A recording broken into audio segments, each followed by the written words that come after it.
Good morning. Welcome back, ladies and gentlemen. Day number 6. Has anyone attempted to contact you or talk with you in any way? Okay. Very good. Cross-examination begins. Mr. Harpootlian. Please, court, Your Honor. Yes, sir.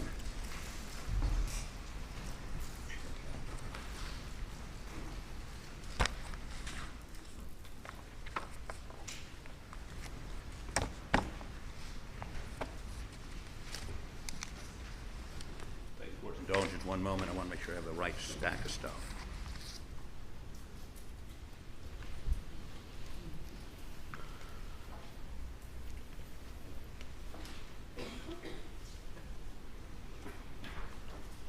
Good morning. Good morning. So, get organized here.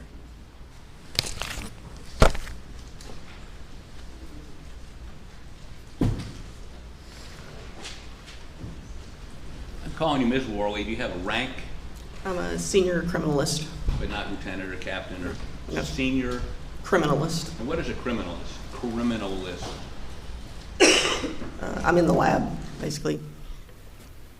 I'm sorry, I'm based in the lab, the forensic lab. but you went out to this crime scene. I did, yes. Do you normally go out to crime scenes? At that time, yes, I was a special agent. You were what? I was a special agent at the time that I worked this, yes. Okay.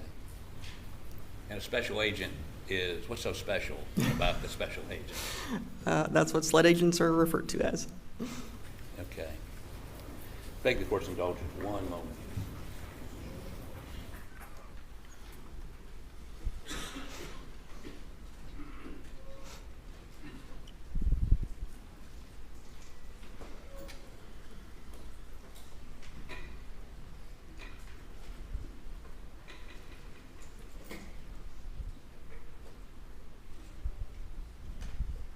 So,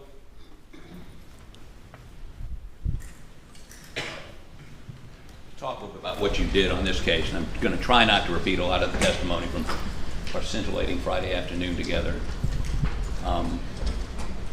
When did you first go to the scene?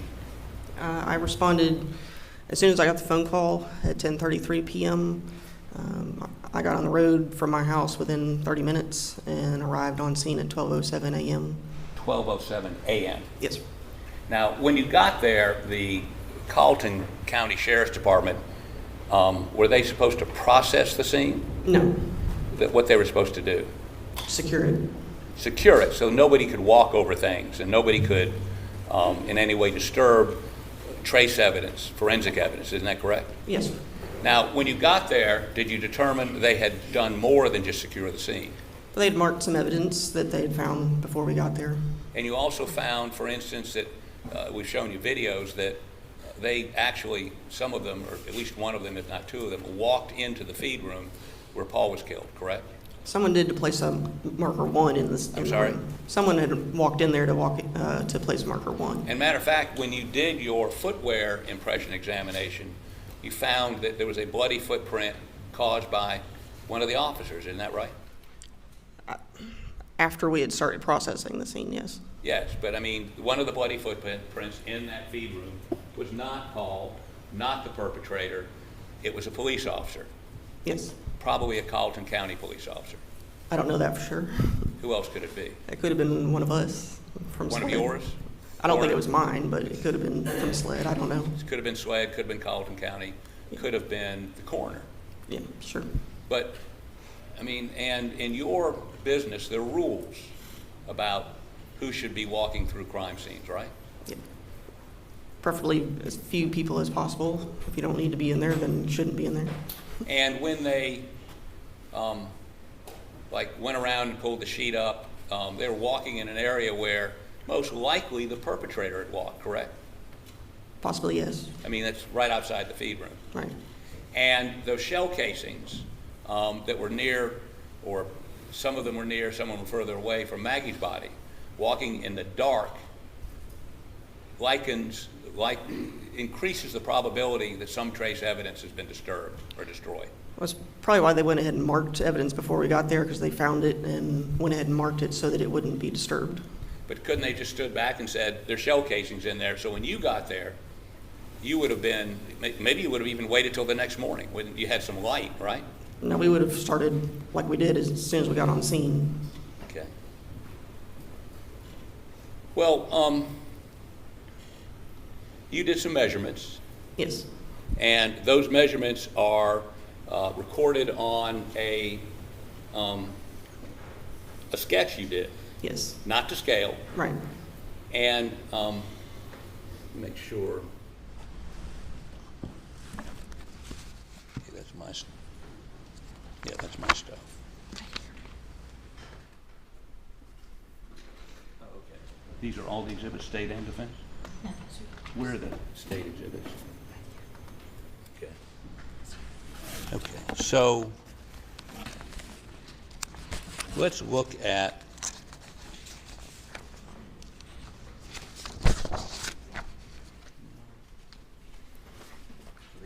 I know they're for pictures, I'm just looking for documents. Wait. No. Maybe they didn't put them in. Let me ask.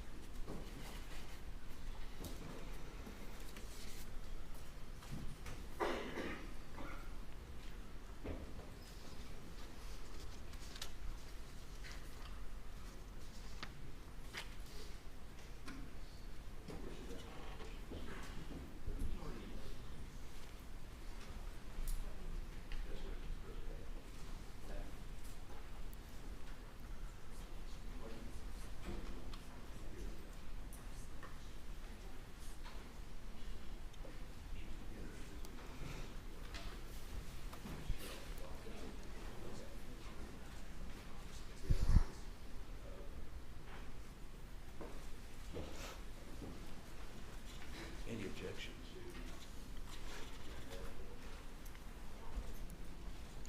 Mr. Harpootlian, do you need more time before proceeding? Well, I'm just trying to. Well, do you need more time? No, sir, I'm ready. Let me see if she can identify this. Can you tell me what that is, please? This is my final crime scene diagram. Okay, and you did it. I did, You can identify it. yes. Your Honor, we would offer this document into evidence, please. It's her crime scene. What number would that be for the defense? 4. Any objection? Submitted without objection. Okay, so can you put Worley number 1 up, please?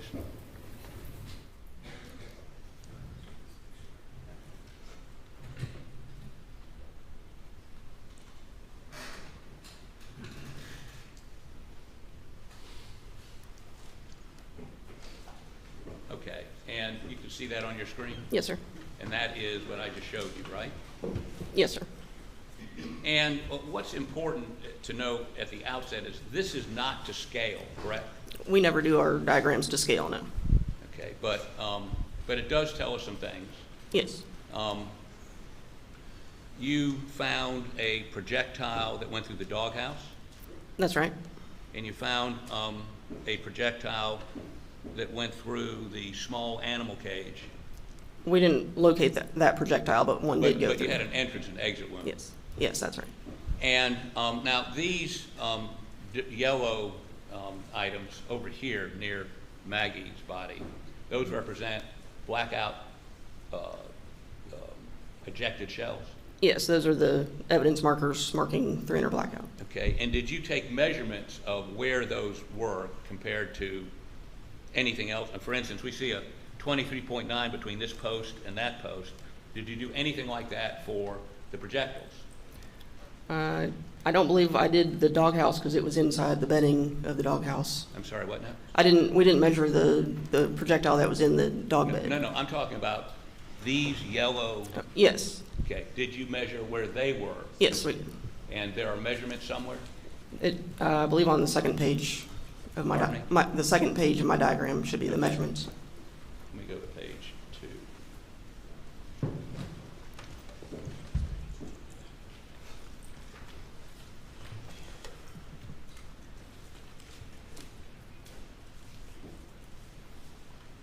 Do you have your report with you? I do. Do you have that page 2? I want to make sure I'm referring to the right one.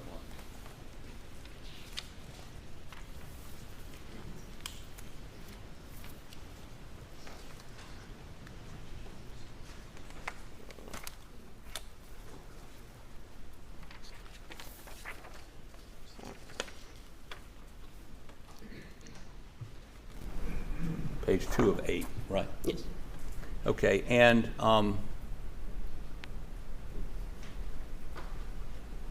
when it says you've measured them RP1, RP2, what does that mean? That's reference point.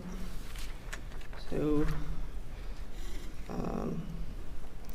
this corner of the feed room was reference point 1, this column was reference point 2, and this column was reference point 3. Okay, can you find page 2 for me, please?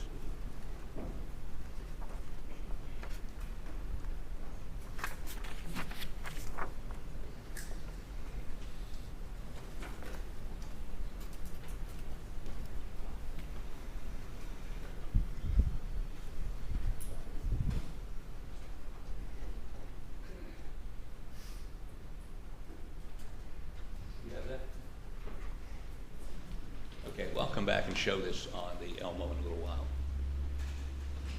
Do we have a copy of it? Not yet.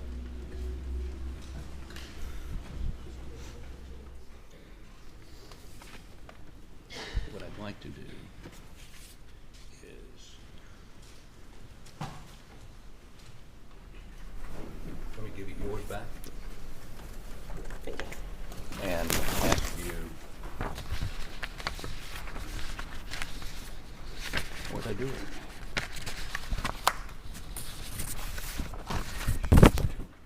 Here it is.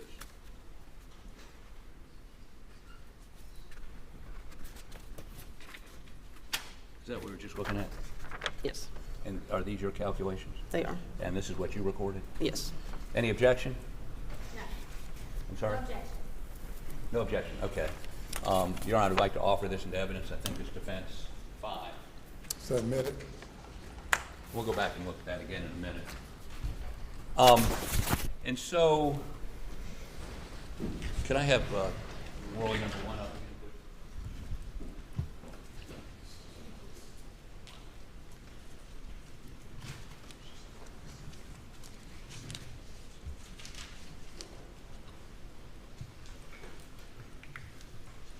Okay, so you located these shell casings, right? Right. You did measurements of how far the small animal cage was from a reference point? Yes. And how far did you, what was the reference point for the doghouse?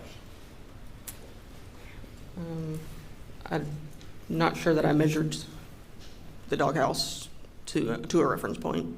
You did not measure the doghouse? I don't think so. Okay, so let's get a little more.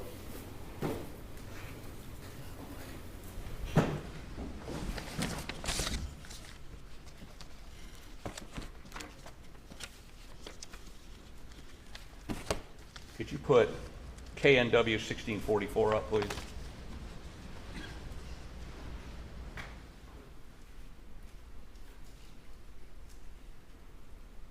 Let me show this to her. I'm sorry, I'm getting this out of whack.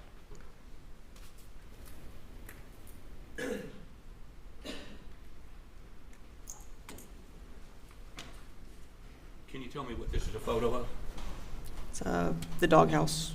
Well, and but did you make this, or was this done under your supervision? Yes. Okay, Your Honor, we'd offer this into evidence. No objection. Number 6. Submit it. Now, hold on 1 second.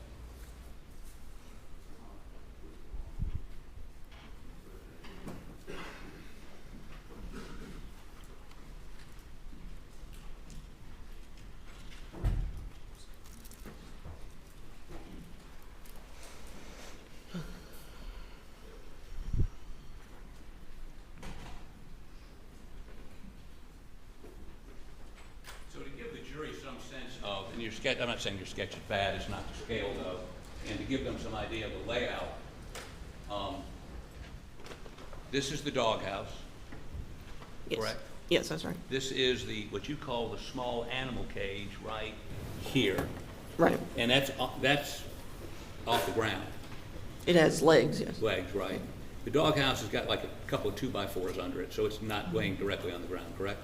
Yeah, I think that's right. And then, if we look over to the right, that would be the door to the feed room where Paul was shot and killed, That's right. right? Yes. So we're all singing from the same sheet of music here. There's the small animal, I'm calling it quail, but it's not. Is it quail? Quail, they apparently kept quail in there. And then there's the doghouse, and then there's the door to the feed room. Did you do any measurements, or can you give us any, if you're standing at the quail pen right over here, and you're looking at a 90-degree angle, that is out in front of you, is that, am I right on that 90 degrees? Okay. Are you looking at the door to the feed room, or is it to the right or to the left? Well, let me ask you this, did you take any measurements? Not directly from the cage to the door, no. Can you tell me whether, what, is it a 10 degree this way, 10 degree that way? I mean, I'd have to look at the photographs. If any of the photographs show from the door to that animal cage or the animal cage to the door, I could see if it was at an angle or not, but you didn't take any measurements when you were on, when were you on the scene doing these measurements? my initial measurements were the night of the incident, and then that picture was taken July 16th when we went back to take additional measurements. And it was after July 16th you generated the sketch we saw a moment ago?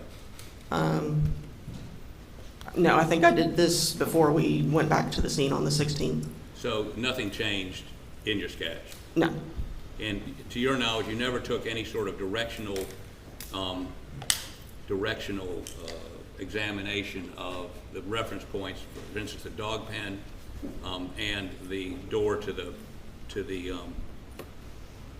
feed room, or from the quail cage to the door of the feed room, correct? That's right.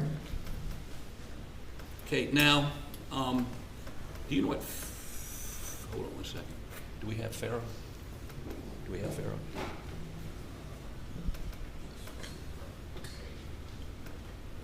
No? Yes, okay. What's Pharaoh? Tell the jury what Pharaoh is. The Pharaoh is a 3D laser scanner that we use to document the scenes. Okay, did you use a Pharaoh scanner on this scene? On the July 16th we did. We couldn't the night of the incident because it was raining.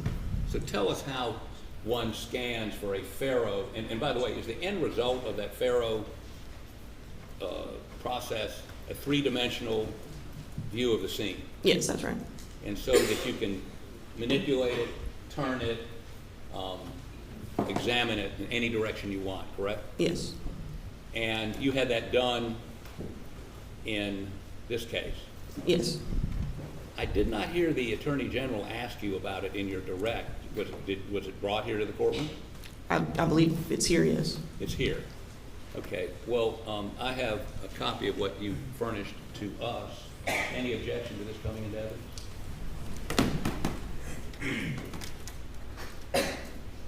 No objection.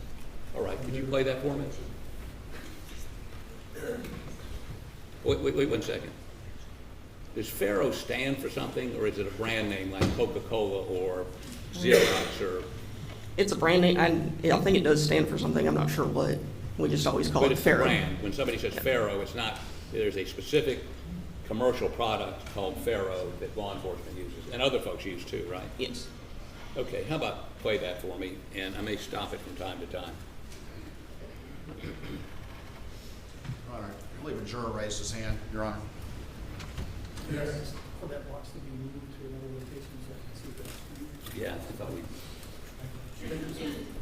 apologize.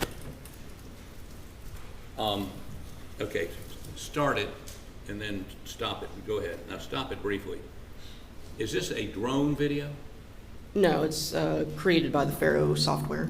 Created by Faro software. Okay, Right. go ahead.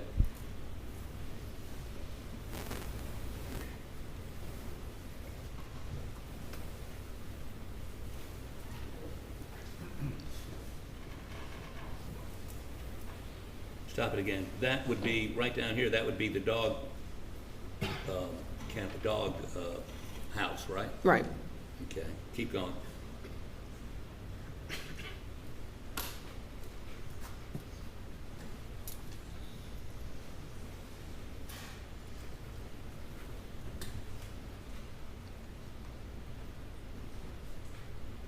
Okay, stop right there.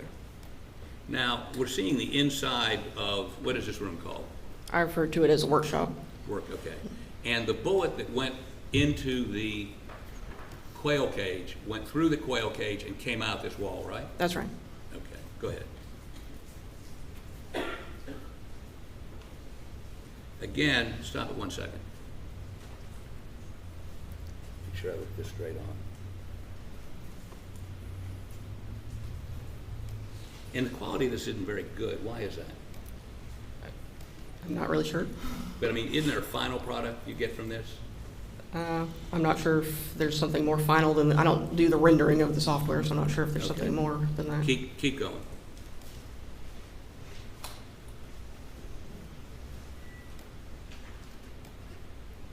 Okay, stop. That's the quail cage right over here, correct? That's right. Right here. Okay, go ahead.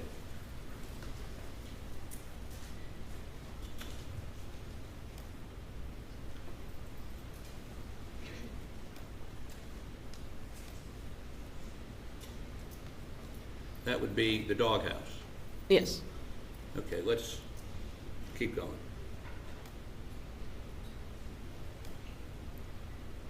Stop it, please. Now, the bullet hole into the doghouse is on the side facing this greenery, or is it on this side over here? It's on the other side. On the other side. So there's a bullet hole that comes in here on this side. Right, the kennel side, yes. The what now? The side that the kennels are on. No, the kennel's back this way, right? Yeah, but it's on that, if you're looking at the front of the doghouse. on Okay, the right. So it's coming in here, Yes. and where's it exiting? It goes into the doghouse there was a dog bed in the doghouse. It goes in there. Okay, keep going. Now, stop right there. Go back just a little bit. Okay, go ahead. So as we watch it come around, you would agree with me that the doghouse is not perpendicular to, stop it, to the door to the feed room, correct? Right. Okay, keep going.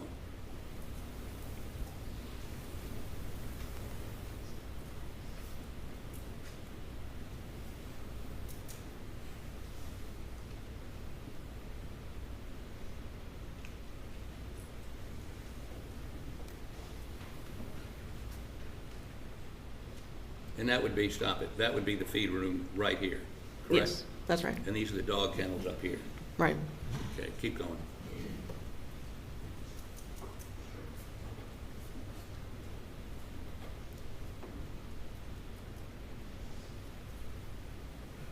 And so you can see, that's like a chicken coop right there? I believe so. Okay, keep going.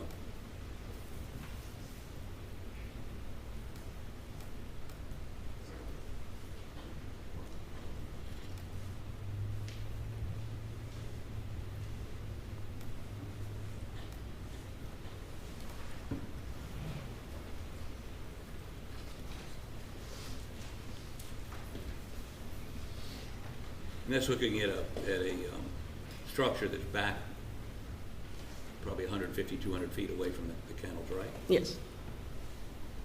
It's got farm equipment in it. Yes.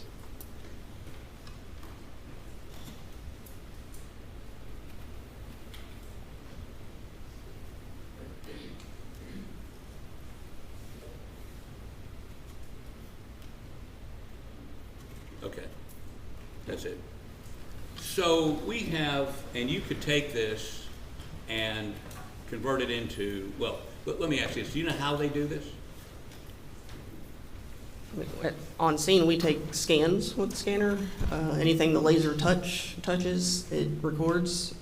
Beyond that, Well, there's a laser touch, and then isn't there a camera that goes 360 degrees this way and 360 degrees this way, and the laser and the camera sync up, and you do a number of them. yes, Maybe 100 or so, and Not- then it knits it together that's right. to get this. Yes, But you agree with me that you could do a much more focused look. This obviously has not been converted totally to 3D, has it? I'm not sure. Okay. Who ordered this? Who said we need this? I'm not really sure. I was told to go to the scene and additional documentation, and that's what we did. So I'm not sure. So, I mean, if I told you your chain of custody on this indicates it was, y'all received it sometime in July or August of last year, and it's been in the custody of SWED since early January, probably 3 weeks ago. Is that correct? I'm not sure when it was made, but But it wasn't turned over or pulled out of the evidence locker until 3 weeks ago, correct? I'm really not sure.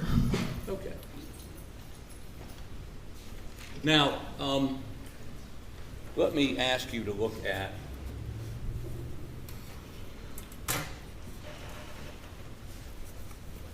that report of the sketches, right? Mm-hmm. Well, let me do this first.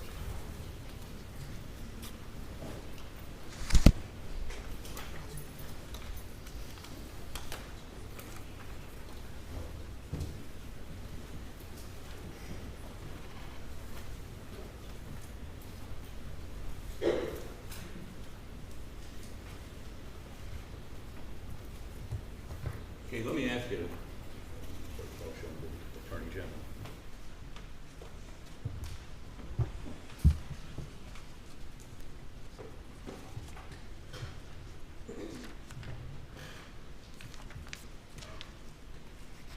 I'm sorry, the multiple copies. Any objection?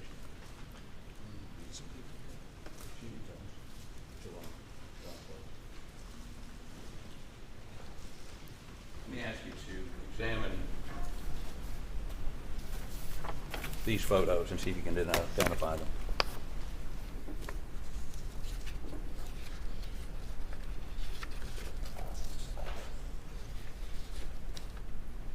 Yes. Okay. What are they? Those are photographs that we took when we returned on July 16th. And these are specifically photographs of the doghouse. Yes. And I'll get to these in just a minute.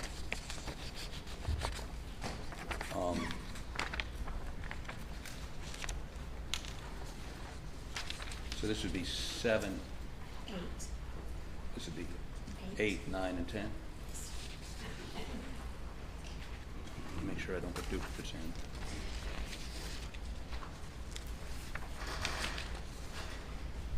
in. Let me also show you this photograph and see if you can identify it. Yes. What is that? It's a picture when we were trying to determine the angle of that defect in the doghouse. The defect would be the bullet hole? Yes, sir.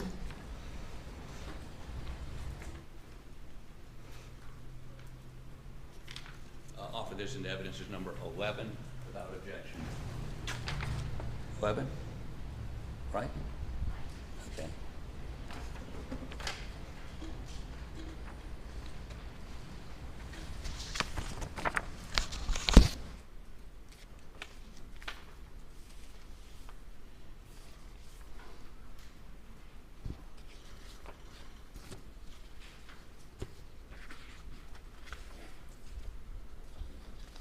Ladies and gentlemen, I'll have you go to the jury room for a break. Please do not discuss the case.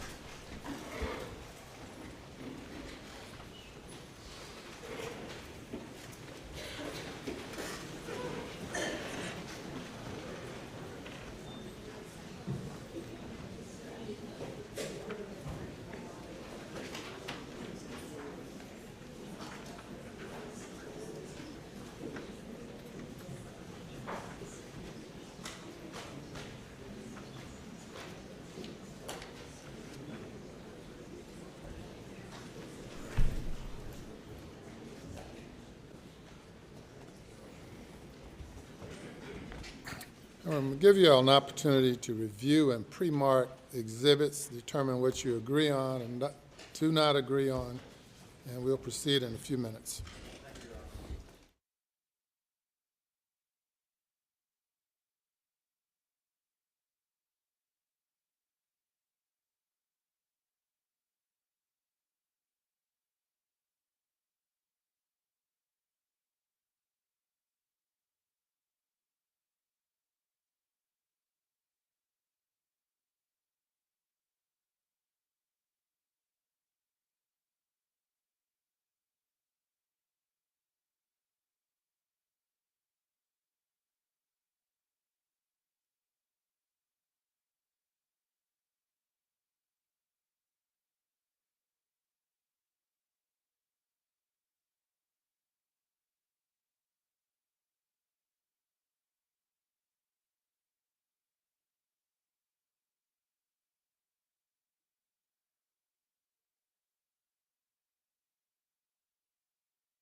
Do y'all want to introduce any exhibits without objections? I think all except one of the, no objection. No objections, Your Honor. And what are the exhibit numbers? So Your Honor, give us 1 minute, she's still marking. Yeah, okay.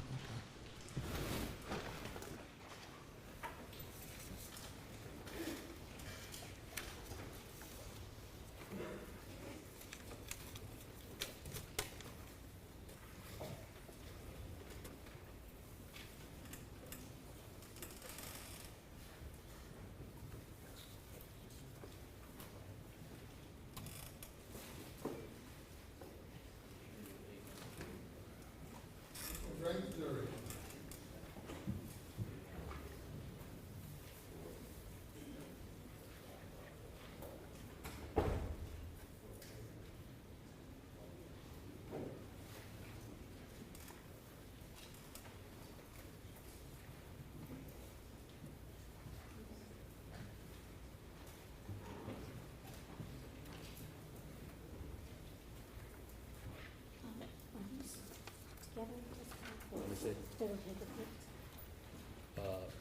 No, it's two separate.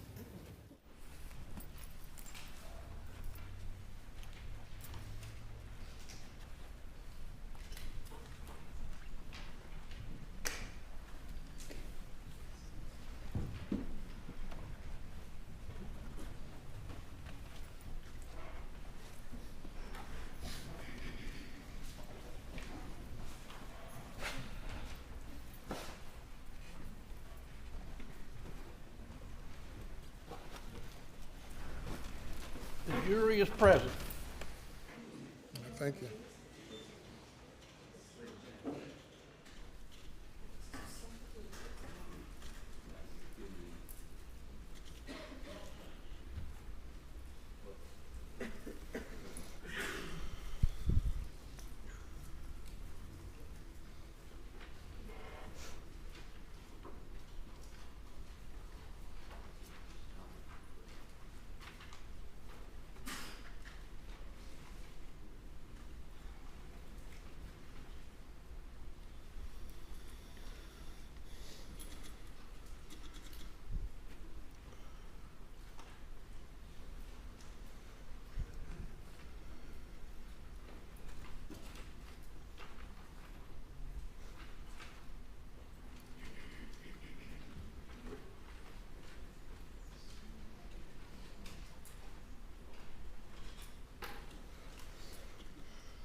Exhibit numbers.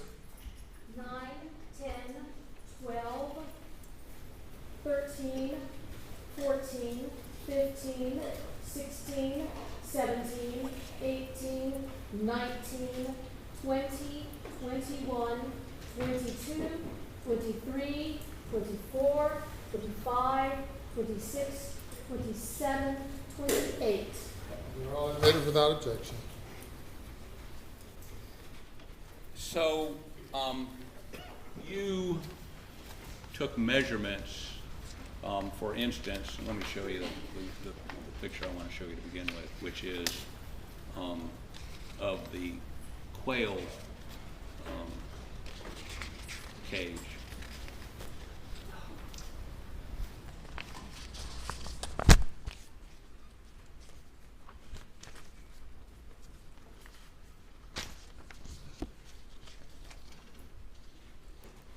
Well, let me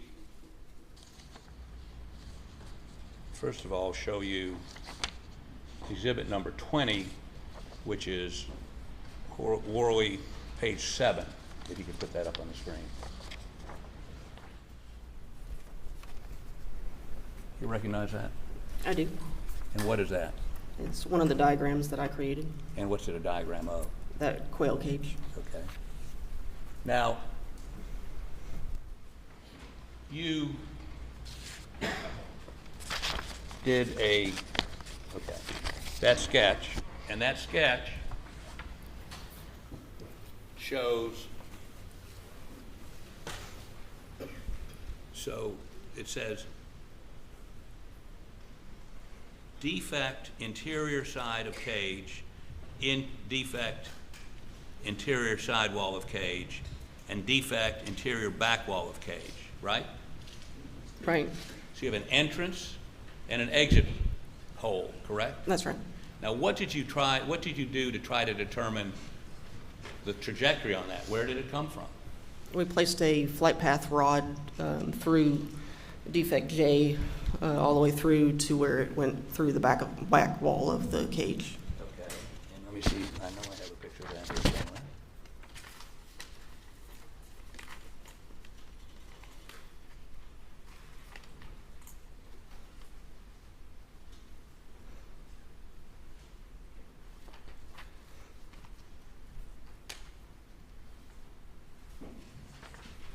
Is that a picture of that rod?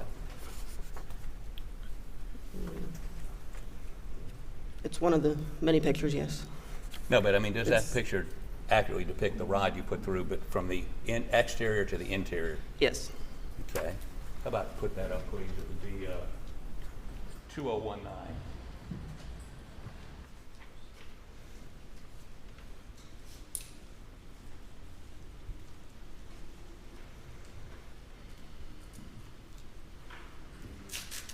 Yes.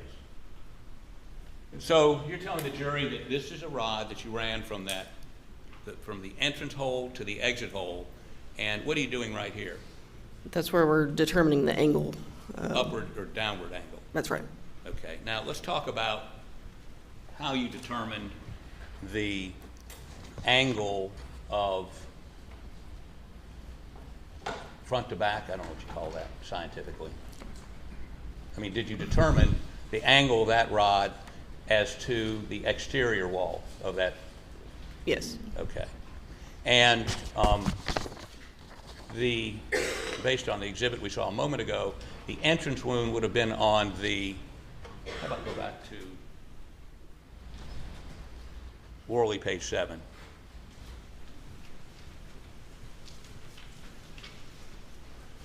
The entrance would have been on this side, correct? Yes.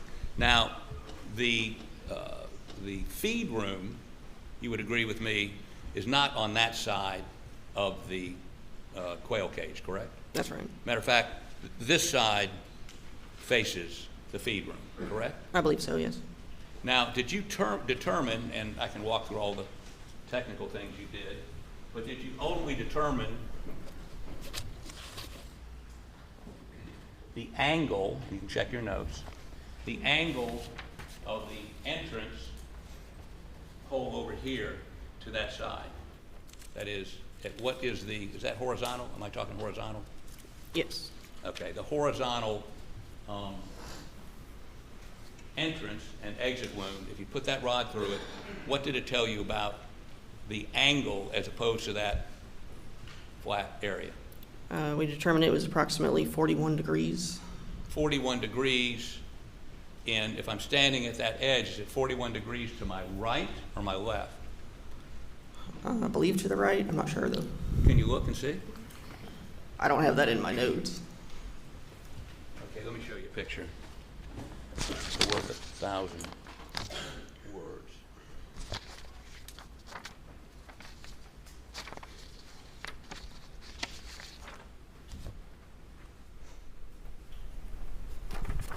Just help refresh your memory. Yes. And so, could you put KNWL 2019 up, please?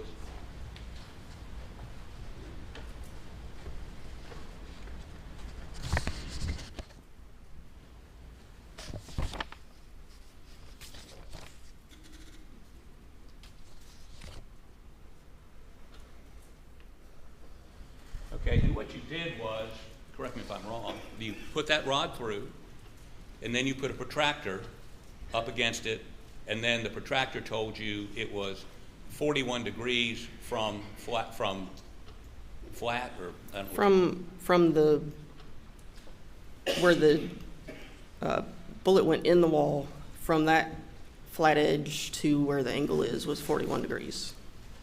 Okay, and let me show you KNWL2007. Ask you a question, see if it comes up.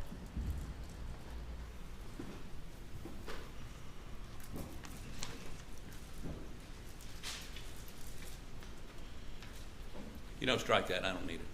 Well, that's it. But that depicts that rod you put from the exterior through the interior, right? That's right. And so as that rod sticks out, it would be the path of the bullet. Approximately, yes. Approximately, okay. And it's 41 degrees from neutral. Yes. Or, I mean, if this were the wall of the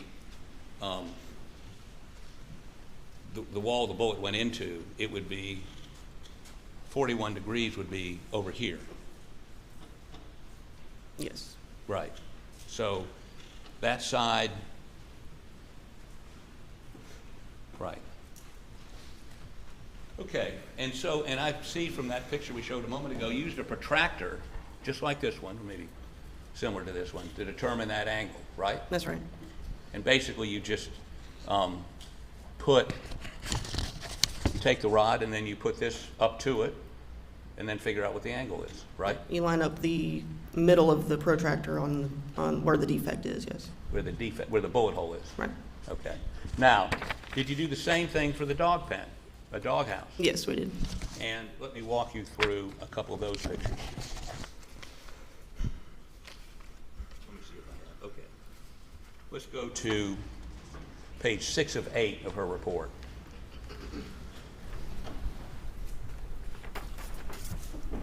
Is that something you prepared? It is.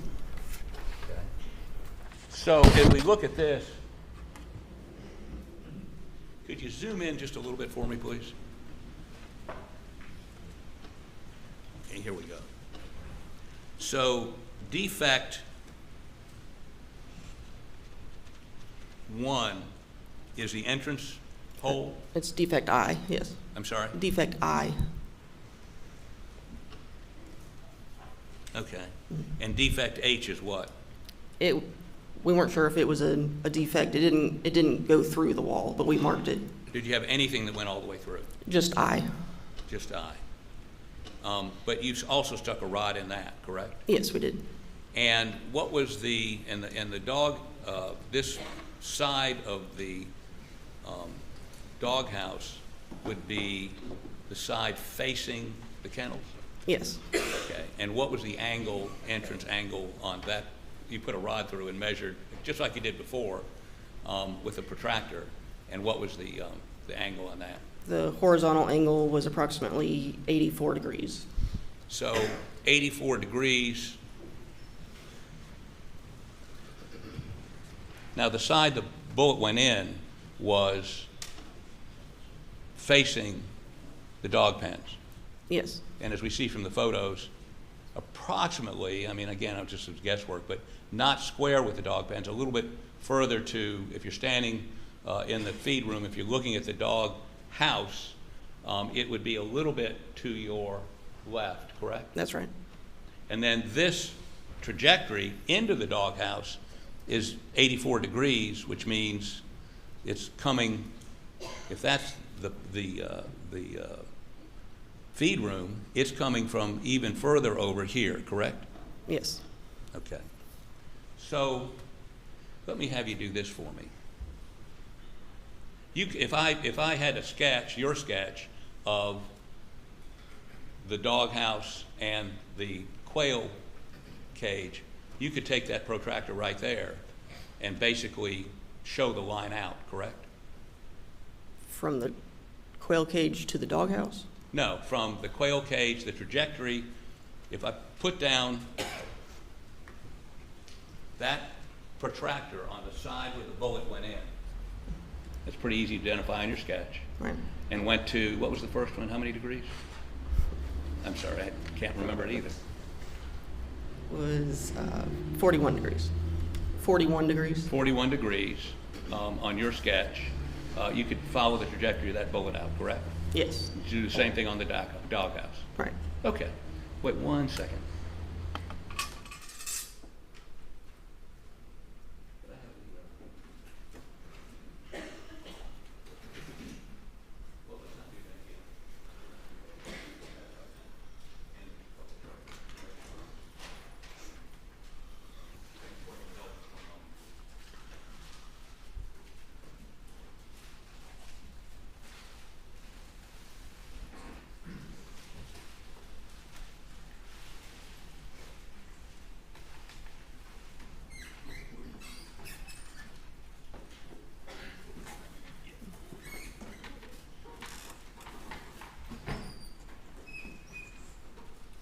Okay, so how about show that real quick?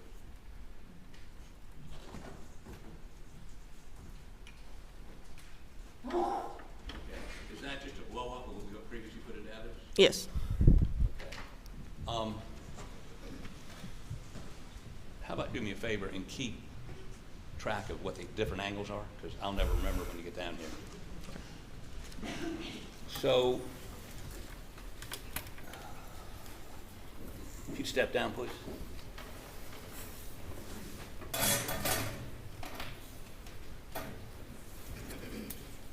Now, let's get this oriented correctly.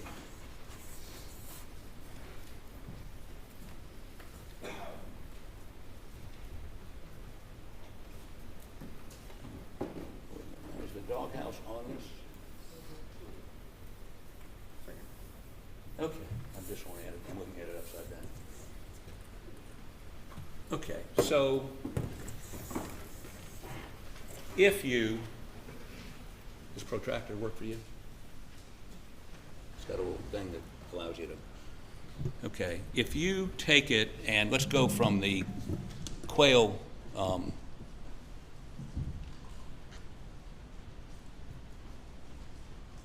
here it is, small animal cage. And the projectile came in on this side over here, correct? Okay, so if you'll come over here for me, please. And put the put the protractor against the, there you go. And how many degrees did that go? 41 degrees. Okay, could you put that on 41 degrees?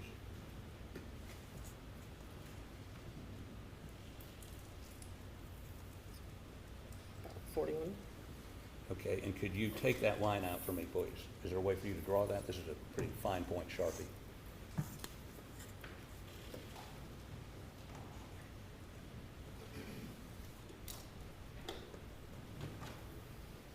Okay, I'm going to hold this down. If you'll draw that line for me, please.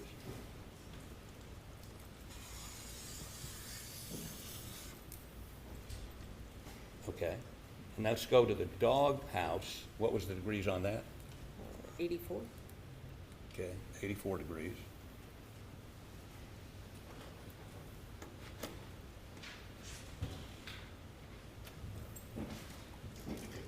Okay, and how about draw a line for that for me, please, from the side of the doghouse?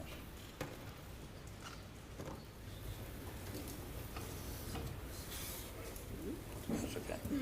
And I can get it perfect. Okay.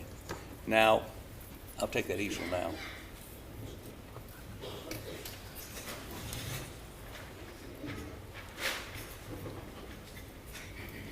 Okay. If you just step over there for a second. Oh.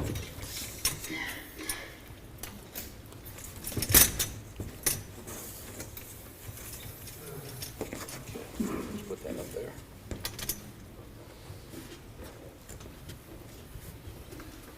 Now,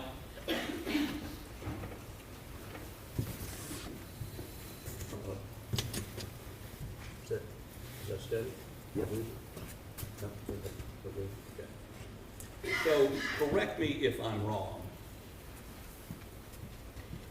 but if you look at the photographs and you look at, well, you look at this, the feed room door is approximately right here, correct? That's right. Would you circle that with a red circle for me, please?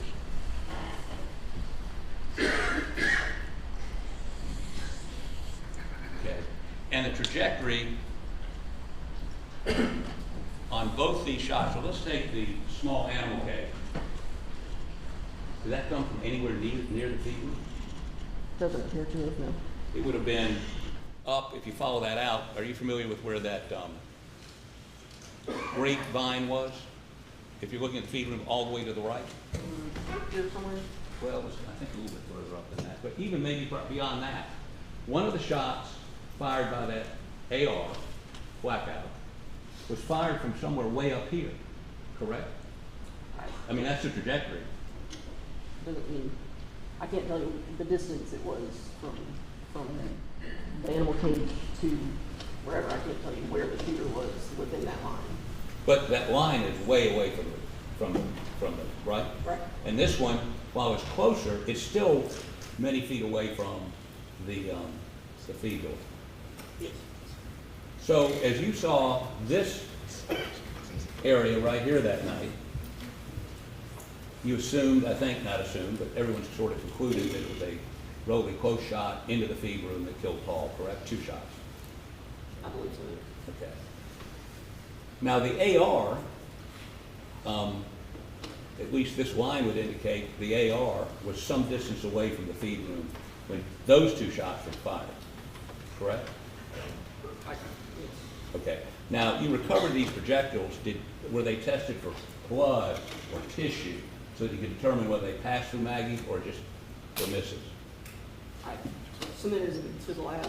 You don't know whether they tested them or not. If I told you they didn't test them, would that surprise you? No. Okay. Now, does this lead you to believe, and you're someone that processes crime scenes, I mean, if this had been sketched out the night of the I mean, you didn't take these measurements till a month later. I took these measurements on scene the night of. Oh, so you had these measurements? Right. But did you know the degrees? No, that I didn't know. Until July 12th.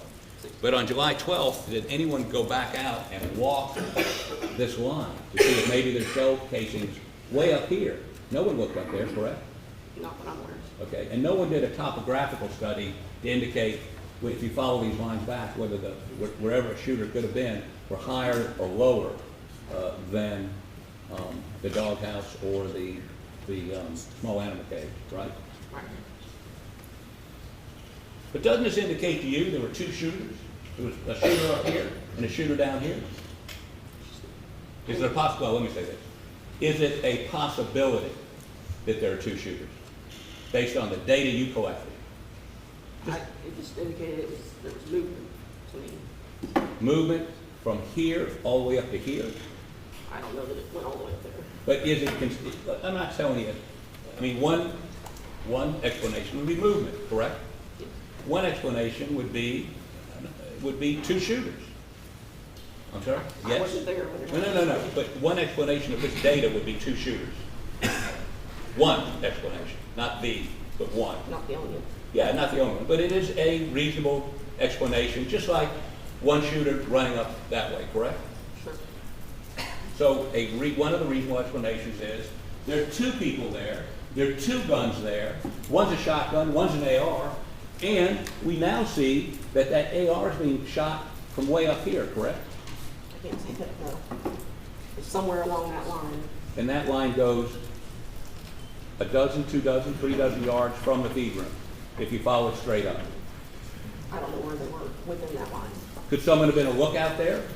They went there to kill Paul, and that's the lookout. Maggie surprised them. They thought she was gone.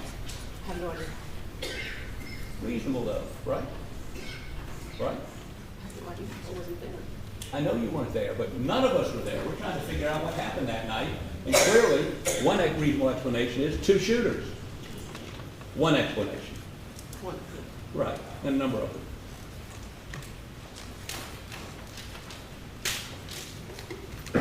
I'd like to offer this into evidence.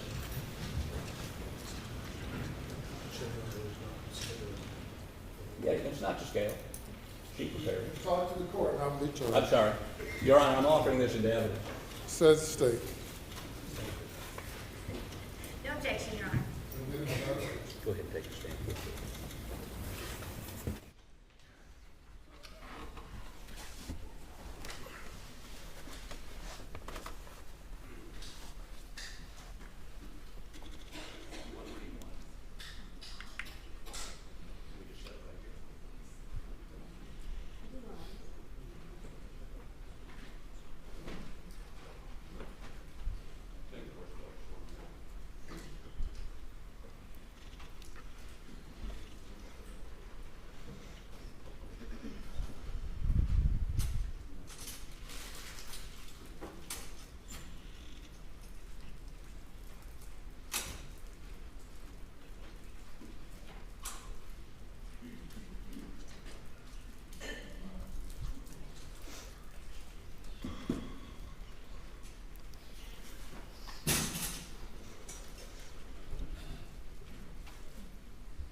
doghouse shot.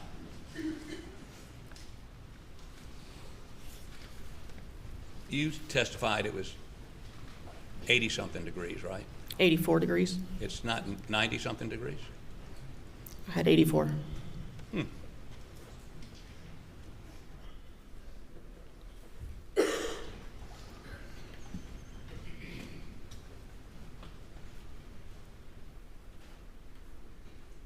Beg the court's indulgence. Let me look at these exhibits for 1 second.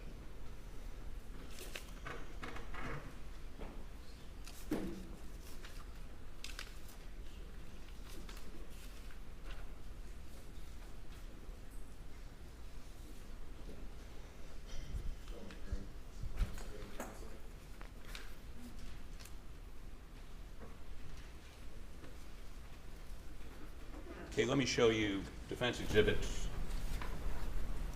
19 and 22. Are these the actual protractor measurements you did that? Of the animal cage.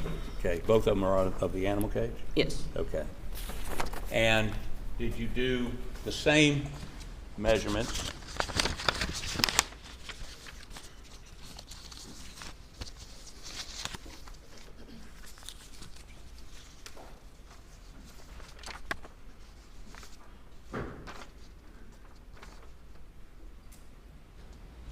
on the doghouse?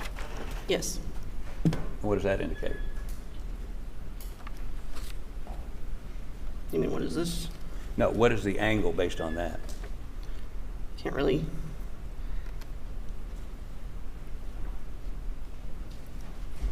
$80-something. Okay. You have in your notes, let me see what you have in your notes, you recorded it.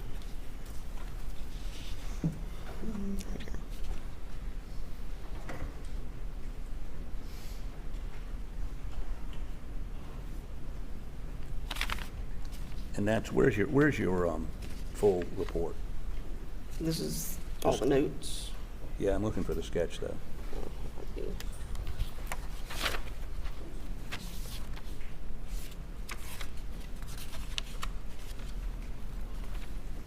Okay, where's the doghouse?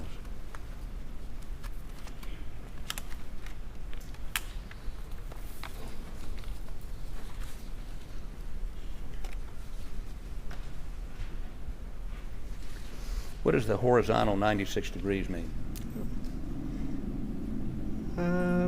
Not sure why that says 96. I'm sorry? I'm not sure why it says 96 if I had 84. In your crime scene notes? That's right.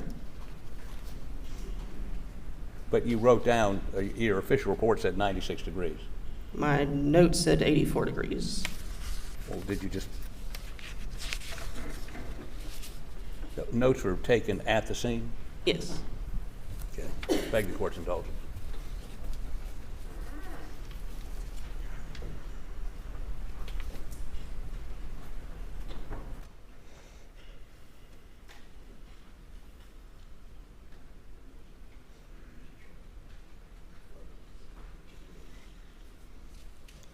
Let me move on to a different area. Let me say this to you. Based on your calculations, both of those shots came well to the right, if you're facing the feed room, well to the right of where the feed room is, correct? Thereabouts. I'm sorry? Thereabouts, yes. Thereabouts? Yeah. Is that what you said? Yes, sir. So I'm trying to look for some concise, you're a criminalist.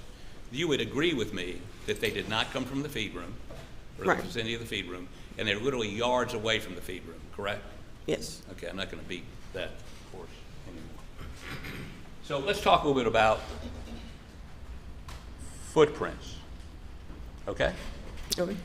So I noticed in your report, correct me if I'm wrong, that you were unable to identify, either exclude or include, a number of different footprints in and around the feed room, bloody footprints, and other footprints, because of the quality of the photography. Is that correct? I was able to attribute them to Paul's shoes. I'm sorry? I was able to attribute them to Paul's shoes, though. Well, we'll talk about Paul's shoes in just a minute. But when you, what's the process to take a photograph of footwear or imprint that's recognized by a number of different agencies, including the FBI. What's that process? Place a scale, preferably an L scale, around the impression and document it with the camera parallel to the surface so you get a straight-on shot. Put the camera in RAW settings so you capture all the data with that photograph. So let me ask you, so the process is, first of all, you take a general photograph of the impression, right? It's Yes. it doesn't matter what angle, doesn't matter what the lighting is at that point, correct? If you're just documenting You're just that it's there. documenting. Yes. But when you go to take a photograph of a footprint for forensic analysis later on to compare it to a known shoe, you're supposed to do a couple things. One, you're supposed to have good lighting if you can get it, right? Preferably. Two, you're supposed to put a scale down next to it so that later on you can, because you need to understand how big or how small the foot is and the distance between the treads. So the scale's a little, like a little ruler, just a piece of a ruler that you put down next to it to get some idea what an inch looks like, what 2 inches look like. And that's really important, is it not? It is, to make sure it's to scale. Okay. And then you're supposed to do a photograph straight down on it with good lighting, so that you can you understand what you're seeing is a straight on impression, correct? That's right. Now, was that done on any of the impressions that y'all analyzed? No, we didn't recognize on scene. I'm sorry? We didn't recognize on scene that there was footwear. You didn't recognize on scene there was what? Footwear impressions in the room. Well, that brings up another topic. There was what may have been a footwear impression on Maggie's calf, correct? I couldn't say that was a footwear impression, just an impression, Well, there was something on her leg that could have been a footwear impression, correct? possibly. Possibly. And again, they didn't put a scale, they didn't do any of this procedure, correct? That's right. And it was in dirt, Yes, or mud, one. And so once her body was removed from the scene, that examination could never be done, correct? that's right. Matter of fact, none of the impressions could be examined after the next day at best, correct? Not physically, Right. We couldn't go back out and take new photographs. right. So the procedures followed were not the procedures recommended by every agency and your agency, correct? If I had realized that was footwear on scene, I would have documented it properly, yes. Okay. But since it wasn't documented properly, we can't include or exclude, except for Paul's, correct? That's right. Now, are you a certified footwear examiner? Yes. By who? Well, within SLED, yes. I'm sorry? Within SLED. Within SLED, but you not peer reviewed or? Oh, yes, I am peer reviewed. By somebody at SLED? Yes. Okay. And your analysis is that one set of those footwear impressions is Paul facing the back of the feed room, right? Right, And yet we know, and they're bloody, so he's already been shot. right. And we know the initial shot came buckshot, very small pattern, in his chest, and came out underneath his left arm. Matter of fact, there was wadding under his left arm, and buckshot went through the back window and embedded in the windowsill. You documented that, right? Right. And then I think some of it embedded in a tree back behind that window, correct? I think, yes. And he's facing backwards, bloody footprints. Has anyone discussed with you how he got faced away from where he was shot? No? Were the footprints smudged as if he was turning? And there was blood dripping. He was stepping in the blood and leaving his own footwear impressions in the blood. I don't know that it was smeared necessarily. Well, we also know that a second shot Literally, his head exploded, his brain flew out. We know there's hair and blood all over that door up high. There's actually hair and blood and pieces of his skull in the ceiling and around him. Assuming the first shot would not have been immediately fatal because it didn't hit any critical organs, he would have been alive for some period of time after that shotgun blast to the chest. But the second shot, as you've seen in the pictures, and you were there that night, wasn't his brain laying at his feet? It was beside his left leg, yes. I'm sorry? It was beside his left leg, yes. Yeah. And his feet are just, one of them is just inside the feed room and the other's not. Yes, And he's face down. right. So you can't explain how he got shot in the front when he's at some point soon thereafter is facing backwards. I can't say which way he was facing when he was actually shot. The second shot, he was right there at the door. I can tell you that. So he got from facing the back door after he was shot, I mean the back window, to facing forward for the second shot. Is that right? Right.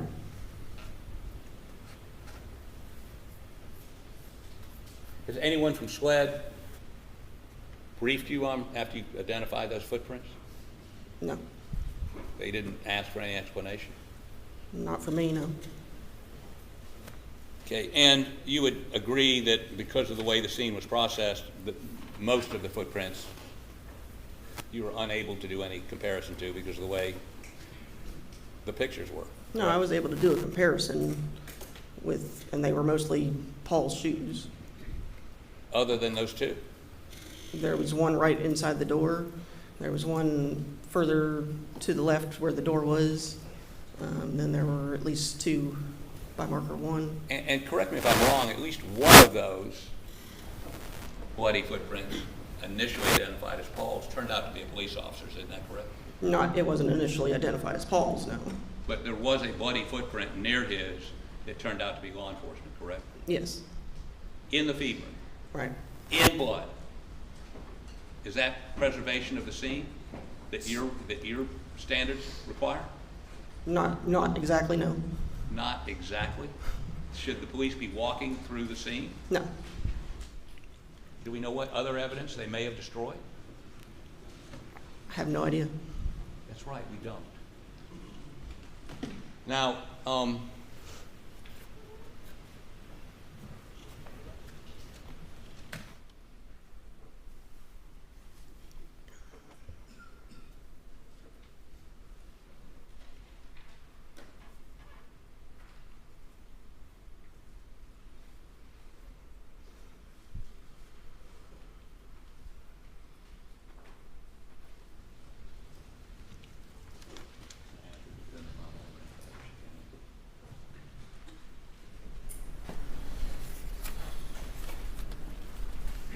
have you seen this photograph before? Can you identify it?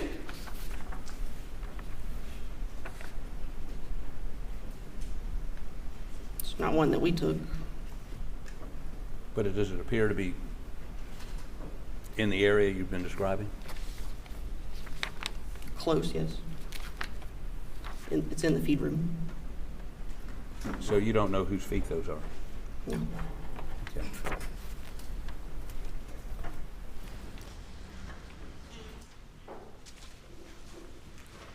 Did you check other foot impressions in the feed room and exclude Paul? No. There were other bloody footprints or impressions in the feed room.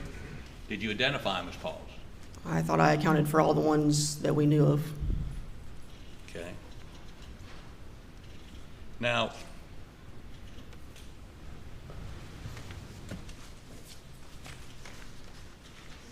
let me make sure this is not already in evidence, Your Honor.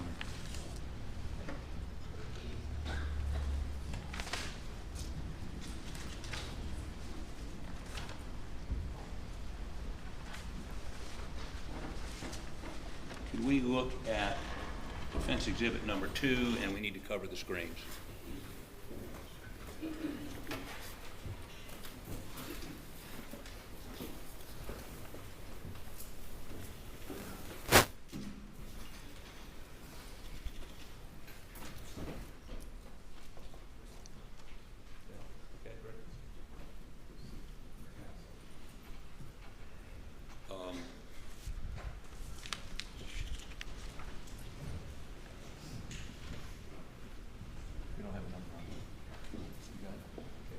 big screen? Okay. So, we've talked about this previously just a moment ago. I'm going to put it up here so we can blow it up. Okay, do you recognize this photo? Yes, Is that the way you saw Maggie that night? it is. Now, how about zoom in on her calf, right there, yep. Now, somebody, even that night we see in notes, thinks that could be a footwear impression, or it could be something else, correct? I couldn't determine what kind of impression it was, no. Okay. But you would agree with me, there is something on the back of her leg that has some sort of pattern in it? It is, yes. Okay. Not naturally occurring pattern. Right. And this is the only photograph you received that night, or you received ever, of Maggie's calf, correct? That's not the photo I used at all. I'm sorry? That's not the photograph I used at all for my footwear examination. What photograph did you use?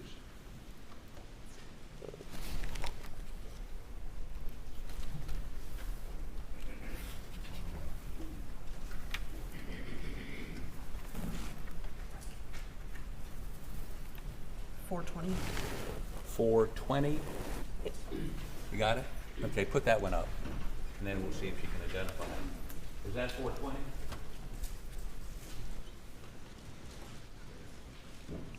Yes. Okay. We'd like to offer photograph 420 into evidence, Your Honor. No objection, we just asked to see the photo before it's offered. It's admitted. Thank you. I don't have it. We'll get it. Do we have Holly, we got a hard copy of that? Thank you. We'll get it to you in just a minute. So, can you come down here for just a second, please?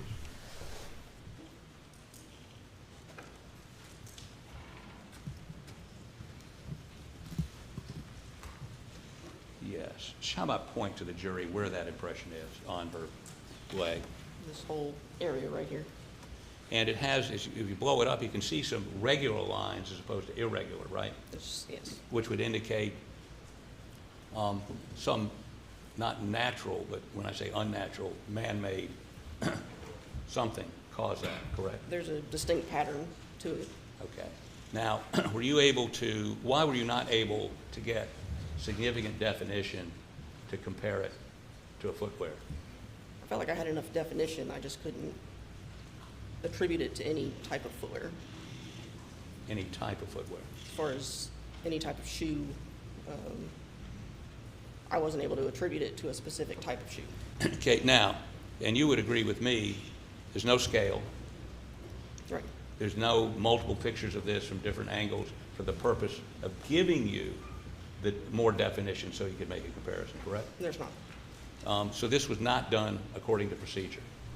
I mean, I didn't know about this on scene. Yeah, but as your photographers take pictures, aren't they, I mean, wouldn't it be good just to put down a scale, no matter what? If I'd seen that, we would have. But, I mean, Somebody had. a lot of these photographs are taken without you present, correct? No, I was there. You were there for that photograph. Yes. And did you notice the mud on her leg? No. But as you look at it now, you agree that a better photograph taken under the procedures of SLED and the FBI and everybody else could have given you a better ability to match it to a piece of footwear, correct? I don't know that a better photograph would have given me better results. I think I saw enough of it to know I wasn't going to be able to attribute it to a type of footwear. Without a straight-on shot, without a scale, without all the things recommended. I couldn't even say it was a footwear impression. I just called it an impression. But based on that photograph, Yes. which is not a photograph done to compare footwear. Not ideal, no. Not ideal. It's not. The standards say that is not within the standards, correct? Objection, argumentative.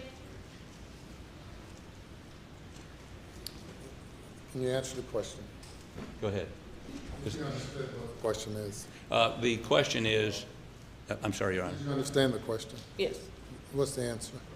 It would be better to take the photograph properly with a scale But you would concede this was not taken pursuant, and what you're saying is no one appreciated the fact that it was a footwear, or could be a footwear impression that night, so no one treated it like a piece of footwear. Right. But we know that same night they didn't treat any suspected footwear according to procedures, correct? No scale, no multiple pictures, no 90-degree, right? Right. Okay, thank you. Go ahead and take a stand.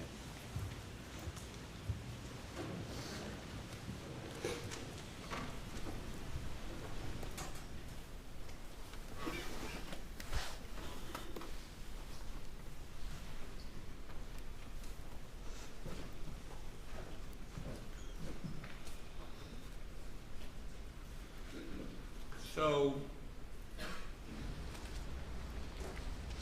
let me see if I can find these pictures. Did you participate in processing Alex's T-shirt, shorts, and shoes? The T-shirt and shorts, yes. Okay, and what did you do with that? As far as the LCV, Yeah.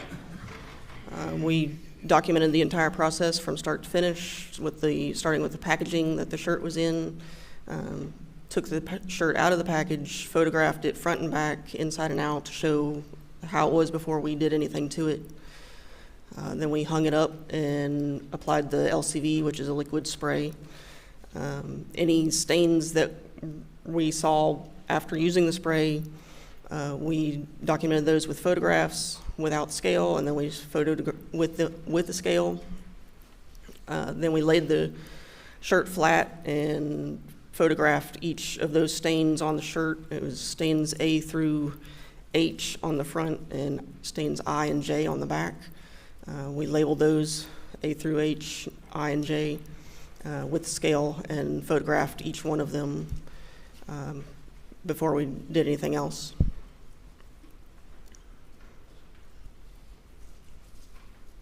Let me show you a couple photographs. Any objection? No objection. Can you identify these, please?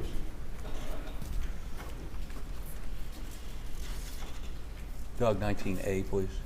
Yes. Yes. Is that the shirt as you saw it that night? Not that night, no. When did you see it? When we processed it at the lab. Okay. So you would agree with me that this shirt has, it doesn't look like it just came back from the laundry. It's got smudges down here and generally stains here and there, correct? Not completely clean, Yeah, okay, well, that's it. It's not completely clean, correct? right?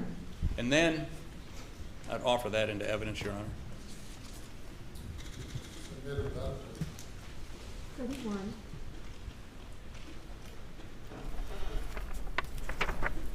Tell me what this is, please. After we had sprayed the shirt with LCV, we laid it in a grid to account for where on the shirt each stain was. And there seems to be something on the bottom that looks like a handprint, does it not? I didn't see a handprint. That was on the body cam footage where he was wiping his face with the shirt right there. Offer this into evidence. No objection. Can I have that 19, I'm sorry, let me see what it is. What does it say at the bottom? KNM 3282.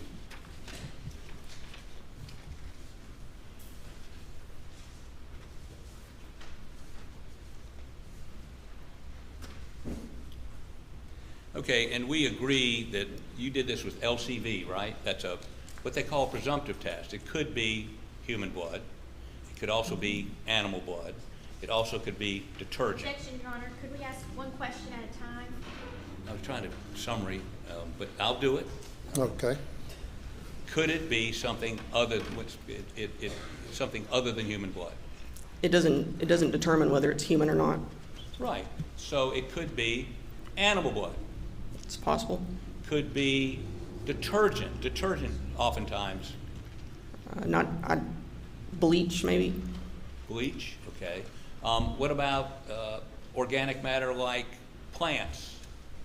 The only two I know of really is bleach and rust that, Rust? Right. Okay. But there are other things that and that's why you do a confirmatory test. right. And that's done with hemotrace. I'm not sure how, I don't do that part, so, Well, do you know what the results were when they treated it with hemotrace? I'm not sure, no. You never saw the report? No. No human blood found?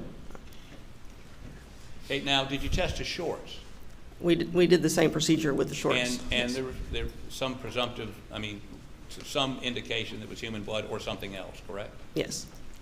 Do you know whether they ran a confirmatory test on that? I'm not, I assume they did. I'm not Did sure. you, well, but you don't know. Right. Do you know did you use LCV on the shorts or did you use something else? We used LCV. Okay. Did you do the shoes? No.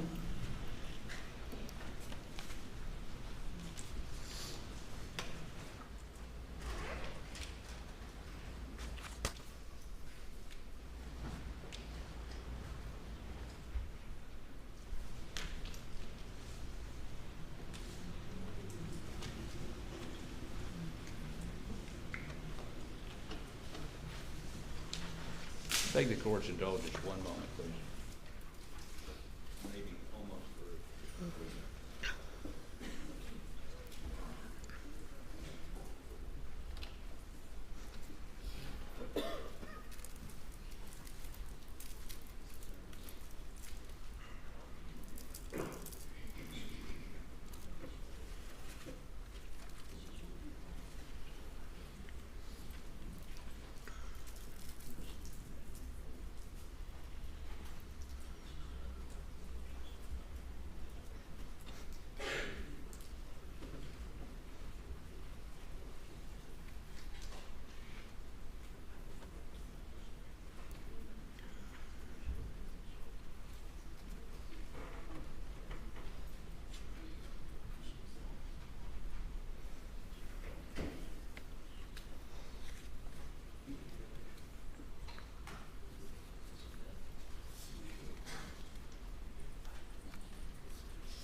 Beg the court's indulgence, we're trying to make sure when.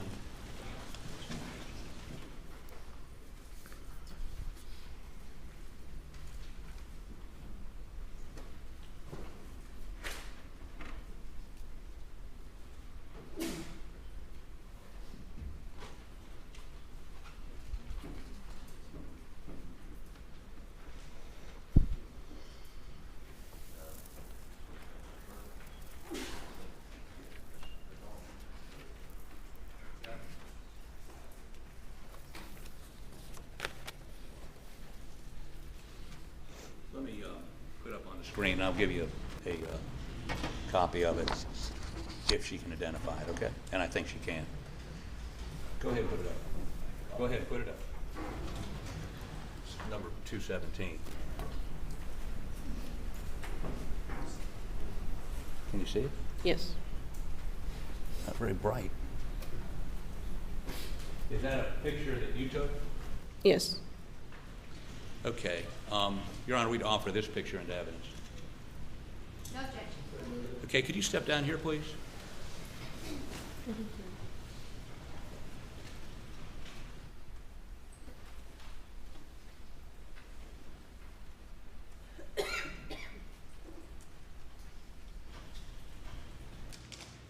So the angle, this is the doghouse. What's the angle on this? Approximately 84, 83. Yes. Okay. Just wanted to make sure we all were on singing from the same sheet of music, even though you wrote down 96 in your report, correct? In my diagram of that, yes. Right. The official report, the 80. official. My official notes say 84 degrees. But I'm talking about what we got. But, I mean, we got your notes also, but in your printed document, you said 96. On the diagram, yes. Yes. But it's only 84. Right. Okay. Thank you.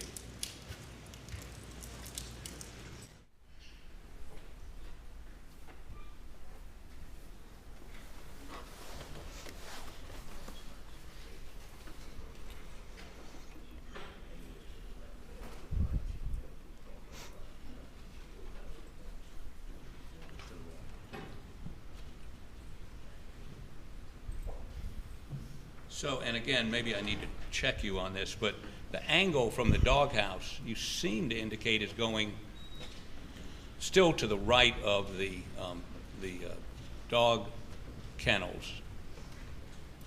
But, and let me check it out, just one second. I'm not sure you got this right.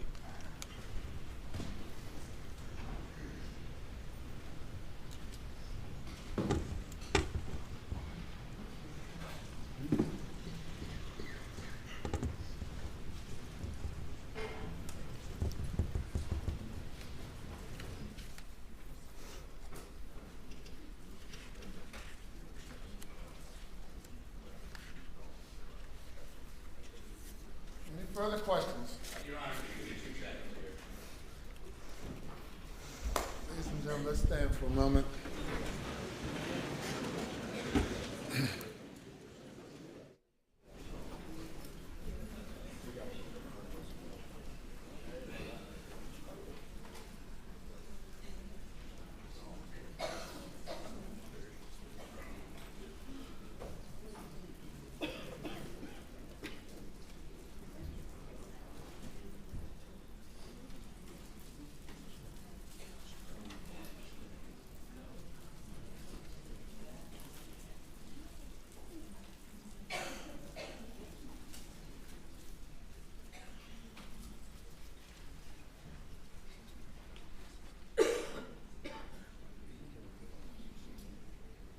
Okay.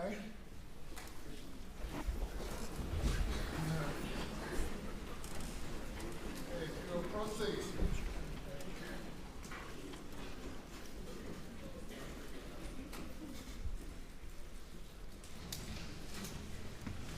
Thank you, no further questions.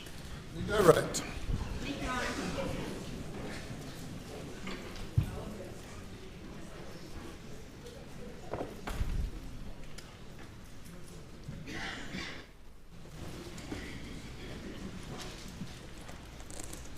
All right, Agent Burley, let's see.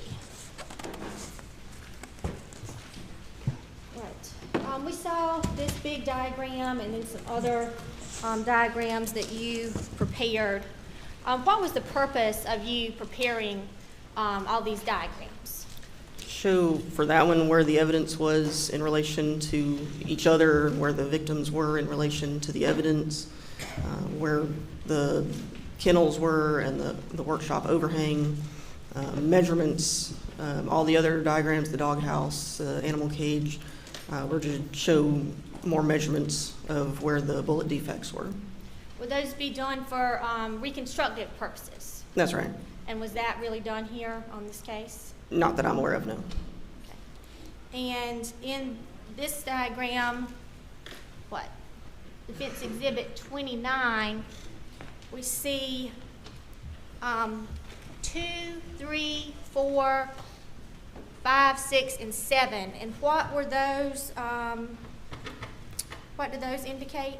Those were 300 blackout cartridge cases.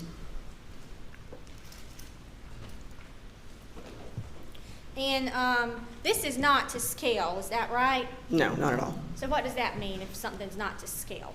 It's not like an inch on there is not an inch in real life. It's just an approximation of where everything was in relation to each other. So it may not correspond to the actual dimensions of things on the scene. Right.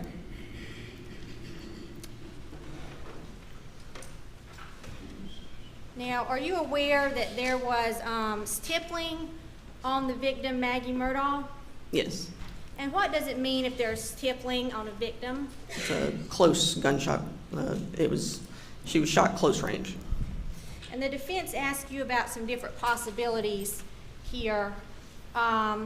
It's possible that people can move around, Yes. and it's also possible that one person could have had 2 guns. That's right.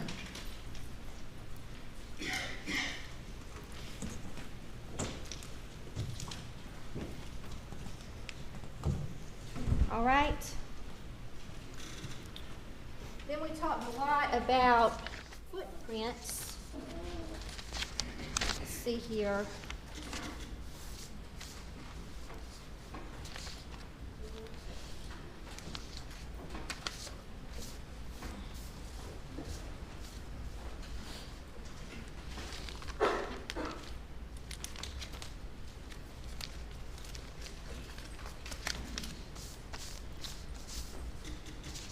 In the feed room, was there a bunch of bloody footprints? There were.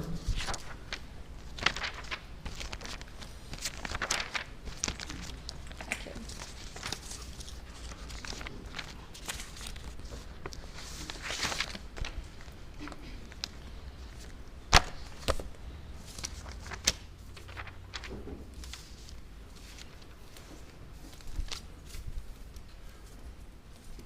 Things have kind of gotten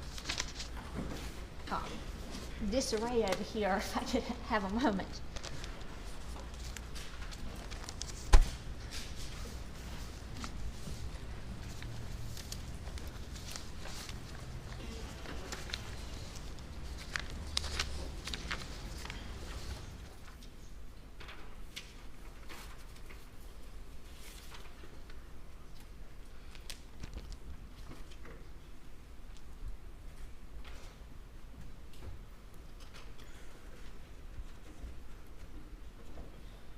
Show you State's Exhibit 35.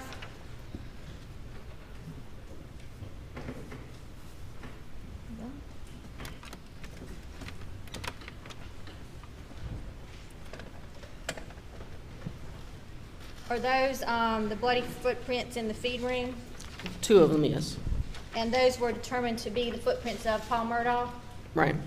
And now, just to be clear, I mean, in this picture, we aren't seeing like 5 sets of other bloody footprints. No. So, you talked about some other footprints in the feed room. Could you kind of elaborate on that? Closer to the door, there was one, and also closer to the door, the actual physical door, there was one, a partial impression. Okay. And did you determine who those footprints belong to? Those were consistent with Paul's shoes. And is it possible that after SLED took some crime scene photos and moved Paul's body, that someone could have come in along later and stepped in? Your Honor, we. Objection is overruled. Is it possible that if there were more prints in there, that those could have been after SLED's pictures were taken? Speculation. Objection is overruled. I suppose so, yes. And we also talked about footprints in States 194 and 195. Why couldn't you do anything with those footprints? I was not made aware of those footwear impressions until June 15th, when I saw one of those photographs. So you didn't take any of these pictures while you were out there at the scene? No, it was on the other side of the workshop. And we have no way to know when these footprints occurred? Right. Now, the defense showed us a picture of that dirt on the back of Maggie Murdaugh's leg. Do we even know if that's a shoe print? No.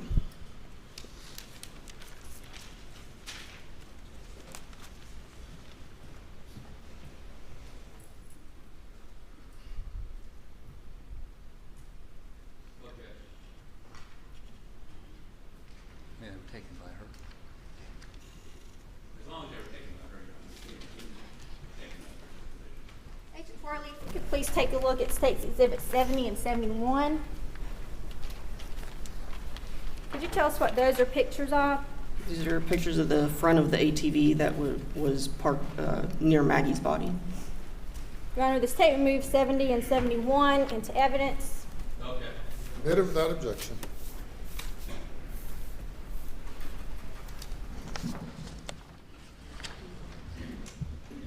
So if we look here at Defense Exhibit 9, can you point out where the ATV was there the night of the murders?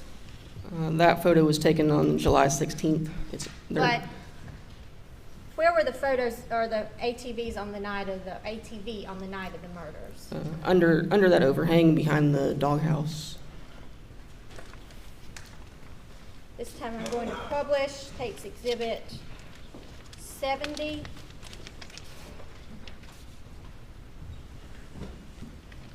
Where was Maggie Murdaugh's body in relation to this ATV? Would be toward the right of the ATV. So it was kind of in front of the ATV? Yeah. And did you observe any kind of biological matter on that ATV? Yes. In State's Exhibit 71, could you kind of point out or describe for the jury where you can see spots of biological matter? Do you want me to step down? Your Honor, may she step down?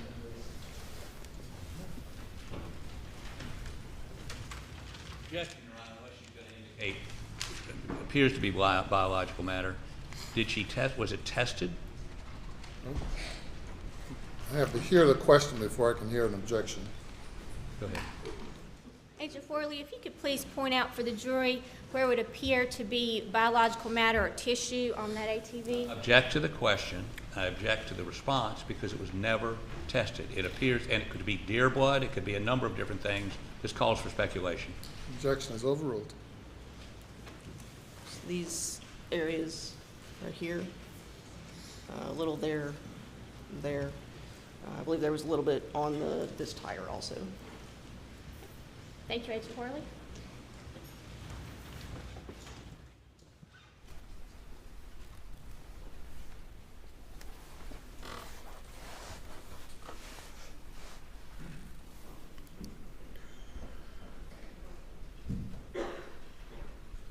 That's all for this witness, Your Honor. Further cross-examination. Well, you would concede, I mean, if you saw that, but you not, I mean, it looked like blood? Yes. Did you test it for blood? No. Gather, swab something so you could take it back to the lab and see if it was Maggie's blood, Paul's blood, deer blood? I mean, they hunt in those ATVs, right? I have no idea what they do in those. You don't know if they hunt using ATVs? Really? Is that one of the things you're aware that's done with those? I am now, yes. Okay. But the night you saw that blood, you didn't take a swab of it, or whatever you thought was blood, didn't swab it? No, it didn't. As a matter of fact, there's a pool of water around Paul. Did anyone ask you to take a sample of that? No. Determine whether or not there was human blood in it? No. Okay. Now, I'm looking at your shoe report.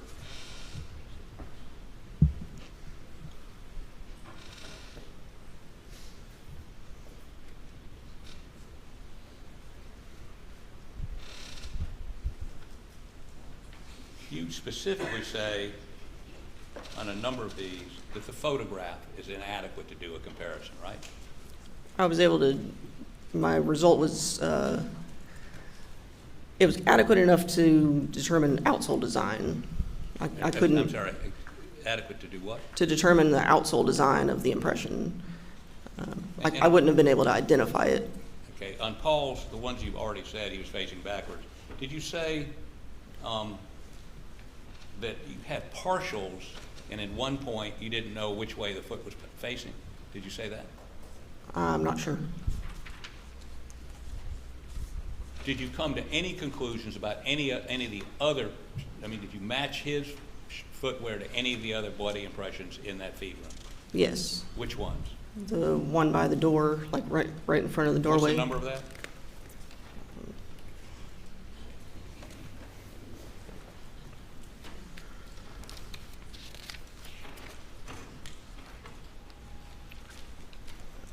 .105.1. I'm sorry? Item 105.1. Facing the doorway.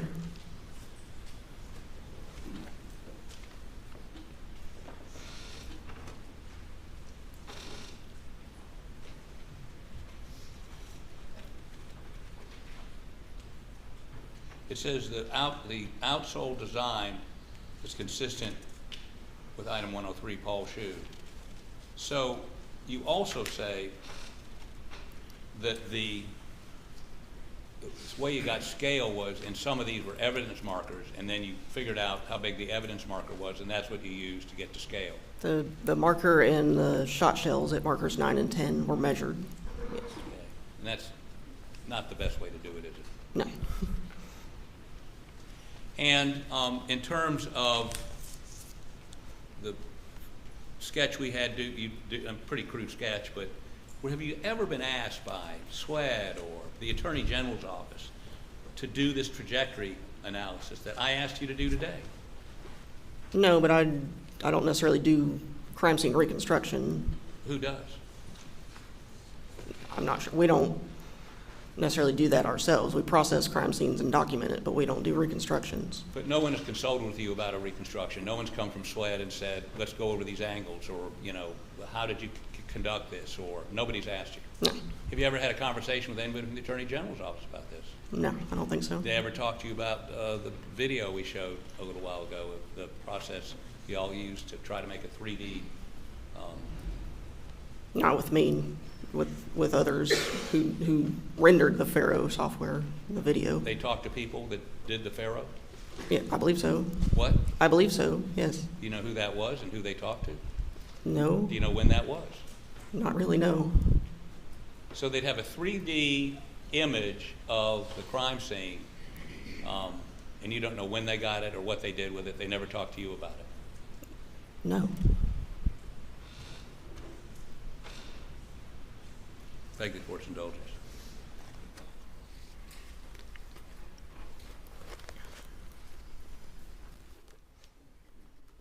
Thank you. May step down.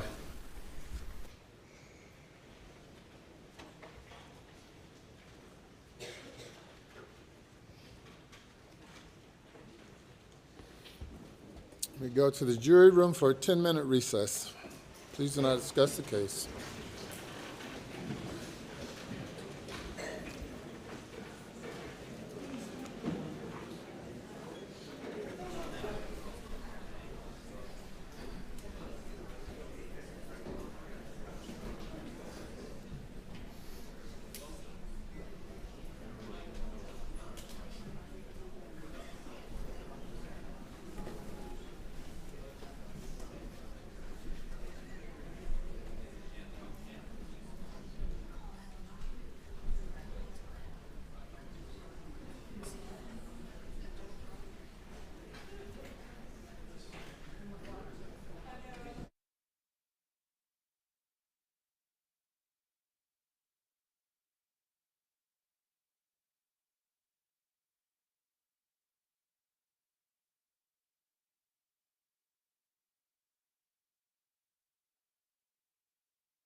A note from the jury, Your Honor, will you please inform the audience that the identity of each is to remain anonymous?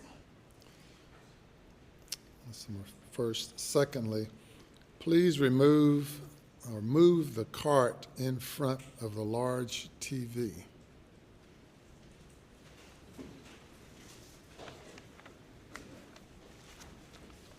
Oh, that's right. Well, move it back. I'm sorry, Your Honor. Move it back and weigh that out.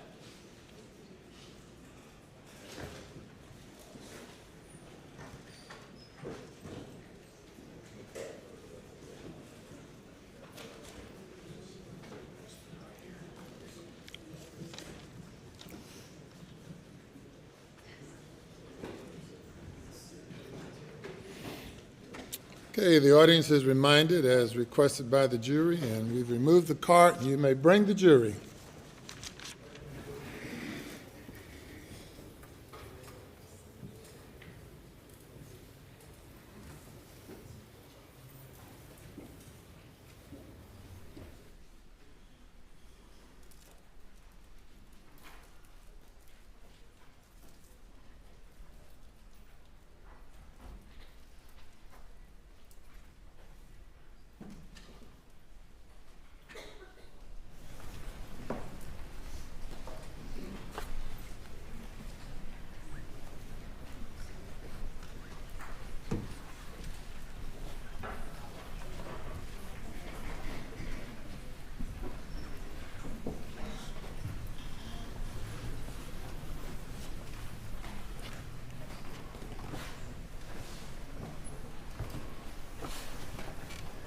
The jury is present.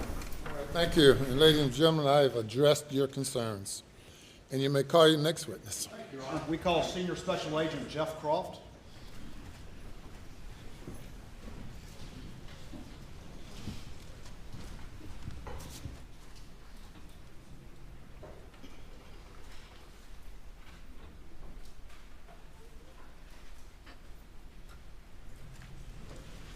Raise your right hand, left hand on the Bible. Do you affirm the testimony about to give before in this trial shall be the truth, so help you God? Yes, ma'am.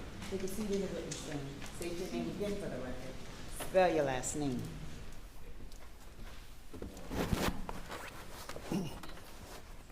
Jeff Croft, C-R-O-F-T. Senior Special Agent Croft, how you doing today? Doing well, sir. So your beard's about as gray as mine is, isn't it? Sir? Your beard's about as gray as mine is. Yes, sir. Is that how you get to be a Senior Special Agent? I don't think so. Tell us a little bit about yourself. Where'd you grow up? Where are you from? And then tell us a little bit about your career in law enforcement. I grew up in Barnwell County. I started my law enforcement career in the early 2000s as a reserve deputy with the Barnwell County Sheriff's Office. I got hired full-time, started on the road. I did road patrol. I then went to investigative services, investigations, where I worked narcotics and violent crime. In 2012, I transferred over to SLED, where I worked in the Low Country region in investigative services. I was assigned to this area for investigative purposes, working homicides, violent crime, financial cases, all sorts of stuff. Okay. And how long have you been with SLED? I'm going on 12 years. Where were you assigned back on June 7th, 2021? I was assigned to the Low Country region here in Colleton County. And were you summoned, called out to respond to the reports of the two deaths at 4147 Moselle Road? Yes, sir, I was. About what time did you get a call, do you think? I got called out on actually June the 8th, the morning of June the 8th, about 5:30 that morning. Okay. And where did you go from there? I was en route to the scene. I was rerouted to our field office here in Walterboro and given instructions from there. Okay. And having been given those instructions, what'd you go do to help the investigation? What's the first thing you did? I located and interviewed Rogan Gibson. All right. And did you have a conversation with Rogan Gibson? Yes, sir, I did. Did you ask Rogan Gibson about whether or not he had phone communications with Paul Murdaugh the evening before? Yes, sir, I did. Did you ask him whether he had phone communications with Alec Murdaugh the night before? Yes, sir, I did. Did you ask him whether or not he had communications with Maggie Murdaugh the night before? Yes, sir, I did. And did you ask to see Rogan's cell phone? Yes, sir, I did. Did he allow you to take screenshots of some of the records on his cell phone? Yes, sir, he did. All right, I'm going to show you very quickly what's been marked as exhibits 165, 166, 167, 168, 169, 170, 171, and 172. And just generally tell me if you recognize those particular exhibits.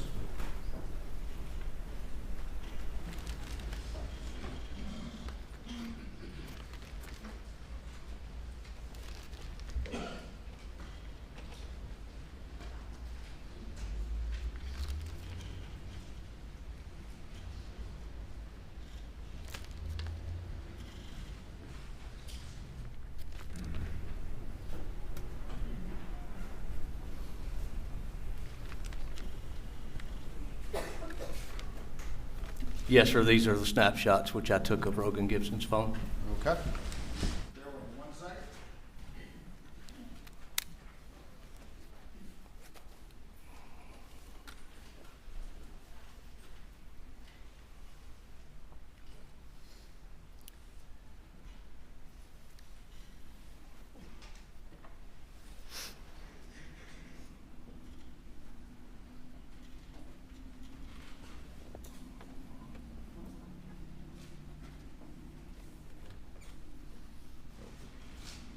Your Honor, this time I will move into evidence exhibits, states exhibits 165 through 172, I believe without objection. They are admitted. All right.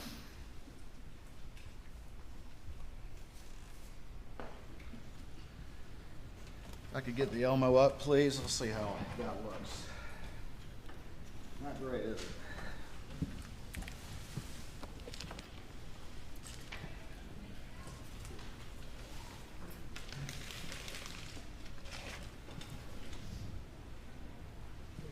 All right, I'm going to put up on the screen State's Exhibit 165. And is this one of those images that we were just talking about from Rogan Gibson? Yes, sir, it is. All right, and whose hand is that holding it up? Do you know? That is Rogan Gibson holding the phone for me to take the picture. All right, and was he manipulating the phone for you and then showing you when he found things and then you taking a picture of it with your phone? Yes, sir, he was. Okay. And does this reflect a incoming call from Paul at a particular time? Yes, sir, it does. What time does it reflect that call?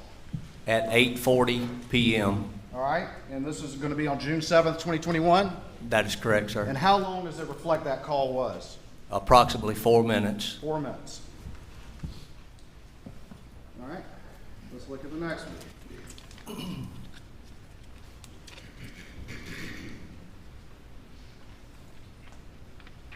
I'm going to publish what's been marked as State's Exhibit 166, and is this another screenshot that Rogan showed you from his communications with Paul Murdaugh that night? Yes, sir, it is. And does it show an incoming call from Paul Murdaugh to Rogan Gibson?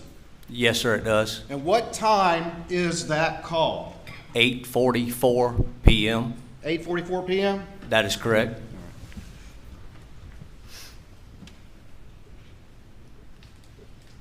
I'm going to show you next what's been marked as Exhibit 167 to your testimony. And is this another screenshot that was showed to you by Rogan Gibson from his communications with Paul Murdaugh? Yes, sir, it is. All right. And were these some texts between the two of them? Yes, sir, it is. All right. And does it reflect a text from Rogan to Paul on there? Yes, sir, it does. At What time is that? I'm sorry, go ahead. 8:49 p.m. 8:49 p.m., is that correct? That is correct. And can you read that text to the jury, please? See if you can get a good picture of it. Marion wants to send it to a girl we know that's a vet. Tell him to sit and stay, and he shouldn't move around too much. All right. Does it reflect any response from Paul? It does not. All right. What is the next communication on this particular exhibit? It's a little got glare on it. I can't. Yep. It looks like All right. 9:58 p.m. All All right, I'm going to bring the exhibit up because I know our Elmo's not working great. We're still working on that, but let me actually have you look at it.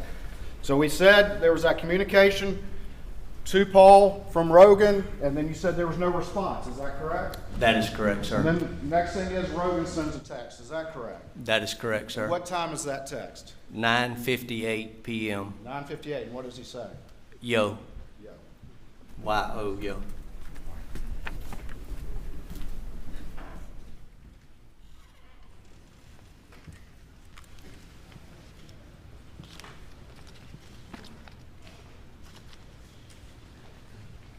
I'm going to put up on the screen State's Exhibit 168.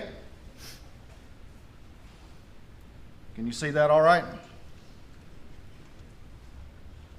Yes, sir. All right.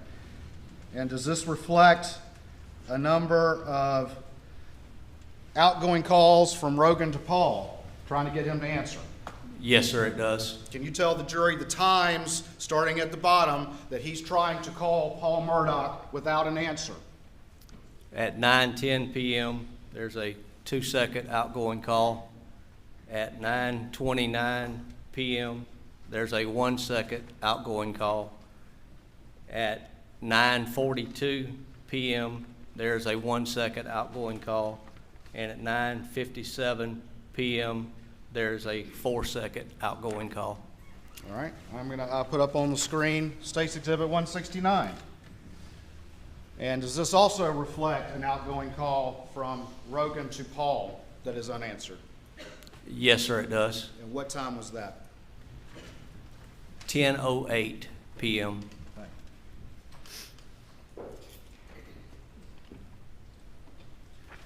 All right, we're now looking at State's Exhibit 170. I'm going to bring it up, tell you real quick. Who does this reflect communications with, between Rogan, Gibson, and who? Mrs. Maggie Murdaugh. All right, let me go publish this real quick.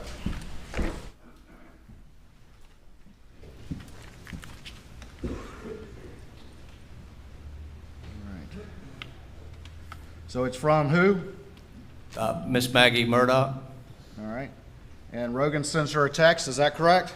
Yes, sir, he does. What time does he send that text? 9:34 p.m. And what does he say? Tell Paul to call me.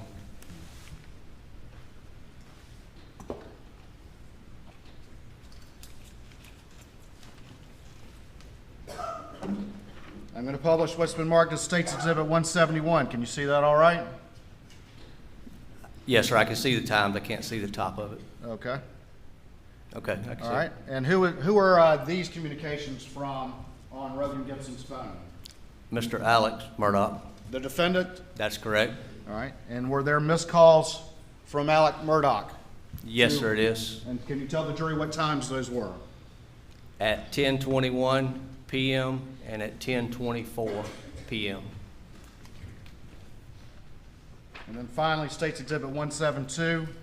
Are these additional missed calls on Rogan's phone? Or outgoing, missed calls? Yes, sir, it's missed calls. And who are they from? I can't see the top from that display. Sorry. Mr. Alec Murdaugh. Okay. And what time were these missed calls from Alec Murdaugh to Rogan Gibson? 10:25 and 10:30 p.m. Did you ultimately interviewed Rogan Gibson, is that correct? Yes, sir, I did. Without going into what he said, he told you what his communications and what he did that night and all the rest of it, is that right? Yes, sir, he did. Was there anybody with you when you interviewed him? Yes, sir, it was. And who was that? Special Agent Katie McAllister. Katie McAllister? Yes, sir. Did you take a buccal swab from Rogan Gibson? Yes, sir, I did. And tell the jury just really quickly, what is a buccal swab?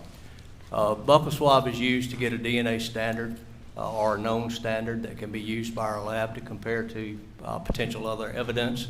It's a cotton swab, which we use on the inside of the cheek, very non-intrusive. Once we get it, we seal it. That with evidence tape is transported to our lab for our lab's use. Okay.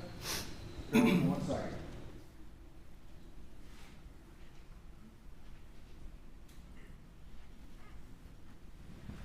I'm going to show you what's been marked as State's Exhibit 154 and see if you recognize this document.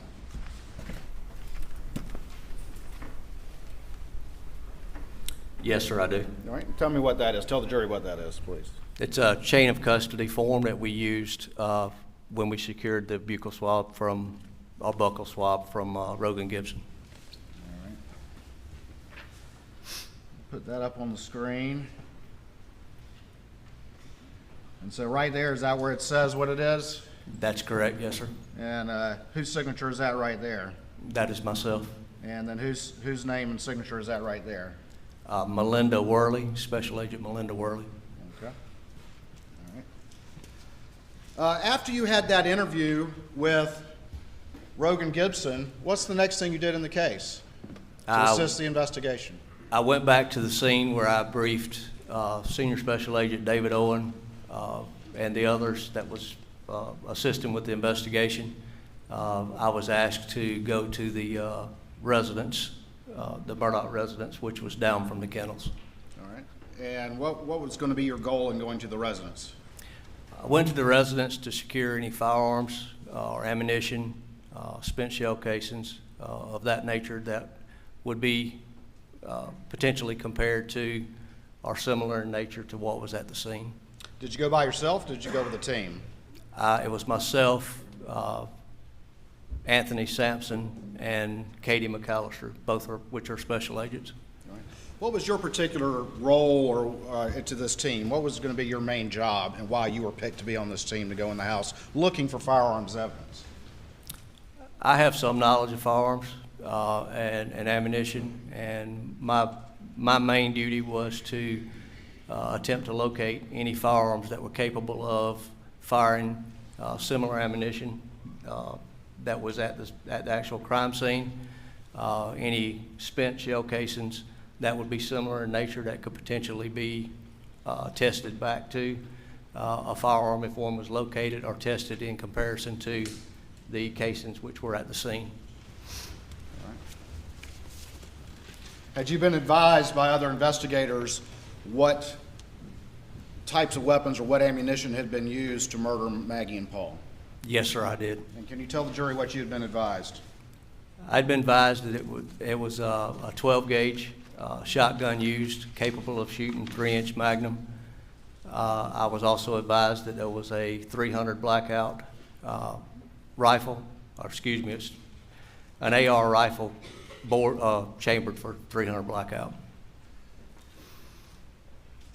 12 gauge and 300 blackout. That's correct, yes, sir. Bear with me 1 second.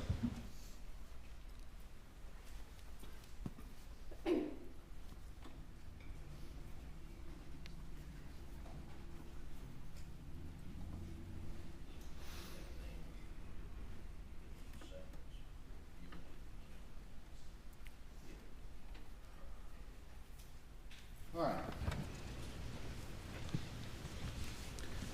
I'm going to show you what's been marked as Exhibit 160 to your testimony and see if you recognize that particular disc. Yes, sir, I do. All right, tell me what that disc is. It's a disc of my body-worn camera recording from the day of the house entry. All right, I'm going to show you what's been marked as Exhibit 159. See if you recognize this particular exhibit. Yes, sir, I do. All right, and what's on that? This is, again, a recording of my body-worn camera for the house entrance. All right, and why are there two recordings of body cams? Why do we have two instead of just one? After the initial entrance to the residence and some initial items being secured, I stepped outside to speak to the investigative team, which was up at the kennels, and then I walked back in the house. While I was outside, I noticed some items on the ground that needed to be secured. So I walked back in the house, got Anthony Sampson, Special Agent Anthony Sampson, to accompany me outside to collect those items. And what were those items? I'm going ahead and let's jump ahead. What were those items you ultimately collected out there? It was 300 blackout shell casings, which appeared to be weathered at the bottom of the stoop, entered to the entrance of the what I call the gun room. and in the flower bed on each side. All right, and when you say cases or casings, tell the jury what we're talking about. What is a case or a casing as opposed to the whole cartridge? Can you explain that to the jury, please? Cartridge case is what's ejected from the weapon once it's fired. It houses the powder, the primer, the bullet on the end, which is the projectile which leaves the end of the barrel. It's basically just the housing that holds the firing mechanism in a shell or in a casing. And in a semi-automatic weapon, once the bullet is fired, what happens to the casing? In a semi-automatic weapon, it is ejected. It's ejected. Yes, sir. Okay. And if nobody picks it up, it stays right there on the ground, doesn't it? That is correct. Yes, sir. Your Honor, this time I'd move States Exhibit 159 and 160 into evidence.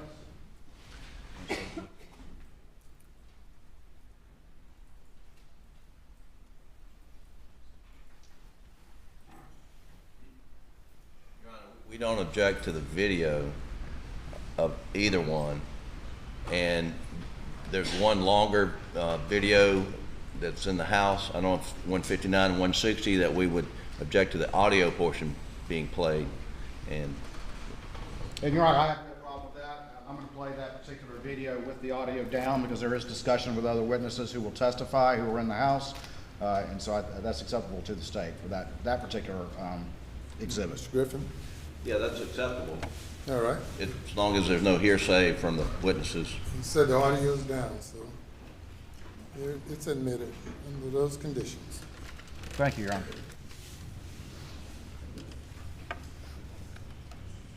Bear with me 1 second.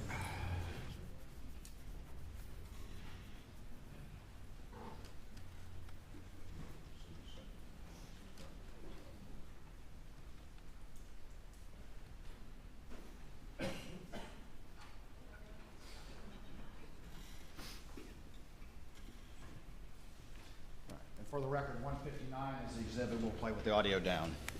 Thank you. Can I get the input changed, please, to the laptop?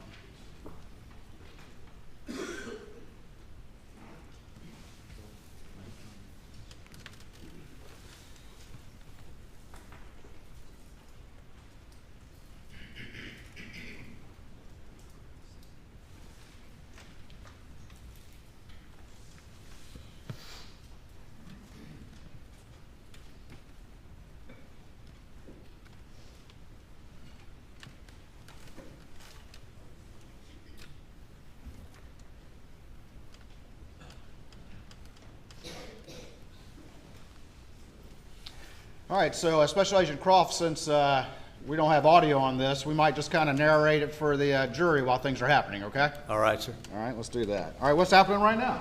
We are walking up to the side door of the residence, which enters the gun room.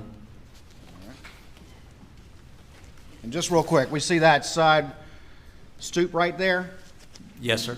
And what was found right there, if anything, by that stoop? 300 blackout casings. Is that what you just were talking about? Yes, sir, it is. Right there, huh? Yes, sir. Thank you.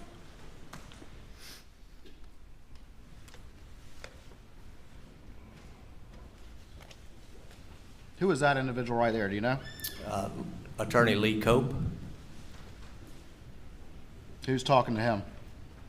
Special Agent McAllister. I'm gonna move it forward, going in the house a little bit. Where are we now? We are inside of the residence at 4147 Moselle Road in the gun room. Who are you shaking hands with right now? That would be Attorney Mark Ball, All right, who's getting their hands shook right now? Mr. Attorney Ronnie Crosby. Now, you mentioned Lee Cope and Mark Ball and Ronnie Crosby. Who are those individuals? What, if anything, is their relationship with Alec Murdaugh? They are law partners were law partners with Mr. Alec Murdaugh at PMPED. Do you know what Alec Murdaugh did for a living? He was a trial lawyer, and he also was a prosecutor for the 14th Circuit Solicitor's Office under Solicitor Duffy Stone. And what does a prosecutor do? They try cases for the state. Criminal cases. Criminal cases for the state, yes, sir. All right. That's what he did. That is correct.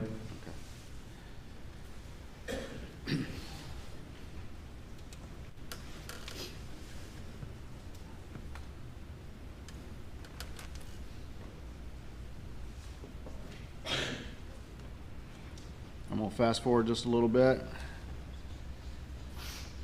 What's that sort of in the center of the screen right there?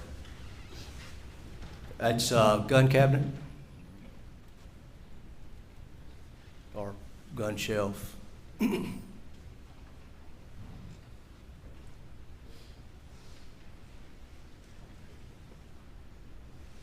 What's going on right now?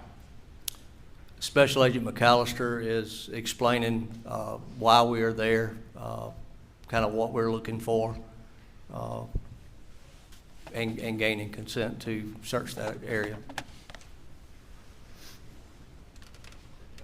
Was consent ultimately obtained to search? Yes, sir, it was.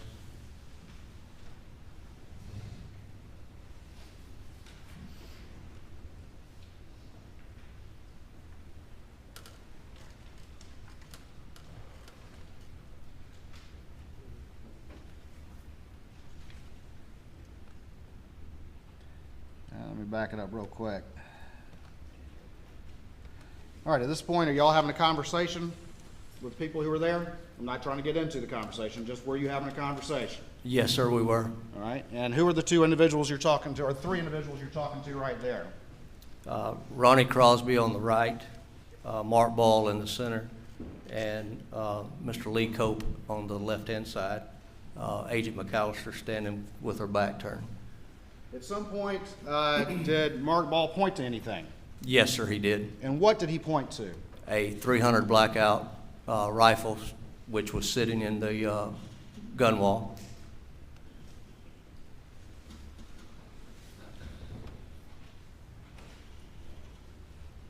Did Ronnie Crosby point to it? Let me back up.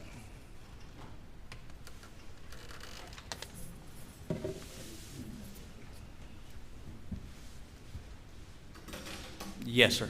All right. Then whose body camera are we looking at right now? That would be mine.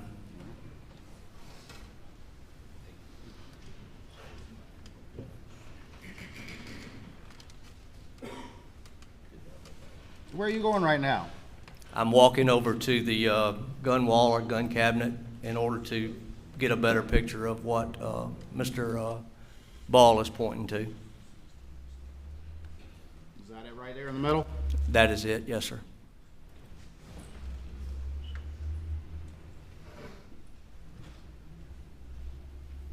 All right. Right, what is Mark Ball pointing to right now?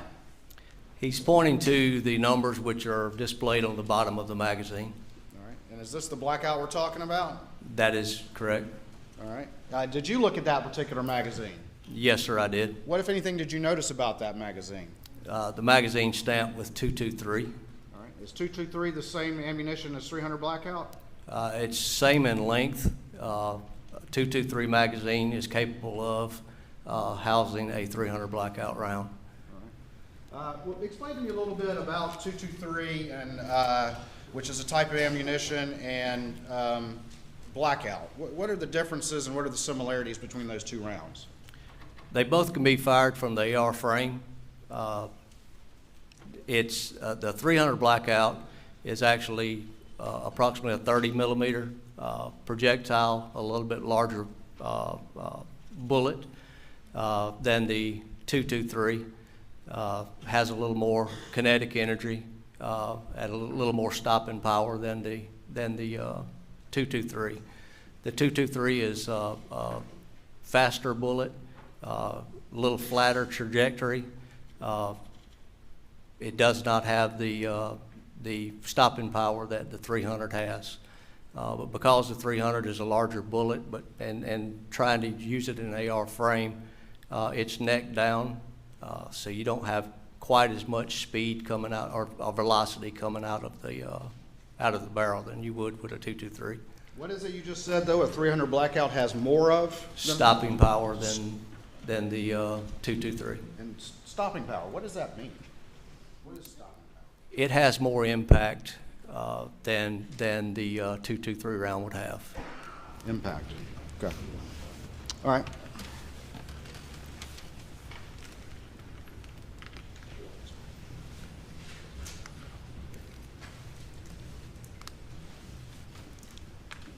What else are you looking for right now as you look through the other firearms on that particular gun rack? Any additional rifles capable of shooting a 300 blackout, and also the any 12 gauge shotguns which are capable of shooting 3-inch Magnum. Let me ask you this, did you find any other weapons that could shoot 300 blackout? No, sir, we did not. Did you ever find any other weapons on Alec Murdaugh's property that could shoot 300 blackouts other than that one that was in the gun rack? No, sir, we did not. We're going to talk more about this in a minute, but did you find some 12 gauges? Yes, sir, we did.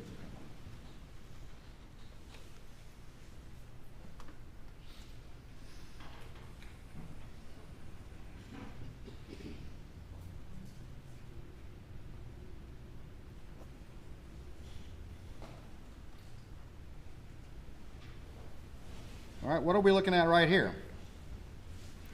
That's to the right of the gun wall or gun cabinet.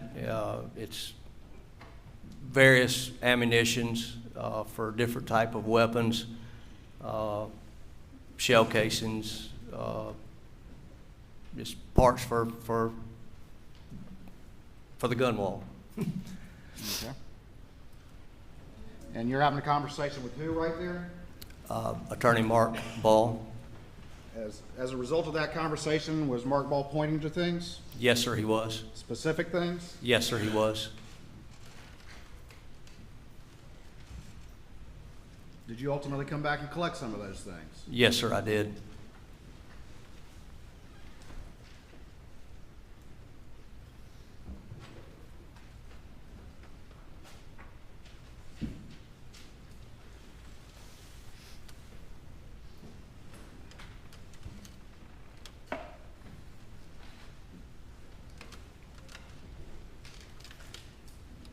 We'll fast forward to about 7 minutes and 30 seconds. Keep this thing moving.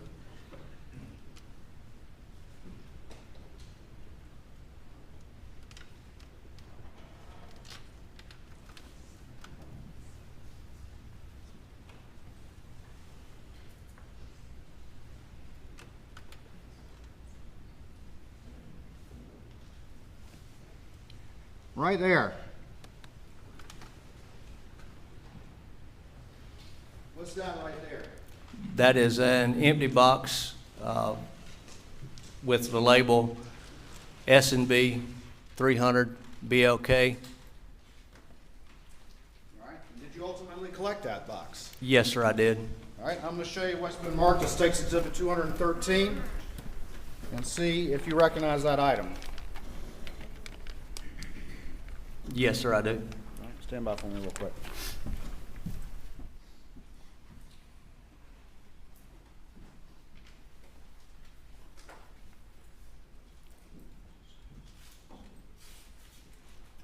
This time we move State's Exhibit 213 into evidence, I believe without objection. No objection. Okay.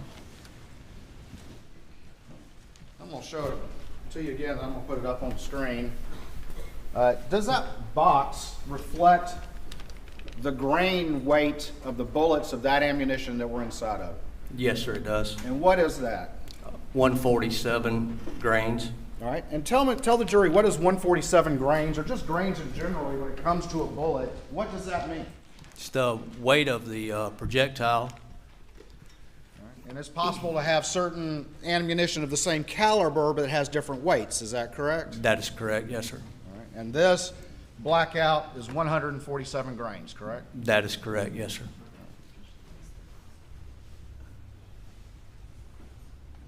Sorry. Can we, no, that's fine. I'll show it later.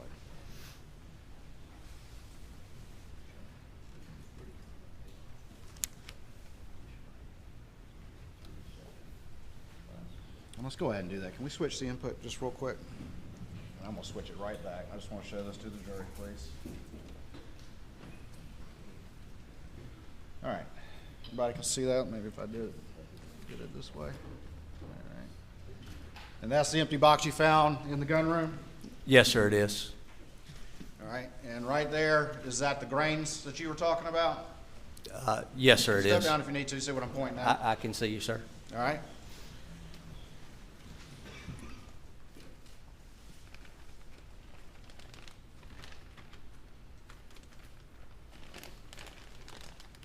Can you read that right there? I can't see. Yes, sir, I can. And what does it say? Cellier and looks like Bellet, All right. And in shorthand, when people are talking about ammunition, how do they say that? S&B. S&B. And then on the back right here, can you read that? Yes, sir, I can. And what does that say? 300 AAC blackout. All right, if we go back to the video, please.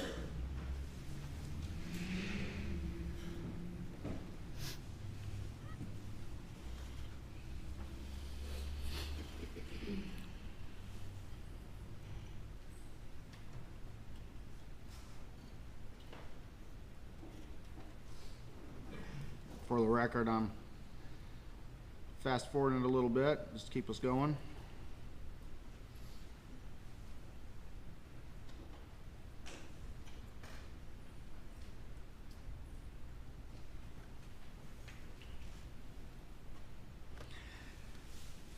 At this particular time, as it relates to the shotguns, are you looking to collect every single shotgun that's on that rack or only specific shotguns? Only specific shotguns. And what specific gauge of shotgun were you looking to collect? 12 gauge. And why only 12 gauge? That was the shell casings that was located at the crime scene.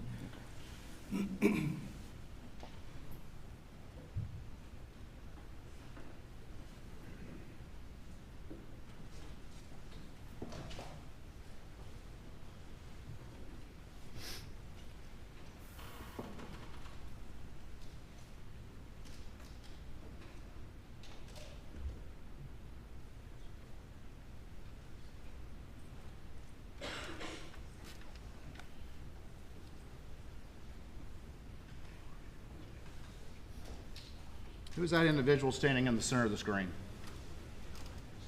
That would be Mr. John Marvin Murdaugh.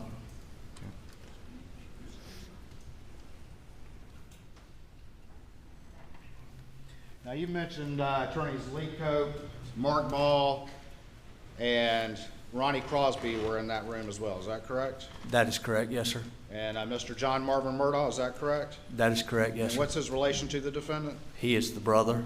Was that everyone that was kind of there, or was there another attorney as well that was present? There was an additional attorney that walked in the room early in the recording, And who was that? Chris Wilson. Chris Wilson.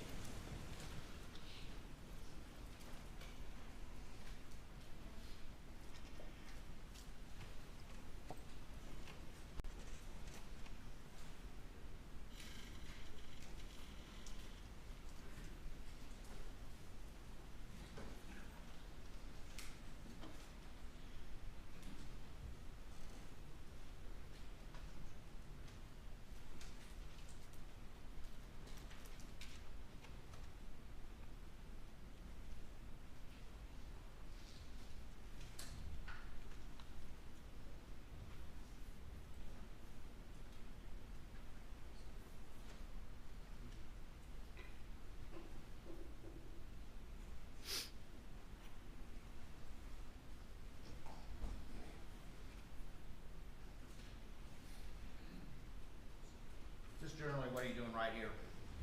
Just getting an overall of where things were at when we went into the room before anything was actually moved.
Saw you doing something with your hands. What are you doing right there? I'm putting latex gloves on my hands. And what is it you're about to do? I'm going to start collecting or securing those firearms. Okay.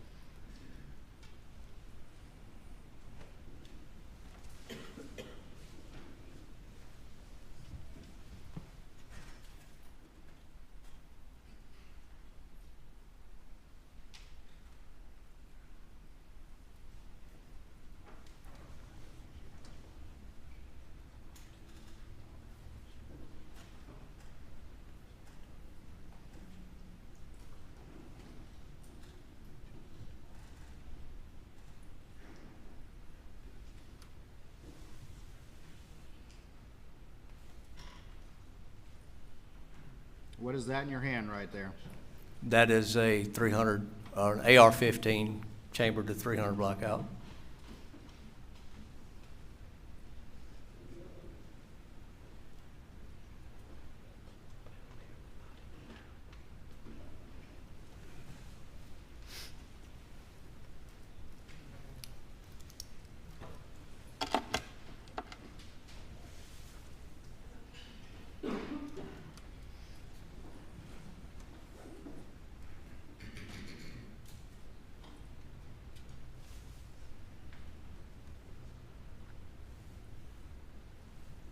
What is that in your hand right there? I kind of fast forwarded it.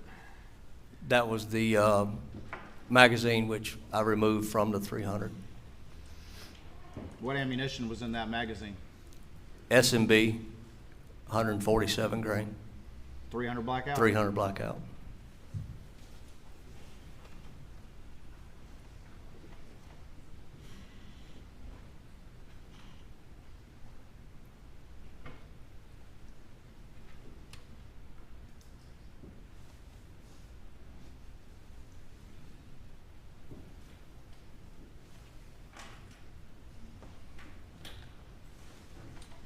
See another item 33, please.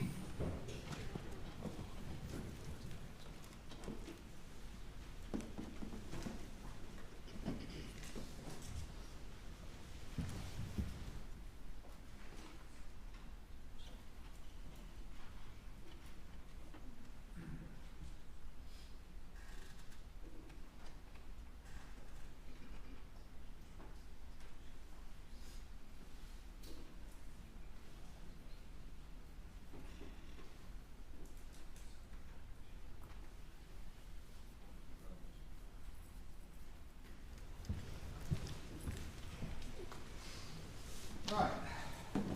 I called it item 33 because that's the sled item, but actually it's been marked as State's Exhibit 88. I'm going to have you take a look at that and see if you recognize that. Go ahead and pull it out. Just make sure not to point it at the jury. And if you could also make sure that it is not in a firing state, please, sir. It is safe. All right. And what is that item right there?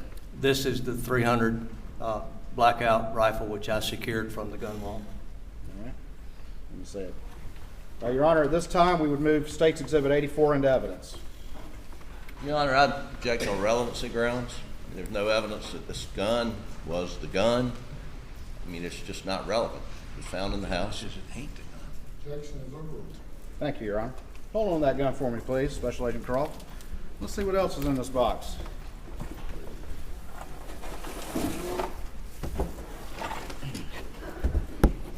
I'm going to show you the other part of State's Exhibit 88, and that's marked actually as State's Exhibit 210. What's that? This would be the magazine which I removed from this rifle on the video and the ammunition which it contained. All right, and what kind of ammunition is that? It's head stamped S&B 300 blackout. All right, and do you know the specific brand and make and caliber of ammunition that was used to kill Maggie Murdaugh? The head stamps on the shell casings at the crime scene was S&B 300 blackout. Same thing? Yes, sir. Let's talk a little bit about this firearm. What is this thing on the top here? That is a, I call it an optic, but it's actually a thermal scope, which can be used for shooting in the dark.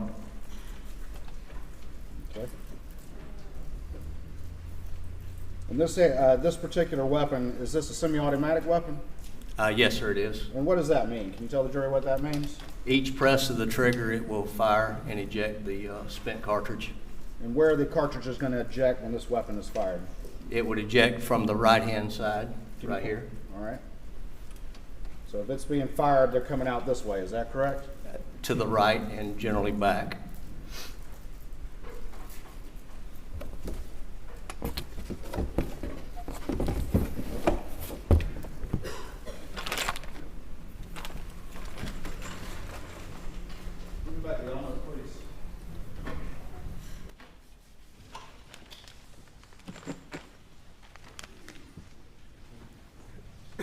Excuse me.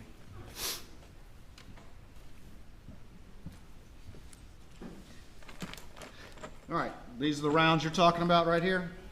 Yes, sir, it is. Those are the S&B 300s? Yes, sir, they are. And this is that magazine that said 223 on it that you were talking about, is that correct? That is correct.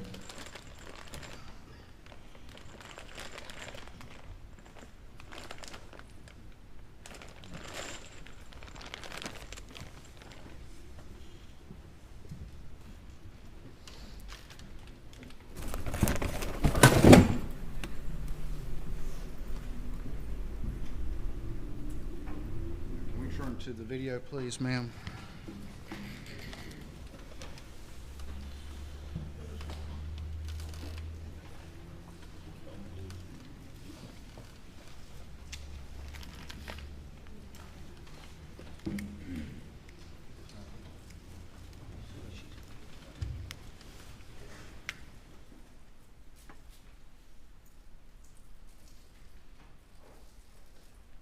All right, what's that you got in your arm now? That is a 12 gauge Browning. All right.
Just a hair.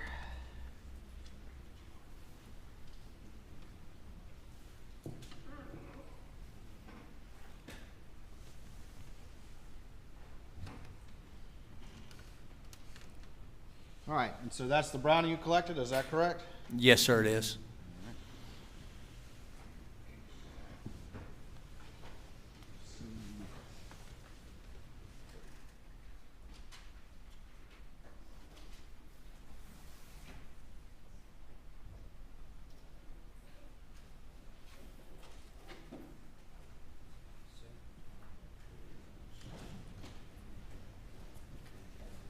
All right, I'm gonna bring you to item 31 here real quick. Before you open it, just give me 1 second. I'm gonna get this blackout rifle out of the way.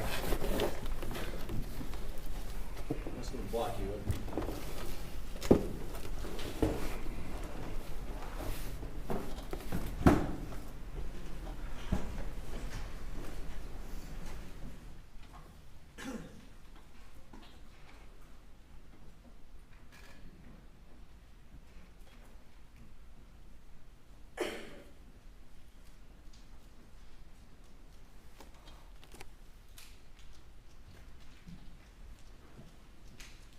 All right. That's been using the sled item number, but that's State's Exhibit 90. Is that correct? Chin is on. I got you. Right there. Yes, sir. All right. Could you open that up and tell me what's in that if you recognize it, please?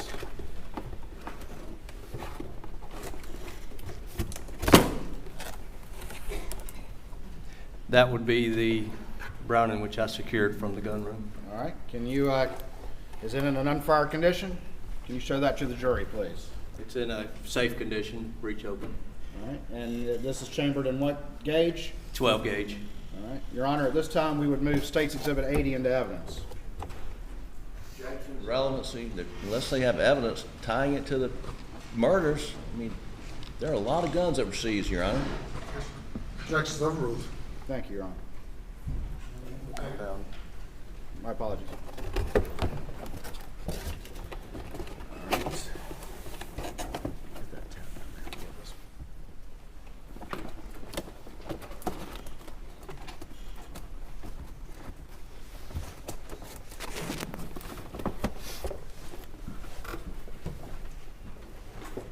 Excuse me, Your Honor, I just want to add Rule 403 grounds for my objection to this gun and all the other guns they plan to introduce. May proceed. Thank you, Your Honor. All right, let's return to the video.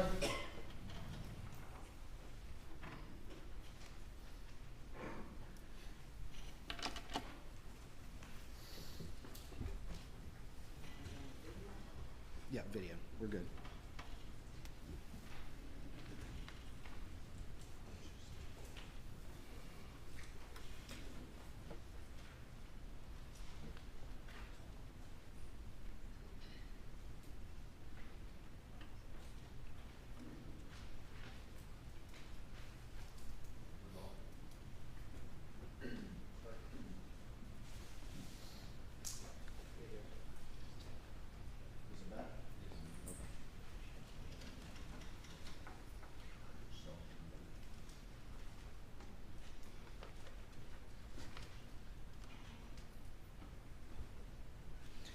As you were looking through these various shotguns and picking some up and putting them back and all the rest of it, what are you looking for in making that determination, the ones you take and the ones that you're putting back? That it was chambered in 12 gauge.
Another gun on the table.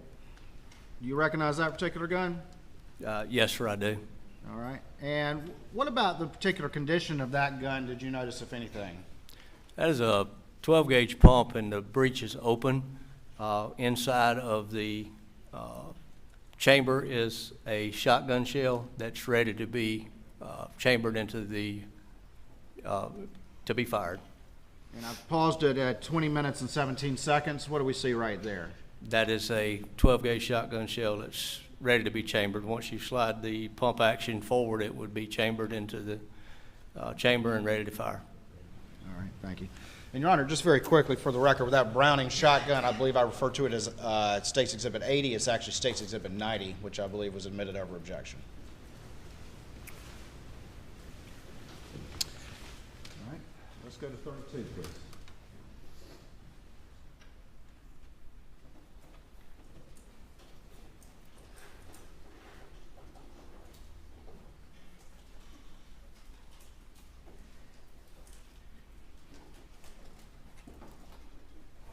I'm going to show you what's been marked as State's Exhibit 91. You could just take a look at it before you pull it out and tell me if you recognize what that is.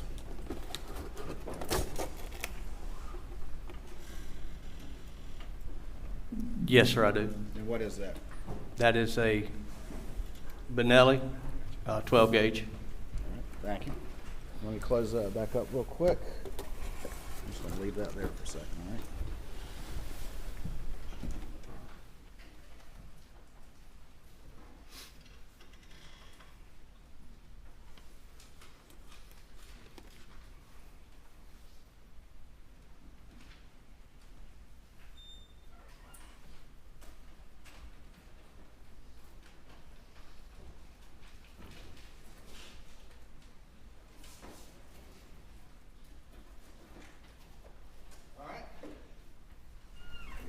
step ahead of ourselves, so let's do this one.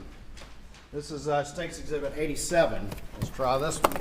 Can we do this without knocking everything over? I think so. All right, let's try to take a look, just real quick. I'll show it to the jury and tell me if you recognize that. Yes, sir, I do. All right, tell me what that is. That is the pump shotgun, which I secured from the gun wall, which is depicted in the video. All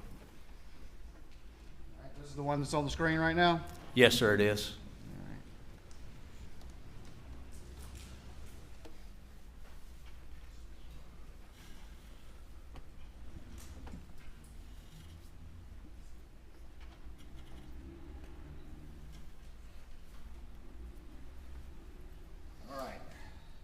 For the record, this is State's Exhibit 89. Let's go ahead and take a look and see if you recognize that.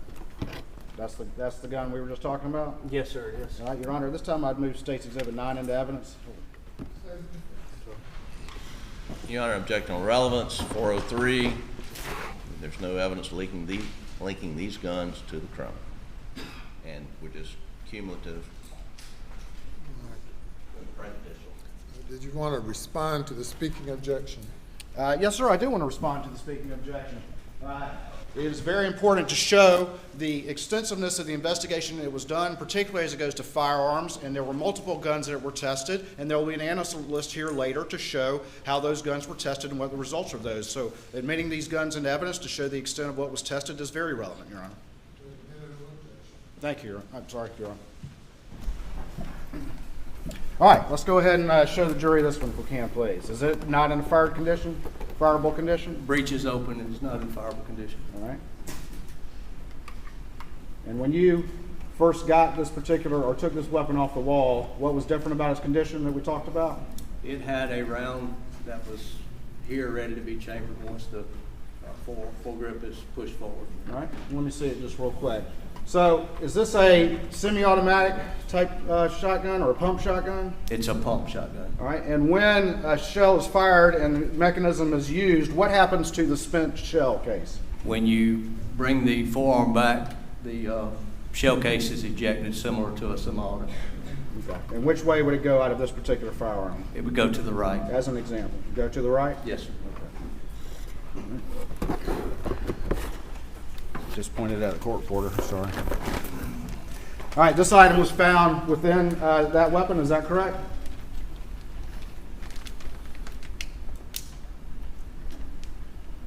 Yes, sir. All right, tell me what that is. It's a 12 gauge, 3.5 inch shell, 2 1/4, number 7.9. Is that a turkey load? Yes, sir, it is. All right, let's close this box up. Help me out if you would, real quick.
You recall what y'all are doing right now?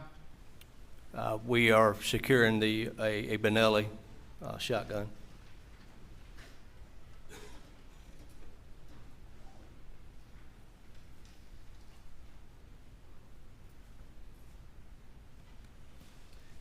All right.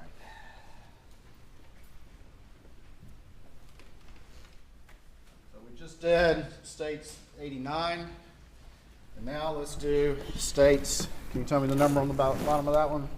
91. 91. All right, just real quick, if you can just take a look without showing it to the jury and see if you recognize that. Yes, sir, I do. And tell me what that is, please. That is the Benelli shotgun, which I secured. It's depicted in the video. All right.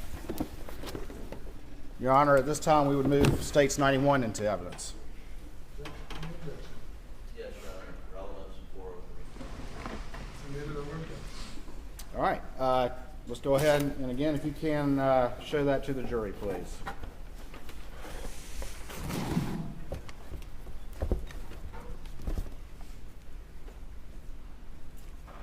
All right, thank you very much.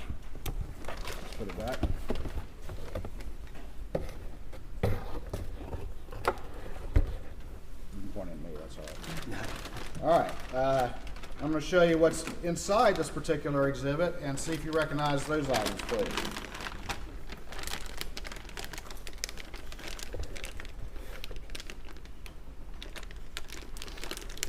Yes, sir. All right, and what are those items? Those are two 12-gauge shells, which were loaded in the Benelli at the time we secured it. What, if anything, can you tell me about the type of shells those are? Head stamp is Winchester 12-gauge, long beard, so 3-inch, number 4. And the head stamp on the red one is a Federal 12-gauge, 7 2.5 ounce. It's 3.5-inch Federal premium shell. Different types of ammunition, even different sizes, is that correct? That is correct. One is a Winchester and one's a Federal, is that correct? That is correct. All right, let's close this box if we could.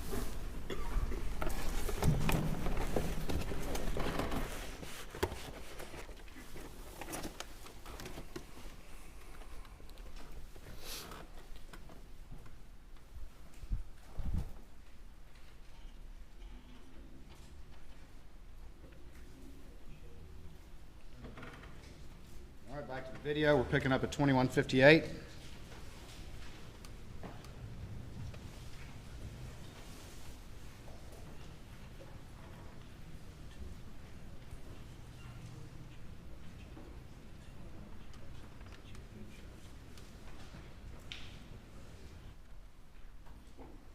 At this point on that gun rack, did you observe any other 12 gauges?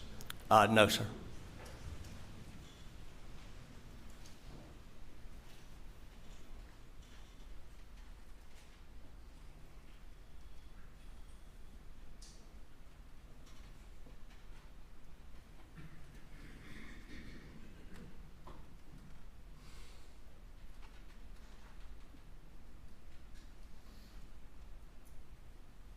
Who are you having a conversation with right there? Attorney Mark Ball. Was he pointing in that box? Yes, sir, he is. Was he pointing about what y'all were talking about? Yes, sir, he is.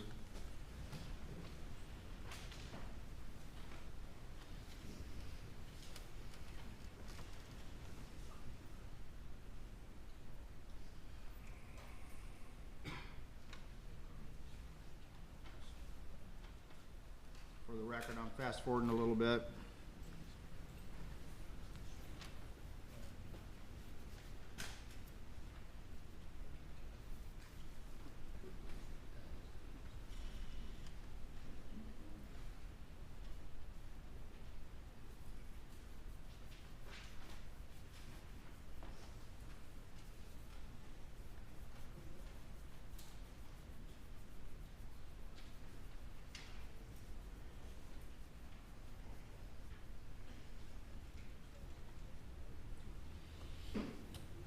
We're going to talk more about this, but after collecting these various firearms, did you and the other agents ultimately collect both spent rounds as well as unfired rounds in the property and at the house? Yes, sir, we did. And that's what generally the video is depicting from here on out? Yes, sir, it is.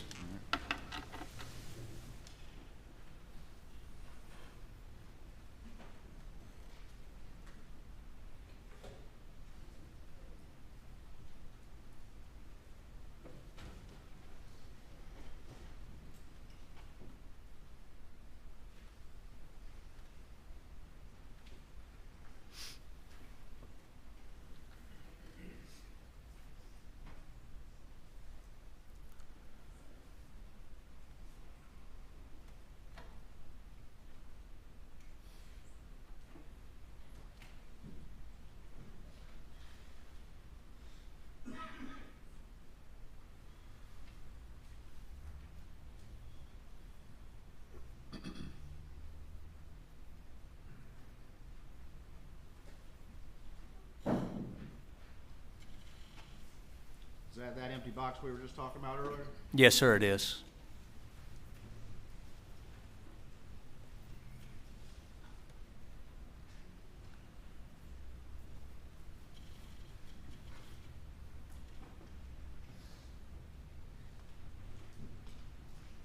For the record, we're at 28 minutes and 59 seconds.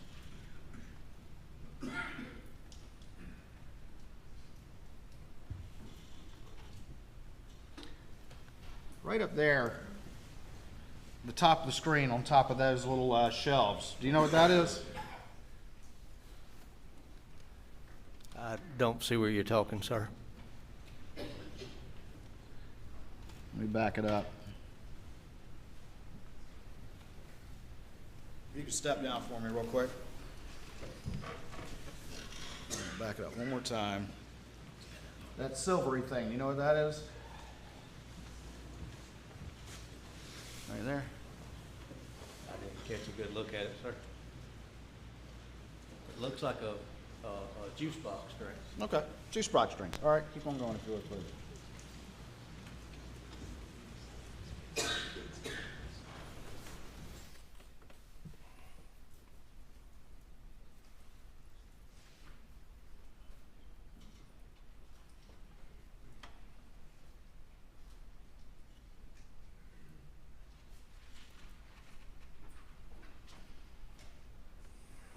I'm just kind of fast forwarding it. What's generally going on right here? Still looking for any additional weapons or ammunition.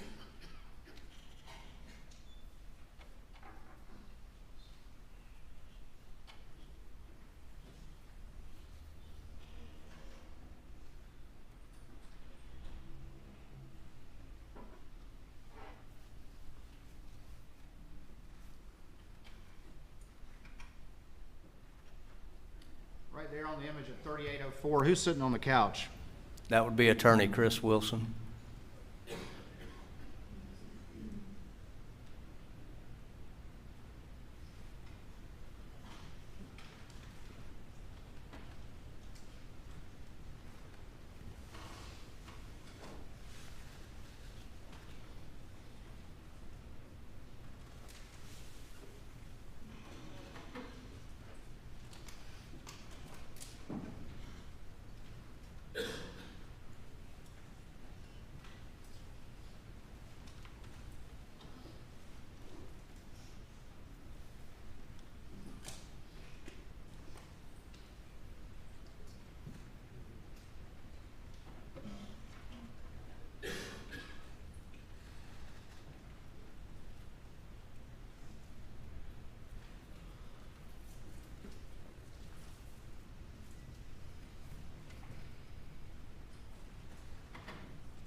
All right, bear with me, I'm gonna kind of fast forward through this.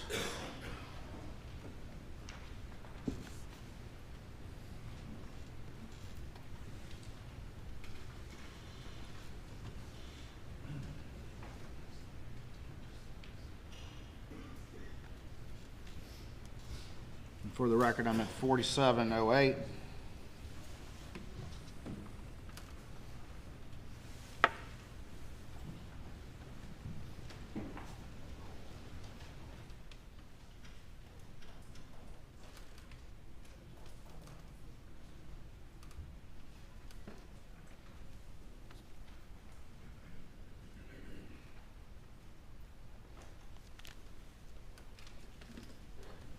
See who was on your cell phone right there? Yes, sir, I did. Who was that? Captain Ryan Neal. Is that your boss at the time? Yes, sir, it was. Okay. And so what are you doing right now? I'm fixing to step outside to talk to him. All right. Does your body camera go off at that point? It does. All right. Tell me what happens when you go outside. Do you go outside that stoop we showed earlier? Yes, sir, I go out of the side door, same door we entered. All right. And what, if anything, did you observe outside? I observed on the ground, right at the edge of the stoop, what appeared to be a .300 blackout spent shell casing, appeared to be weathered as if it had been there for some time. Okay. And what, if anything, did you decide to do at that point? After talking to Captain Neal, I went back inside. I asked Special Agent Anthony Sampson to step outside with me so that we could secure those shell casings.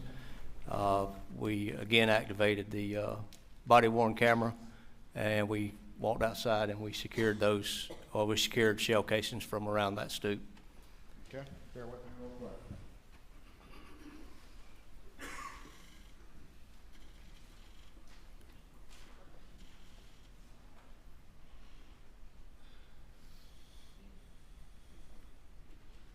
All right, I have what's been marked as State's Exhibit 260 for identification at this time, and why don't you have to take a look at that and see if you recognize that. Yes, sir, I do. All right, let me take them back real quick. And what are these? Those are the spent shell casings which I picked up from around the stoop on the outside of 4147 Moselle Road outside the gun room. All right, and when you say that they were in weather condition, what do you mean by that? The brass is tarnished. They had dirt in them. It just appeared they had been sitting in the weather for a while. And did, if I could have the helmet back, please.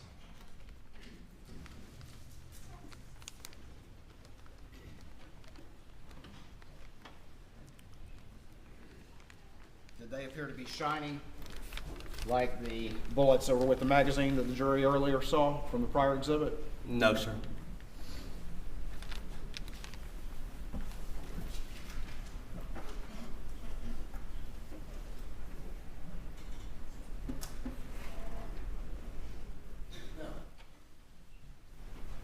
All right, I'm just going to put this exhibit without objection, put it up on the screen. It's marked for identification at this time. And again, if you could describe for the jury the condition of those cases when they caught your eye. I apologize. I couldn't hear what you said. My apologies. Again, if you would, just describe for the jury what you're talking about when about these cases when you that caught your eye when you saw them outside. Well, the brass was not shiny as a new casing would be. It appeared that it had been sitting in the weather for some time. It had began to tarnish inside of the where the bullet had been expelled from the end. The inside had dirt, grass. Obviously, it had been there for a while. What was the brand and type of ammunition that's in this particular exhibit that you found? S&B 300 BLK, Butch Blackout. Let me go to the video if I could, please.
What are y'all doing on the screen right here?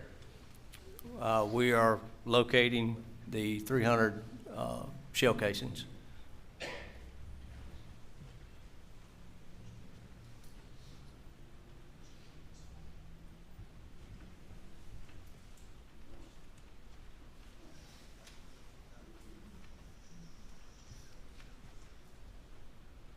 What's Agent Sampson doing right there? He is picking the shell casing up. Is that one of the casings that's in this bag right here that you identified? Yes, sir, it is.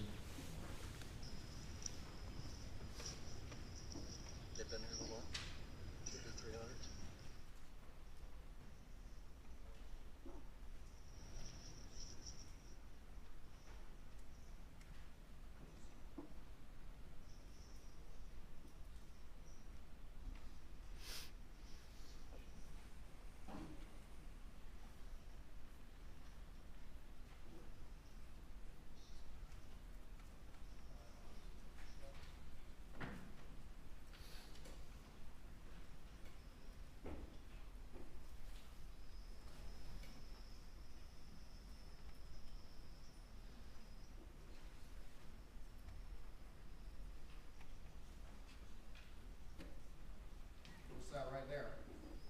That is another shell casing on the, if you're facing the door, or the stoop door, it'd be on the left-hand side of the stoop. Is that one of the ones that are in this bag, State's Exhibit 260? Yes, sir, it is. And what brand and type? S&B 300 be okay.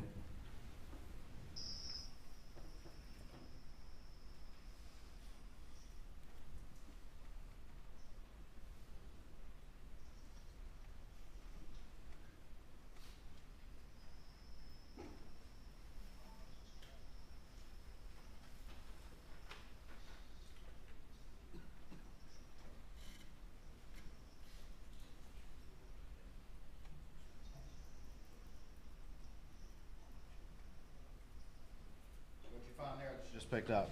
That would be another S&B 300 blackout shell casing. One of the ones in this bag we've been talking about? Yes, sir.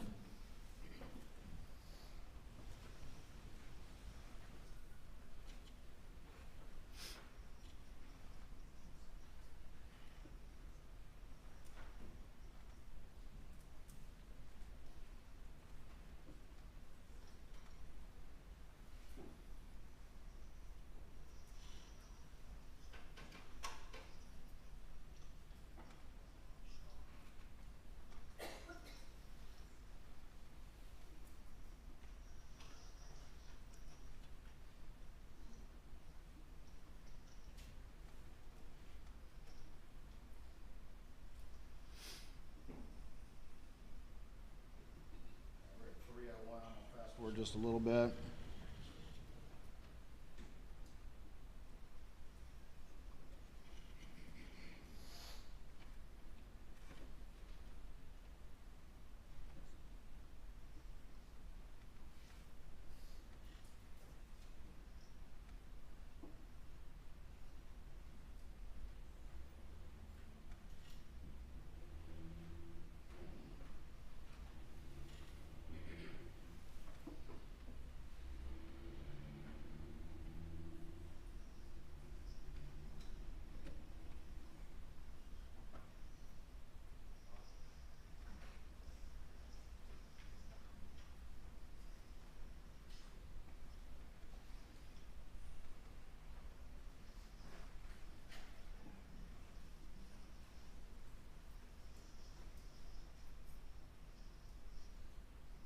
At that point, y'all collected all 5 cases that are in this bag? Yes, sir, we had.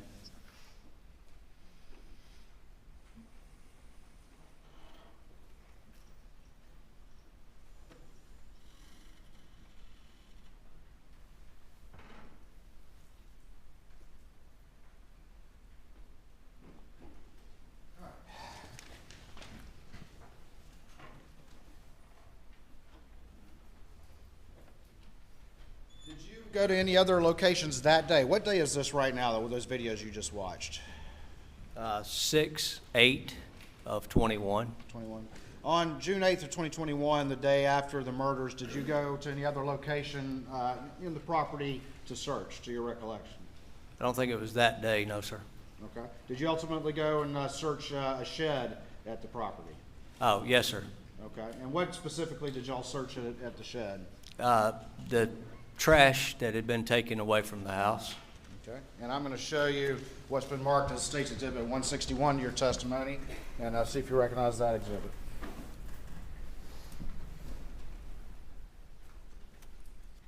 Yes, sir, I do. Tell me what that exhibit is, please. This is a video of my body-worn camera when we were actually digging into trash that was, we took to the shed and dug through. Your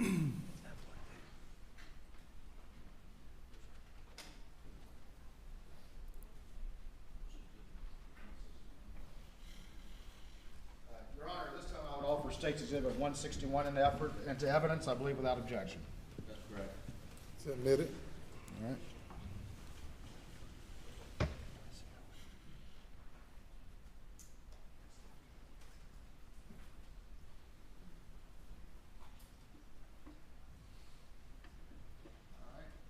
This time, I'm going to publish Exhibit 161.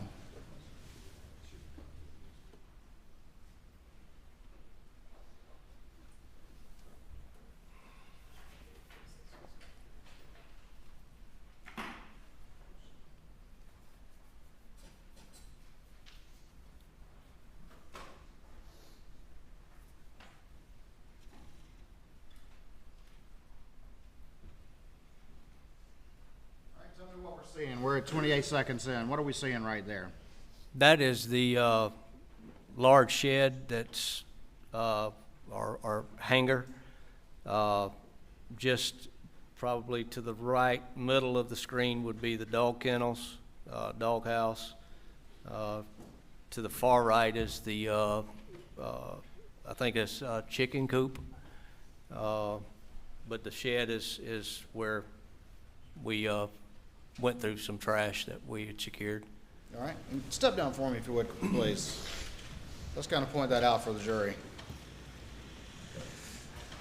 So where are the kennels in this particular video? The kennels are right here. And where's the feed room in this video? The feed room would be right here on the end. All right. And where's the little doghouse in this video? This would be the dog house. All right. What is this thing right there underneath the shed? That's UTV under the shed. And then the kennels extend down this way with various cages? Yes, sir, it does. Thank you. You can retake your seat.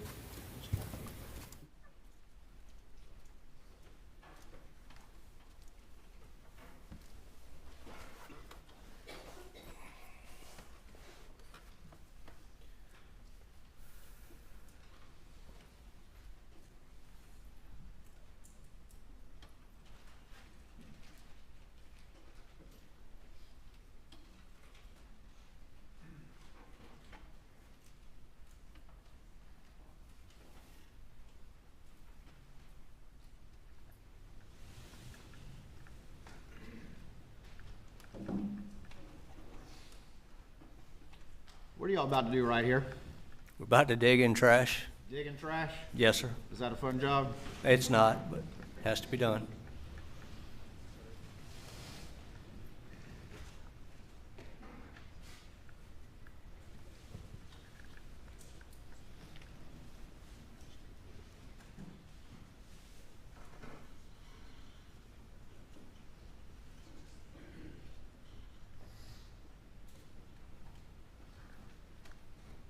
All right, at 124, I'm just going to fast forward it some. What is that image right now at 145 that's on the screen? That is a empty box, 12 gauge premium turkey load ammunition. All right, and what is that right there? An empty box of 12 gauge long beard, 3.5 inch, let's see, 2 ounce, number 4 shot.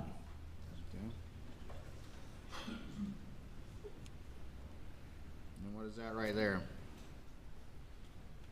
That is a empty box of 12 gauge. It's got Browning on it, TSS. It's a 3.5 inch, 2 1/4, number 7 and 9. All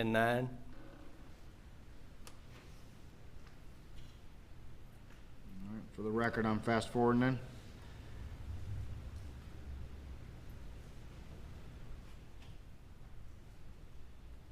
What is this right now that we're seeing at 3 minutes and 7 seconds?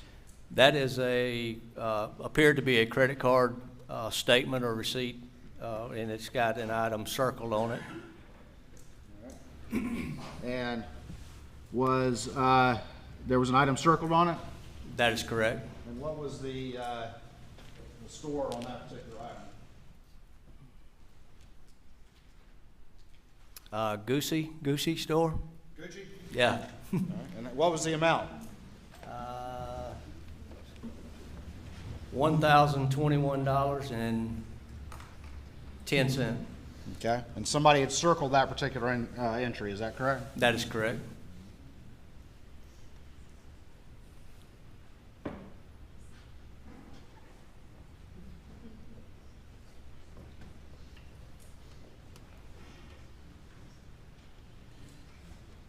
For the record, I'm just fast forwarding through, y'all searching through the trash, is that right? Yes, sir, we are.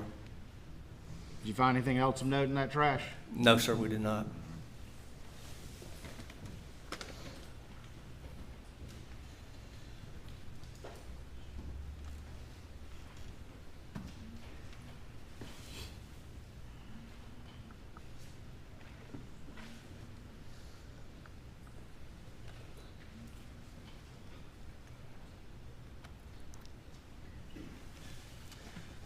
All right.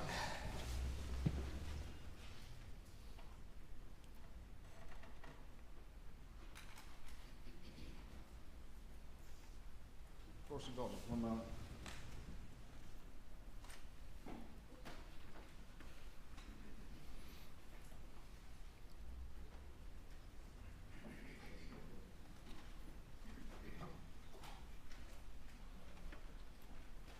All right, I'm going to show you, stand by for me real quick.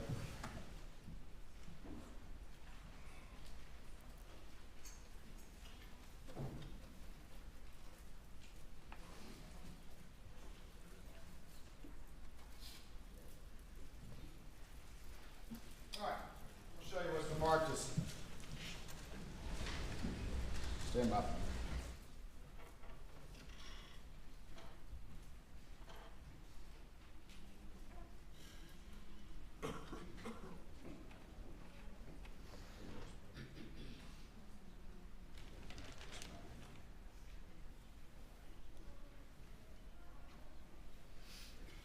I'm going to show you what's been marked as State's Exhibit 214, which is an evidence bag, and see if you recognize what's in there.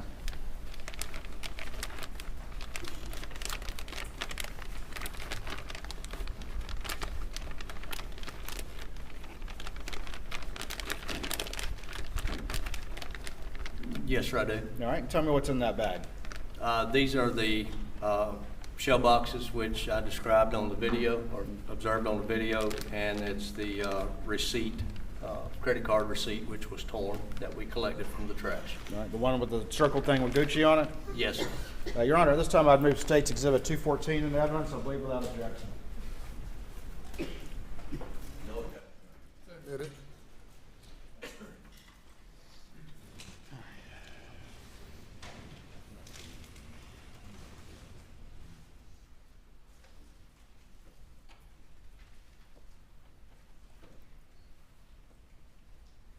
I'm going to jump ahead in the story just a little bit. Did you ultimately return out to the scene to do an additional search, or out to the property as a whole to do an additional search? Yes, sir, I did. All right, and do you remember what date that was? Roughly? I think it was the 13th. Okay. And what were you looking for on that particular search? Again, looking for any firearms, shells, shell casings that would could be tested for a potential weapon to use during a crime. All right. And do you remember who were some of the other agents that were out there, or what else was going on at that time? I think Agent McAllister was there.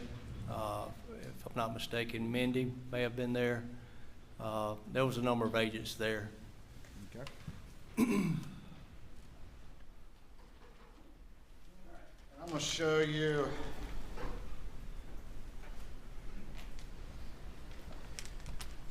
what's been marked for identification, or marked right now, is State's Exhibit 152 and 151, and see if you recognize those items generally.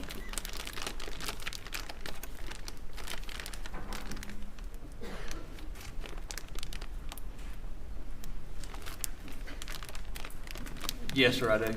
All right. And can you tell the jury just generally what those items are? It's 300 blackout ammunition and magazine containing 300 blackout ammunition that was collected. All right. And was this collected at various locations on the property during that search? Yes, sir.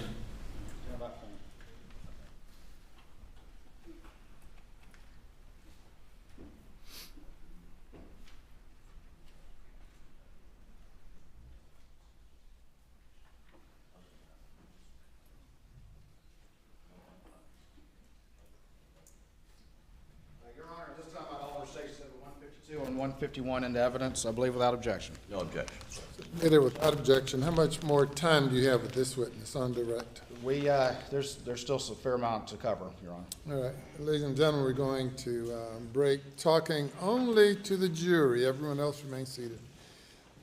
We will reconvene at in an hour and 20 minutes. An hour and 20 minutes. Please go to the jury room.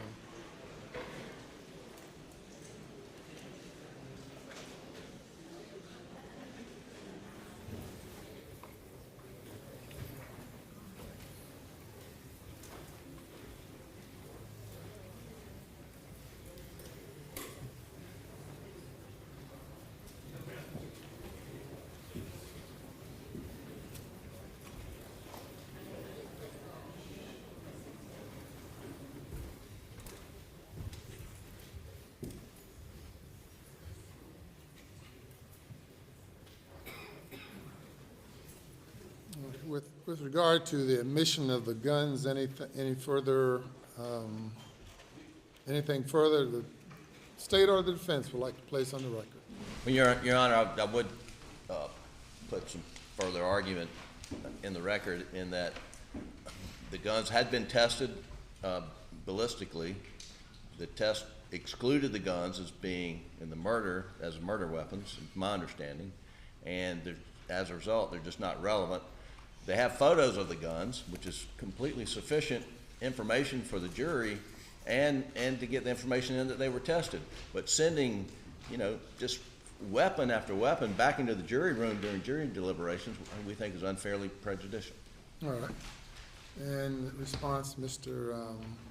Your Honor, the defense, as you might expect, has already challenged the sufficiency of the investigation and what was done. I think the state, not only just generally, but all certainly in response to those lines of examination, is entitled to show the extent of the examinations that were done in analyzing the relevant firearms evidence that was on scene. This agent gathered 12-gauge weapons for a reason, because 12-gauge rounds were used to murder Paul Murdaugh, and therefore admission of those we believe is relevant and not overly prejudicial. Certainly nothing about the way we did that examination did anything that was prejudicial. It was all very straight to the point.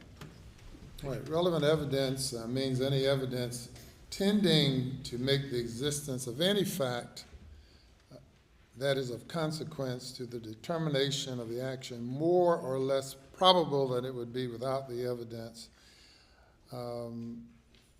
This evidence, so these guns were part of the crime scene in and around the crime scene at or around the time of the murders. Issues have been raised regarding multiple guns, multiple shooters, multiple spent rounds, and the court, in its discretion, have admitted the evidence as being relevant, and there's no dispute that the defendant had multiple guns in and around his place, and I find that it's relevant and more probative than prejudicial, and that's the basis for the court's order with regard to admitting that evidence. And we'll be on break for an hour and 20 minutes.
Okay, if we can have our witness back.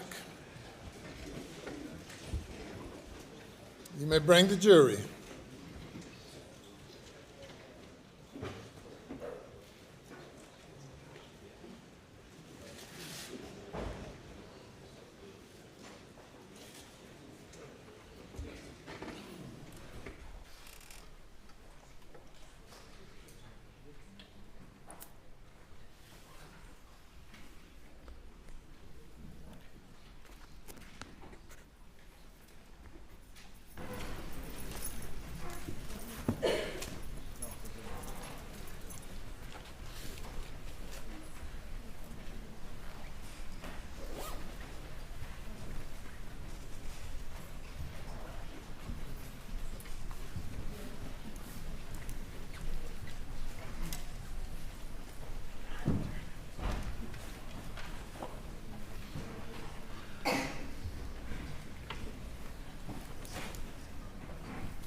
All the jurors are present. Thank you. You may proceed. Thank you, Your Honor. May it please the court. Senior Special Agent Croft, a couple things I want to kind of go back to just as a housekeeping matter before we move on to new matter. And previously shown me to the defense counsel.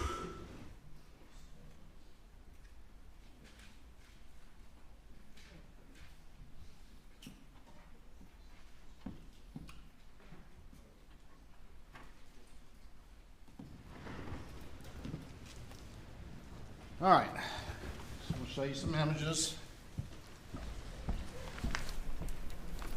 I'm going to show you what's been marked as State's Exhibit. What are we doing first? 163, 173, 158, 175, 176, 177, 179, 180, 181, and 183. And just have you generally flip through those and see if you recognize those images.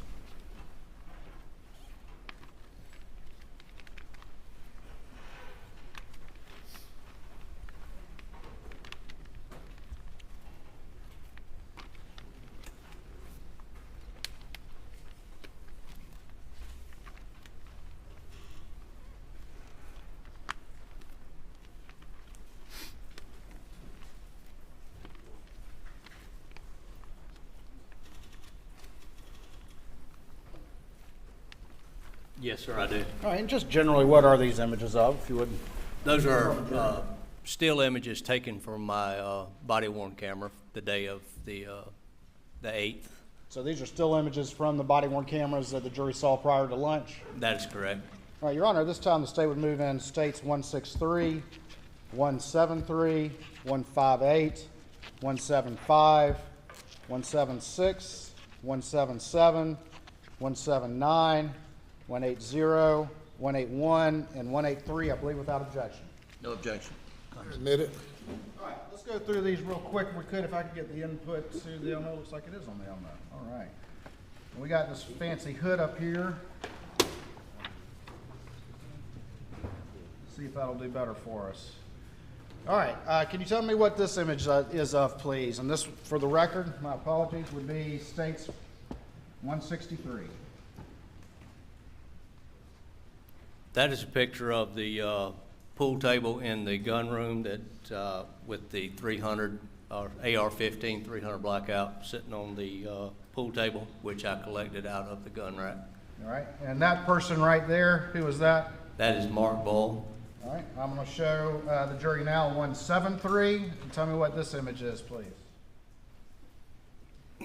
That is that AR-15 rifle 300 blackout sitting in the gun wall before it was pulled from the gun wall, placed on the table.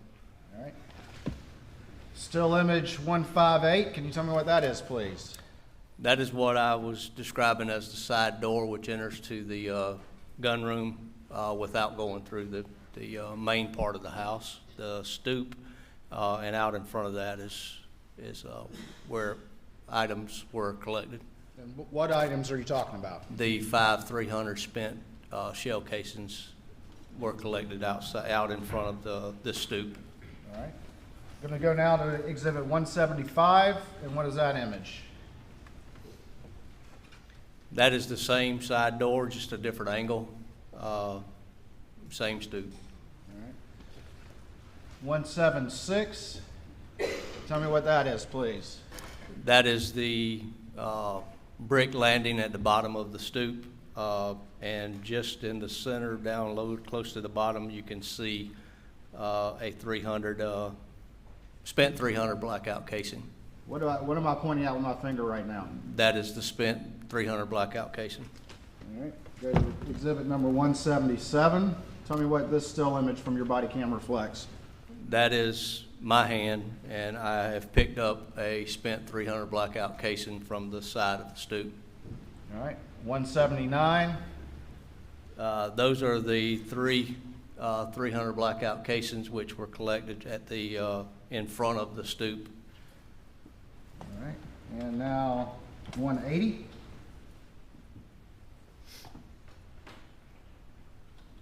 That is the left-hand side of the entrance of the gun room, just in the flower bed. All right, and do we see cases in that image? You can step down if you need to. I know your screen's pretty small. If you need to step down, that's fine.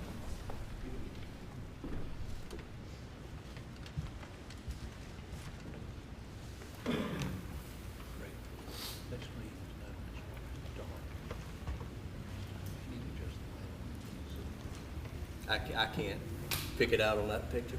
All right. I'm gonna hand you State's Exhibit 180 and see if you can make it out. Yes, sir. It will be at the bottom of the picture, about in the center. All right. Well, let me have you come around, or you can do it. I'm gonna put it back up and do it screen for the jury, please. It would be right here. All right. Sounds good. You can retake the stand, please. All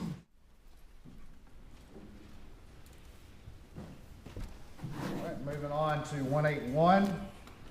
Tell the jury what this still image reflects, please.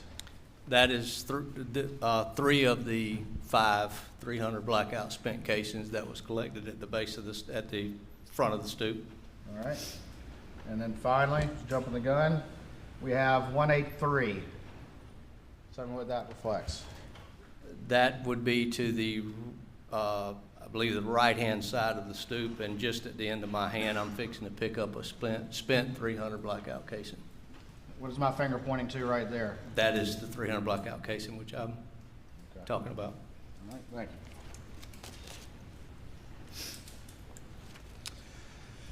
Right before lunch, there was admitted into evidence states 152 and 151, and you got your readers with you? I do, yes, sir. Can you remind us where those items were collected, please? The ammo was collected from the shelving in the gun room, 300 blackout ammo, on 9/13 of 21, and the 300 blackout the 243 magazine with 300 blackout ammo in it was collected from a black Ford F-150 that was located on the property. And you got a knife on you? I do, yes, sir. You mind opening that exhibit for us? And let's take a look at those items, please.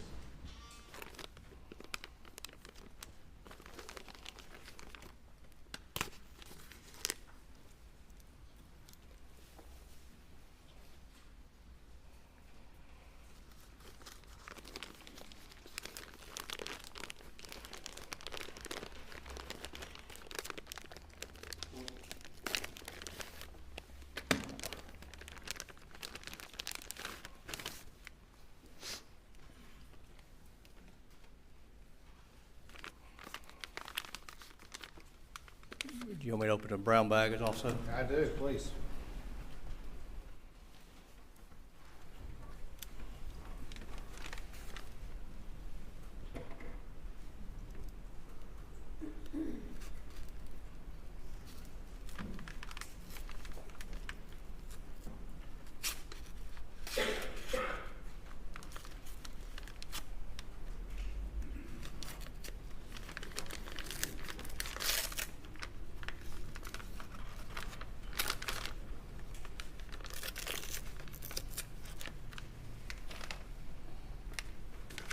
go ahead and do most with that one first, if we could. Can you remove the item from its packaging, please?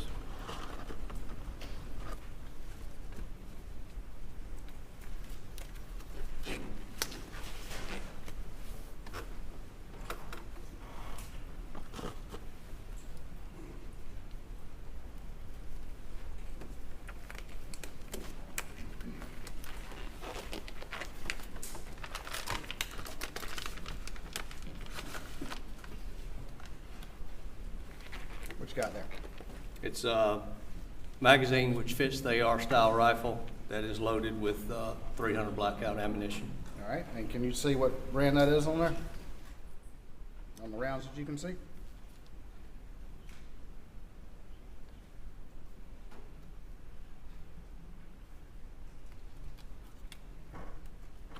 Appears to be S&B 300 blackout. S&B 300 blackout. Yes, sir. I'm gonna take that item. I'm gonna put this up on the screen so the jury.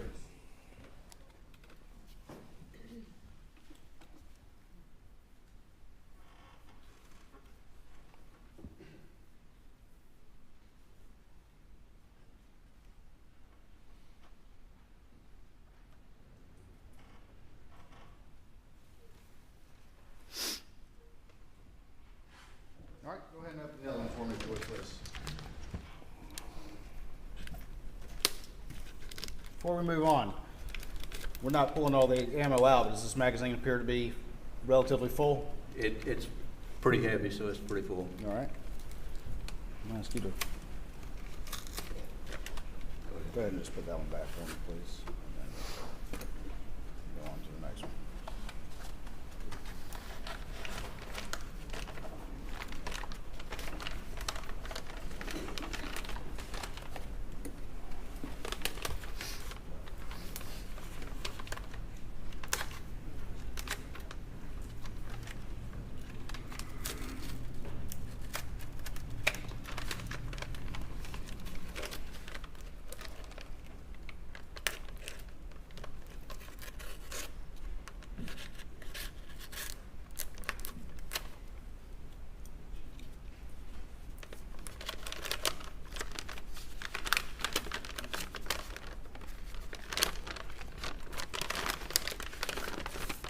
Cut the bottom of the bag.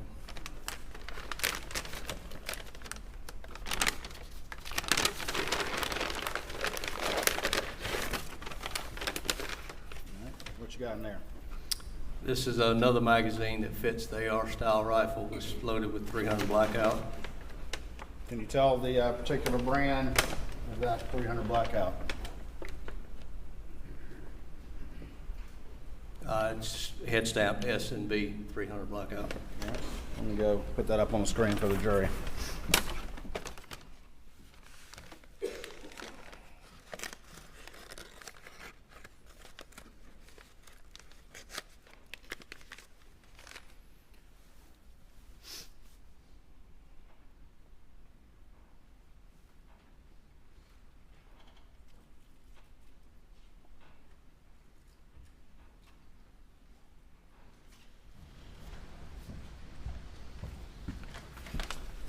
All right.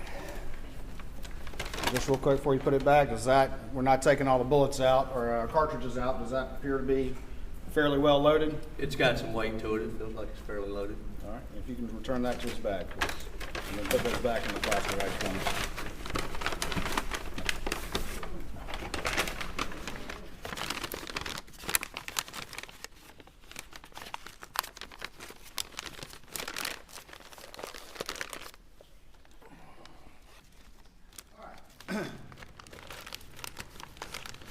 We've been talking about guns for a while. Let's talk about something else for a minute, and then we'll get back to guns.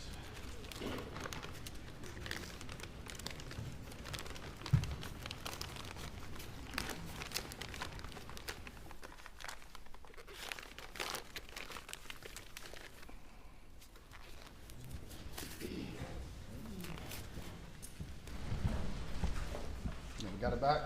Yes, sir. All right. Going back to June 8th, 2021,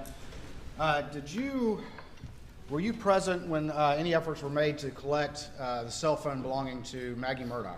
Yes, sir, I was. All right. And who all were you present with when when that happened, and just kind of describe the events as they took place, please. It was myself, Special Agent McAllister, Captain Ryan Neal, Dylan Hightower. There was one or two more people there, but I don't recall. Okay. And ultimately, was that phone located? The phone was located a short distance from the crime scene. All right. And where was it, just generally? If you would come out of 41, out of the driveway of the residence, take a right on Moselle Road, quarter mile, half mile. I don't recall the exact distance. On the left-hand side of the road, kind of in the grass area. When y'all found it, what happened then? Who picked it up? Who collected it? What happened to it at that point? Captain Neal picked it up. Special Agent McAllister held it in her hand while a picture was taken of it, gloved hand. We were given the passcode to the phone. Passcode was entered into the phone just to verify that it would work, it would unlock. And it did work, it did unlock. It was immediately shut, locked back. And then passcode was written on a sticky note. It was packaged and ultimately turned over to crime scene. Okay. And you were there when all that happened, is that correct? That is correct, yes, sir. Aside from the things y'all just described, was it otherwise manipulated or tampered with or changed in any way? No, sir, it was not. All right. I'm going to show you what's been previously marked for identification at this time as Exhibit 204, and have you just take a look at that and see if you recognize that item.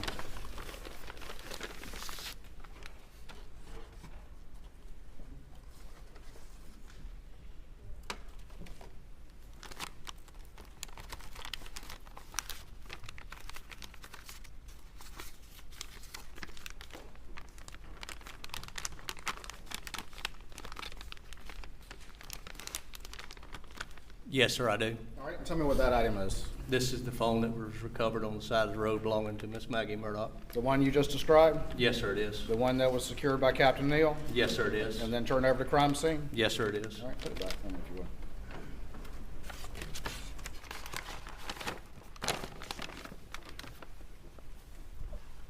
Just real quick.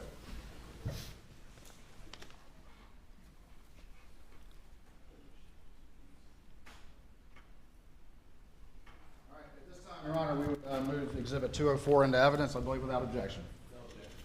Did it?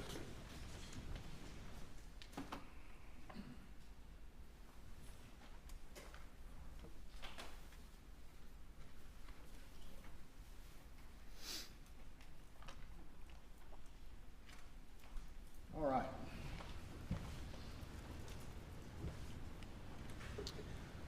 Let me ask you this question. Do you know a guy by the name of John Bedingfield? Yes, sir, I do. And is that somebody you knew before this case? Yes, sir, it is. And how do you know him, just generally? John grew up in Barnwell, just like myself. He actually has a son that's the same age as my son. They went to school together, played ball together. I've known John for a number of years. And what does John do for a living, do you know? He is a DNR officer.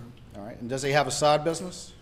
He does. And just generally, what does that side business do? He's got a gun business where he builds, works on firearms. Okay. And prior to this case ever happening, did you ever have any conversation with John Bedingfield about whether or not he had assembled any guns for Alec Murdaugh? Yes, sir, I did. Okay. And is that something that you knew prior to this case ever taking place? Yes, sir, it is. After this case took place, well, let me ask you this. Did you know what ammunition was used by those guns that were assembled by John Bedingfield for Alec Murdaugh? Yes, sir. And what ammunition was used in those guns? Hearsay. Response? Yes, not all for the truth of the matter asserted this time, but effect on the listener for his actions. Anything further? It's still hearsay, and I'm not sure what his actions are in response to the hearsay. I mean, he's asking questions about what he learned well before these crimes. Objections overruled.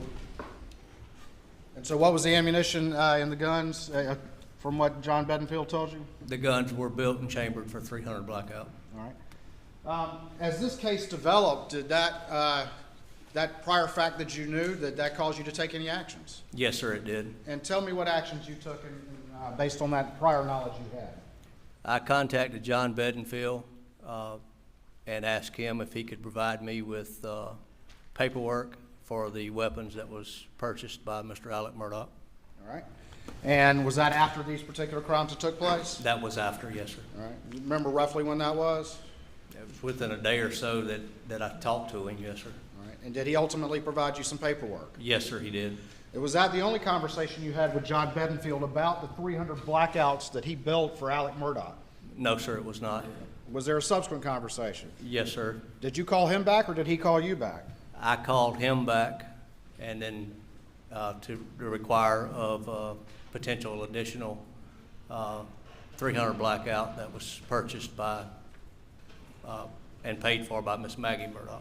Okay, so you called him with an inquiry, is that correct? That is correct. Tell me what your inquiry was to John Bedingfield after he initially provided you some paperwork. I'm sorry, sir, I couldn't hear you. Sorry, turned away. That's okay. Tell me what your specific inquiry was to John Bedingfield that second time when there was a subsequent conversation. The second time that I talked to John was to inquire about whether or not he built a third 300 blackout to replace a gun that Paul had misplaced or had gotten stolen earlier in 2017. All right, and in response to that inquiry, did John Bedingfield provide you some additional paperwork? Yes, he did. All right, I'm going to show you what's been marked as standby for me real quick.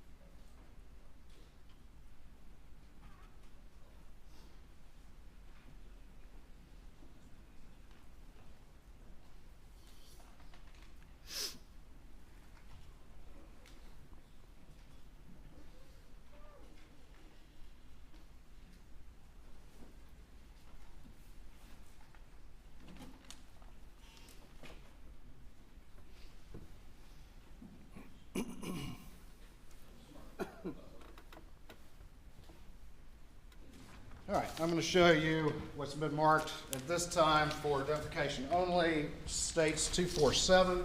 Stand by for me just real quick.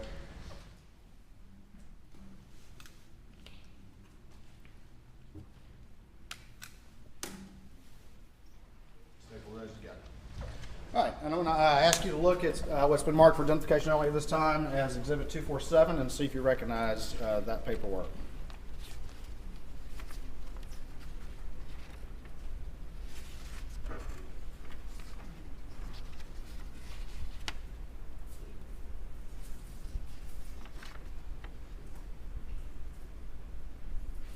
Yes, sir, I do. All right, and just, again, without describing the contents, tell the jury what this paperwork is, please. It's a copy of canceled checks and copy of the sale of firearms. All right, and this was documentation that was provided to you in response to your inquiries to John Bedingfield? That is correct. And who gave this documentation to you? John Bedingfield. All right, I'm going to, again, without going into the contents, look at the second page and tell me, is that the document that was provided in response to your second inquiry when you called him back about a third blackout? Yes, sir, it is. All right, thank you.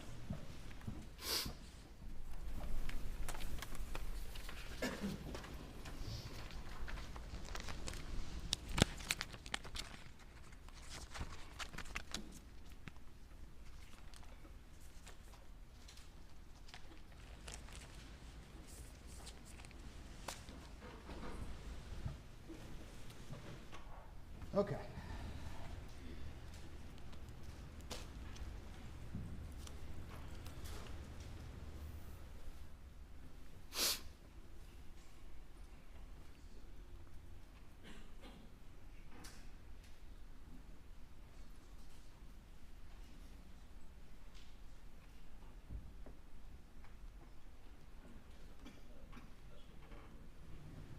All right, I'm going to show you two exhibits. I'm going to show you what's been marked as State's Exhibit 162 first, and it's a disc, and see if you recognize that particular exhibit, please. Yes, sir, I do. All right, tell me what that exhibit is. That is a disc from, or excuse me, a video from my body-worn camera of a collection of shell casings. All right, and does it have a date on when that occurred on it? 6/16/2021. All right, so this is different from what we've already talked about, is that correct? That is correct. All right, and then I'm going to show you what's been marked as Exhibit 248, and see if you recognize that particular exhibit.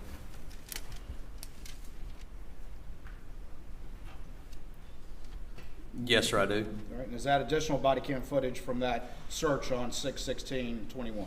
That is correct. All right, Your Honor, at this time, I would move both Exhibits 248 and 162 into evidence and believe without objection. Correct, Your Honor. Admit it. All right, so got a search on 6/16/21. Can you tell the jury a little bit about that search, how it came to pass, what was going on, and then we'll get to the footage as to what occurred. Okay. During the investigation process, we learned that there was a shooting range and some bodies of water on the property. And when I say on the property, it's across the road from the incident location. Through discussion with the investigative team, it was decided that we needed to go over to that shooting range and also search that body of water for any potential evidence that may be found. And this shooting range, that was still part of the Murdaugh property at Moselle, is that correct? That is correct. It would be kind of diagonal to your left from where the kennels are at. All right. And the information received was that the family used that as a shooting range? That is correct, yes, sir. Okay. All right, let me show you quickly.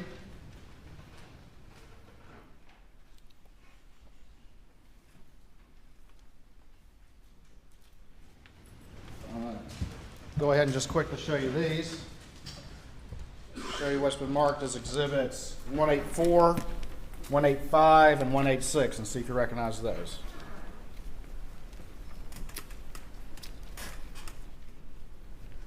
Yes, sir, I do.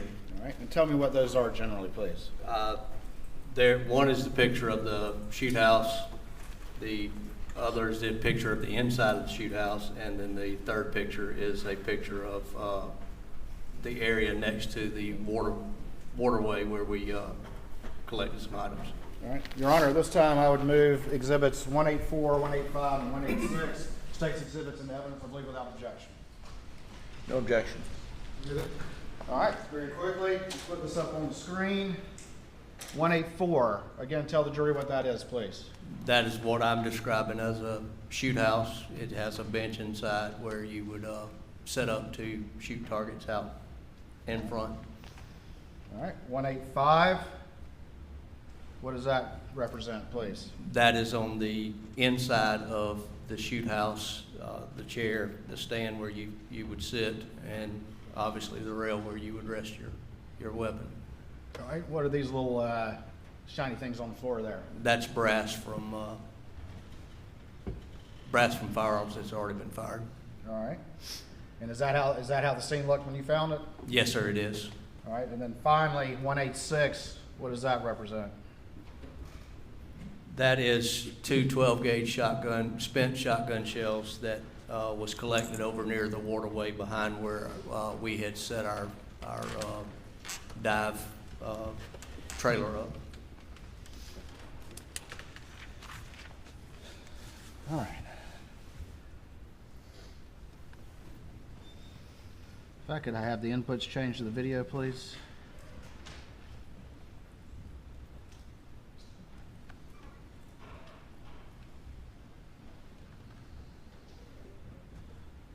All right, this time I'm going to play exhibit 162.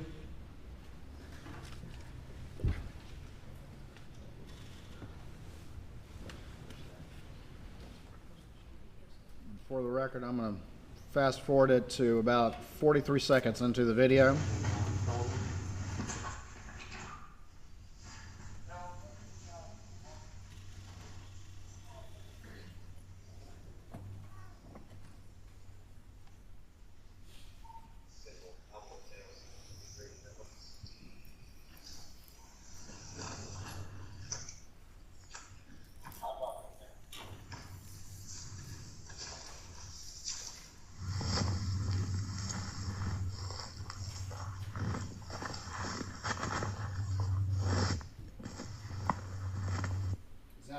Counsel, you observed it? Yes, sir, it is. I'm now at 1 minute and 19 seconds, and I have it paused. But tell me, what is this thing right here that's kind of up on the counter of that shooting house? That would be a rest that you would put your rifle in when you're sighting it in or shooting downrange at targets to help stabilize it. All right, when you're sighting it in, just real quick, explain with the jury what you're trying to do when you sight in a rifle that you would use that rest for. When you're zeroing your rifle, whether it be 100 yards, 200 yards, you want to hold a rifle as still as possible, obviously. You would have a target downrange at whatever distance you're sighting it in at. You would fire 1, 2, 3 rounds, and then you would adjust your optics and continue till you get it zeroed to where you want it. And zero means it's shooting where you're aiming. Yes, sir.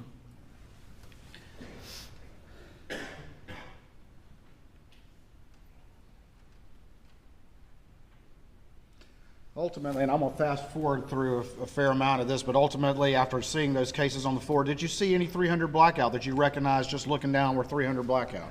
Yes, sir, I did. All right. And did you send Special Agent David Owen to go get some envelopes so you could collect those? Yes, sir, I did. And ultimately, did you collect about 17 S&B cases at that location? Yes, sir, I did.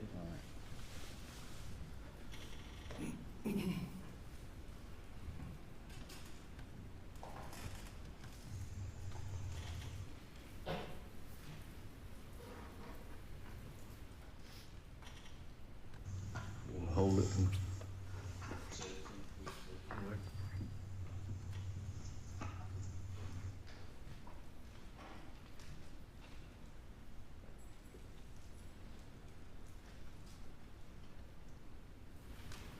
For the record, I'm at 11 minutes and 3 seconds in the video.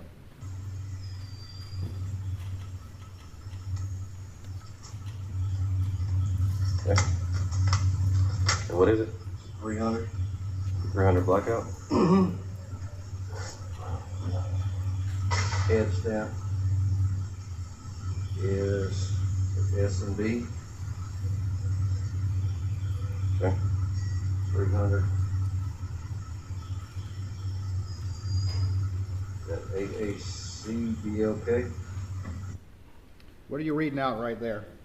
I'm reading the numbers to identify, the identifiers off the head stamp of the shell casing. All right. Moving now to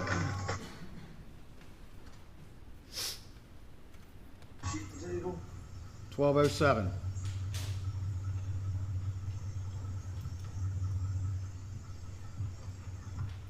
S&B 300.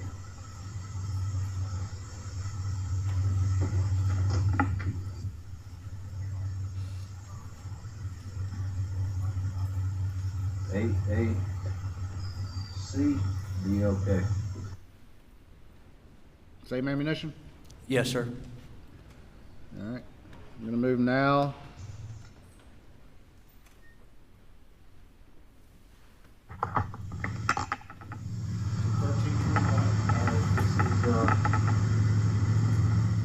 Near right leg of the shooting table. Hang on. I'm sorry. S&B. 300 blackout. AAC BLK. Same thing? Yes, sir, it is.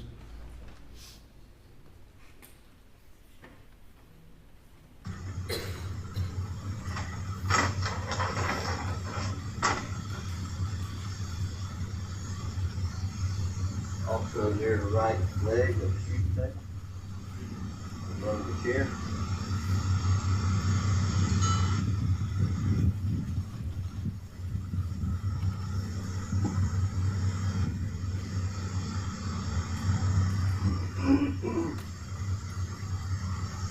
Okay. S&K, 300 blackout. S&K, I'm sorry. S&G. Yeah, same head strap. S&B is what you were saying. Well, wait a minute, different. Hang on. I'm sorry, it is S&B. Oh.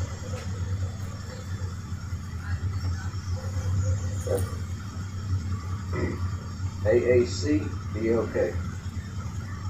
Same thing? Yes, sir, it is.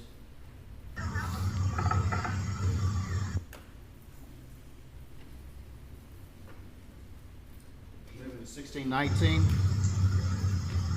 S&B 300, blackout, AAC, BLK. Same thing? Yes, sir, it is. Moving to 1721. In front, instead of Check that. 1717. BLK, 300 blackout. A little too far. Let's back up to 1712. S&B 300, AAC, BLK, 300 blackout. Same thing? Yes, sir, it is. Moving now to 18:00, about 18 minutes even. 300 blackout will be the AAC. Okay. S&B 300 blackout will be the AAC, BLK. Same thing? Yes, sir, it is. Between the table leg and the wall of the shootout. Now we're at 1847.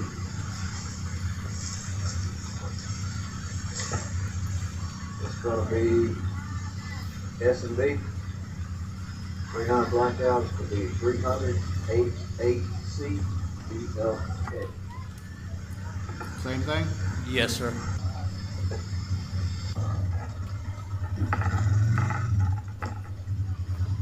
So, Frank?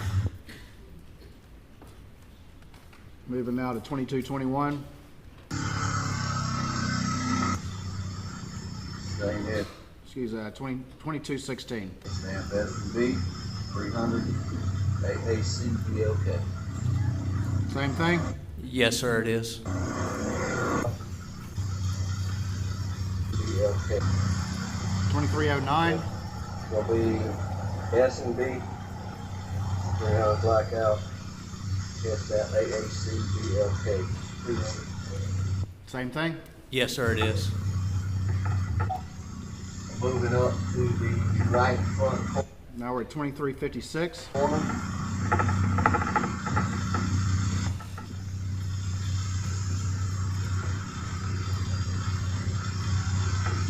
Up the shootout. Okay. Gonna be S&B. 300 blackout. It's back to 300 AAC, BLK. Same thing? Yes, sir, it is. Moving to 2452. S&B 300 blackout. AAC, BLK. Same thing? Yes, sir.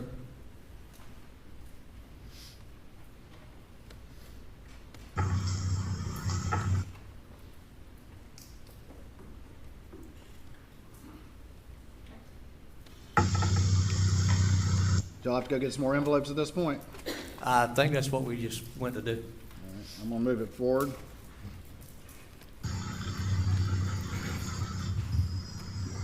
All right, we're at now at 2802.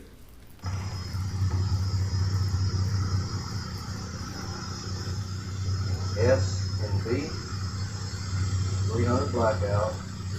300, AAC, BLK. Same thing? Same thing, sir. What?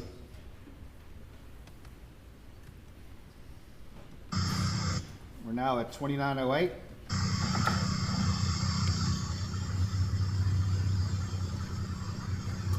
That's right. This is S&B 300 blackout, AAC, BLK. Same thing? Same thing, sir. Now we're at 3027. Okay. S&B 300 blackout, AAC, BLK. It's the same thing, sir.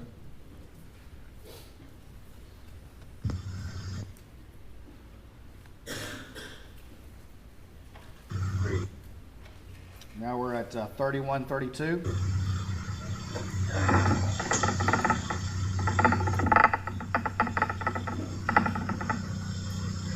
Okay, S and B. Okay. 300 blackout. AAC, BLK. Same thing? Yes, sir, it is. S and B. All right, got full here. Now we're at 3216.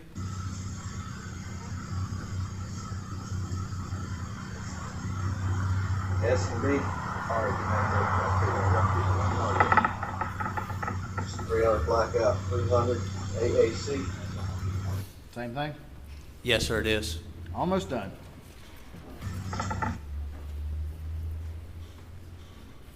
Table Now we're at 3332. in front of the shoot house, in front of the chair.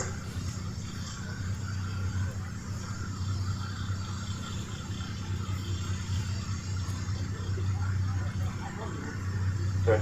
S and B. AAC, BLK, 300 blackout. Same thing? Yes, sir, it is. It's gonna be in front of the shooting chair on We're now at 3428. the table.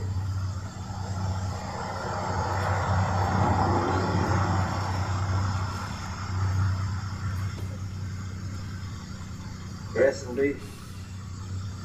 300 blackout. AAG, BLK. AA. Same thing. Yes, sir, it is. You participated in multiple searches at various locations on the Murdaugh property at Moselle Road, is that correct? Yes, sir, I did. Did you repeatedly find S&B 300 blackout ammunition, both fired and unfired, at various locations throughout that property? Yes, sir, I did.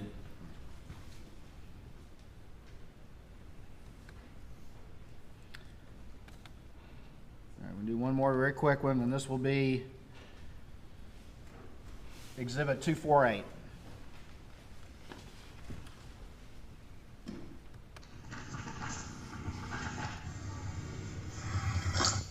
And I'm going to fast forward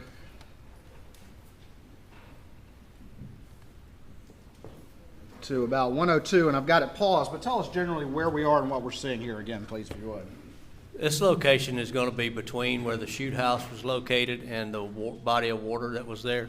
It's where we had our dive trailer set up and table set up with a shade so that we could actually get out of the weather if we needed to.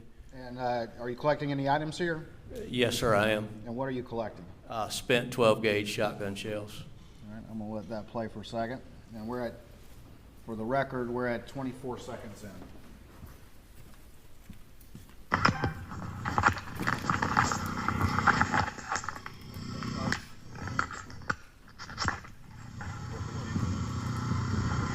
Hold that. All right, let's see.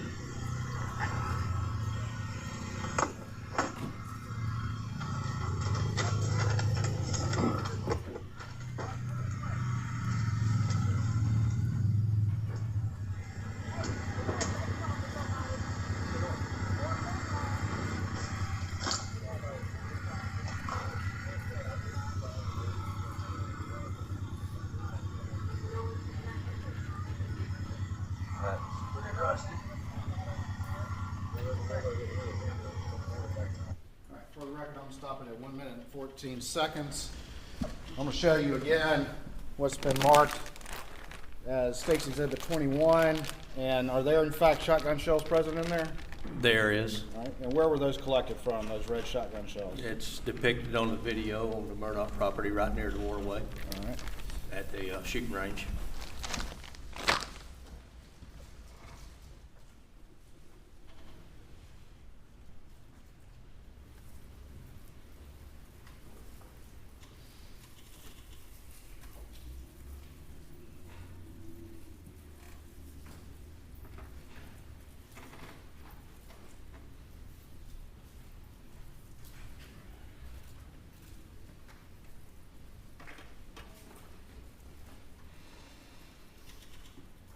of the things that you did in this case, and you've told this jury that a primary focus that you had here, because of your general knowledge of firearms, was to gather that type of evidence. Is that correct? That is correct, yes, sir. But you also participated in interviews in this case as well, didn't you? Yes, sir, I did. You talked about interviewing Rogan Gibson. You talked about interviewing John Bedingfield, right? That is correct, yes, sir. Did you interview the defendant or participate in an interview with the defendant? Yes, sir, I did.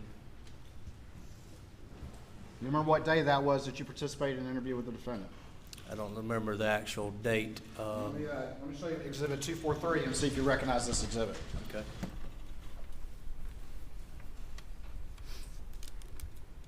Yes, sir, I do.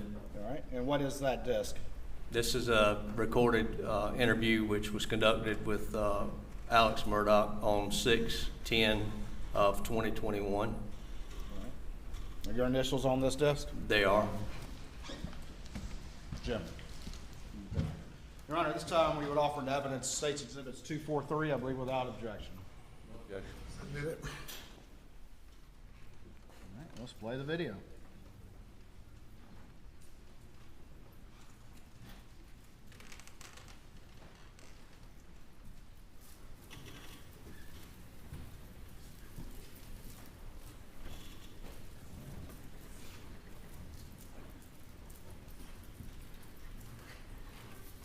While you're setting that up, might I move these gun cases up? Defendant can't see the jury.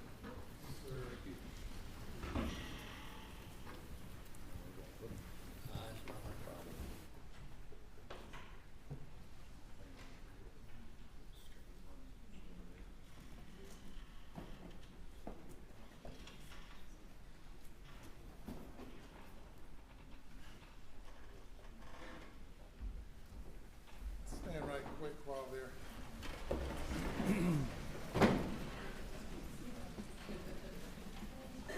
May I, Judge? Sure.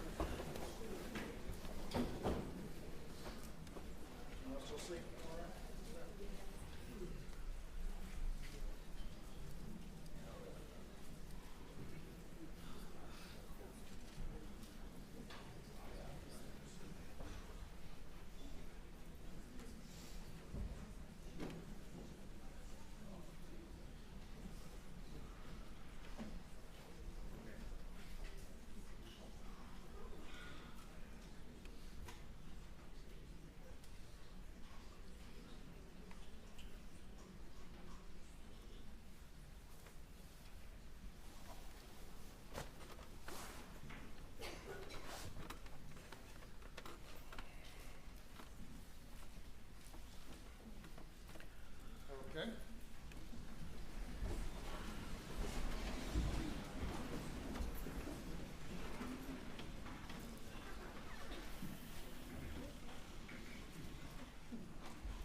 Just do a quick bit of housekeeping. You had talked earlier about your inquiries to John Bedingfield about the 300 blackouts. Is that correct? That is correct, yes, sir. And I want to show you what's been marked for ID only 245 at this time and see if you recognize that document. You pull it out of the sleeve.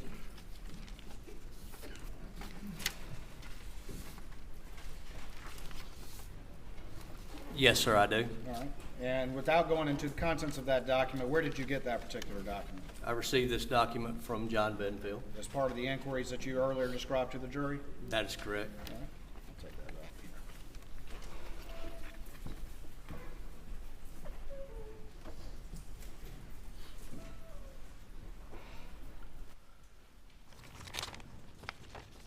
The interview of the defendant on June 10th, 2021, where did that take place?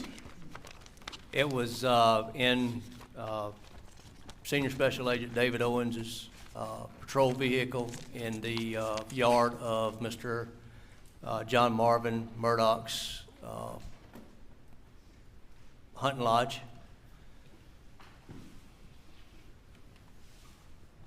Your Honor, this time we're going to play Exhibit 243, the second interview of Alec Murdaugh.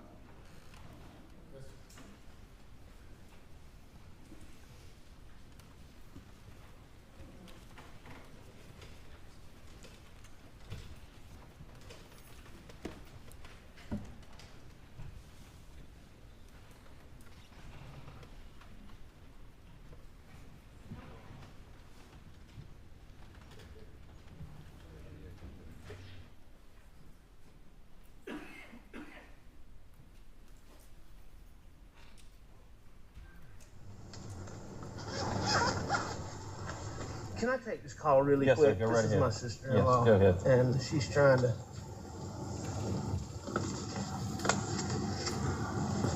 Hey, Mary.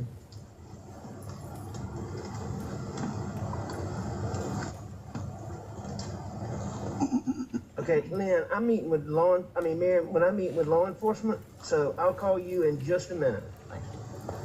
I don't have a card. That's fine. Did Chelsea call you? Okay, okay. Can you let Chelsea know and then make her run Lynn down? Okay, well, tell her to go get Christy to find Lynn. Get any one of the secretaries to find her. All right, thank you. Sorry to put that on you. Bye. Sorry about that. That's all right. One thing I want to do before we start is I'd like to get a cell phone exam so we can just corroborate everything. Let me get a consent, and I got a guy here that's going to do it. Are you going to download it now? Yes, sir. Okay, great. So I'll get to keep my phone? Yes, sir. Good. Who was the guy that was there to download Alex's phone? Do you remember? Dylan Hightower with the 14th Circuit Solicitor's Office. He works with the 14th Circuit Solicitor's Office? That is correct. At that point in time, that was the prosecutor's office in charge of the case? That is correct. It was not until August that the case got sent to the Attorney General's office? That is correct. How much attorney-client privilege stuff is on there? A lot. Okay. We do have a taint attorney that's going to examine it before we ever do. What is a tank attorney? A taint attorney, they look at somebody who's not affiliated with the case that makes sure that there's, Jim, do you know? Yeah, Can sure. you explain it better? Sure. And I mean, it's a privileged attorney that doesn't, if there is attorney-client privilege information, it's redacted or extracted by the taint attorney. How do they know who's the client? I know. It doesn't matter. Yeah, Whatever yeah, it is. yeah. You know what? But If y'all get some but whoever attorney-client stuff. that is, would go through me and then So, we'd work through it. signature. Just write your name here. So, Alec, I've had situations where they It's not a say, big deal. give me a list of all his clients or something like that, but I'll fill out the rest. I think the big thing, Joe, is, when you download that phone, I don't know if emails come with it or not, because that's probably where all this attorney-client privilege stuff. And we can actually isolate the emails. Yeah, that's probably the thing. You don't text clients, but No, I do. I text a lot of clients. okay. I'm not a big emailer. Is that at 11 or 12, or do you know? I do not know. I can tell you that the case story if you want me to.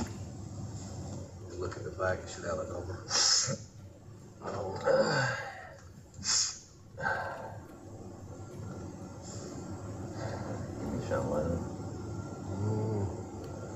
Yeah, what was your date of birth again, Mr. Murdaugh? 2768.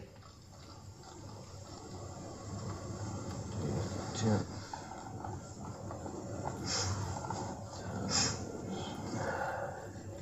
And the last word of the social? Get old now.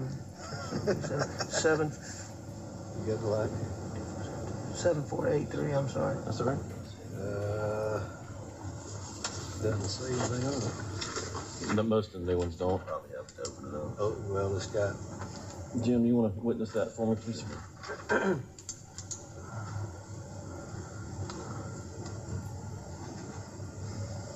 And if you got a passcode or My passcode is write it on there. start at the bottom 9, go up 9669.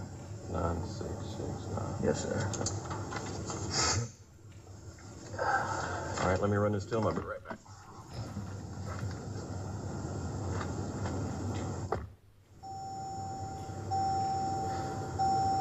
Where are you from, sir?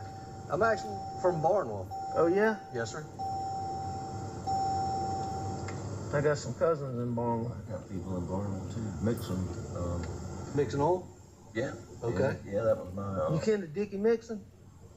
I don't know. That Mixon oil was my Uncle Ray Mixon and his son Teddy and Bobby and a bunch of them. Then Freddie Mixon. He was. I knew Freddie Mixon very well. Yeah, and his wife Etta and Jill. Mr. Freddie goes to Elko Church. Yeah. Not anymore, he did. He went. He did. Yeah. Well, I was at his funeral. He had a tiger paw casket at the funeral. He's a big Clemson guy. You know Big John Bedingfield, don't you? Oh, yeah. I know John. That's my cousin. Okay. Who was he just talking about right there? John Bedingfield, the DNR officer, who is also the one that built the AR-style rifles, 300 blackout for him. In Sweet Caroline. John's son and my son are the same age. They were in school together. So you grew up in Barn? Yes, sir. All right, sir. So he's got it, and he's taking care of that. But I get it back. Yes, sir. Yes, sir. All right, sir. So when we spoke the other night, I got kind of a basic overview. Yes, sir. And it was pretty traumatic. That's okay. Yeah, I know so, you need to ask me. You ask me what you need to. So I want you to, let's start Monday morning and take me through your day. Monday morning, did I do Monday morning? My wife and my older son had gone to the baseball games that weekend. I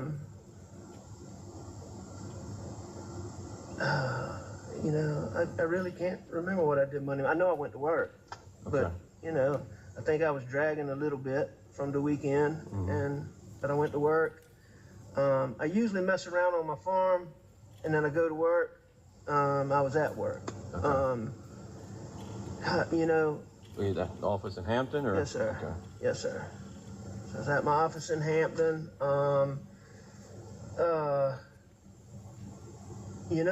was just at my office doing Legal work? Yes, sir.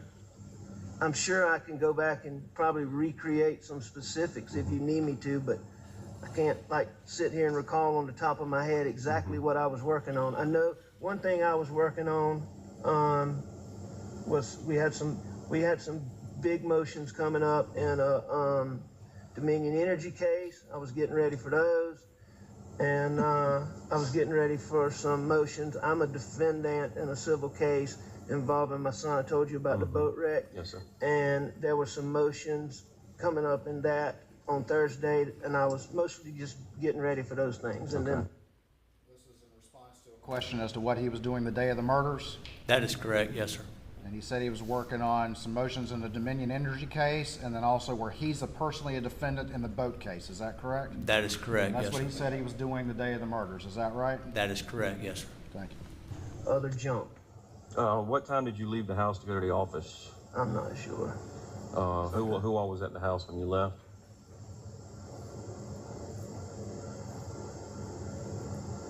To go to my office that morning? Or when you got up, who was at the house? I'm sure my wife was. And I can't remember if Blanca had made it out there yet or not. And who was Blanca? Blanca is our housekeeper. Okay, okay. And she comes different. She doesn't have set hours, but she comes most days. She'll be able to tell you if I was there when she left or not. Okay. I can't remember. And so you went to the office, you did, some motions. What time did you leave the office? Real quick, what was the name of the housekeeper? Blanca. Yeah, when she left or not. Okay. I can't remember. And so you went to the office, you did, some motions. What time did you leave the office? I left a little bit earlier than normal because my son Paul was coming home. Okay. Because he had not been with us during the weekend, and he was coming home. We were going to replant some sunflowers the next day. Okay. And so he was calibrating, doing and getting everything ready.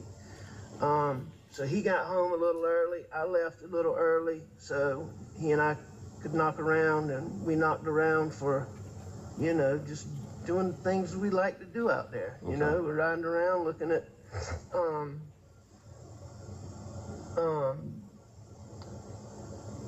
food plots, looking for hogs,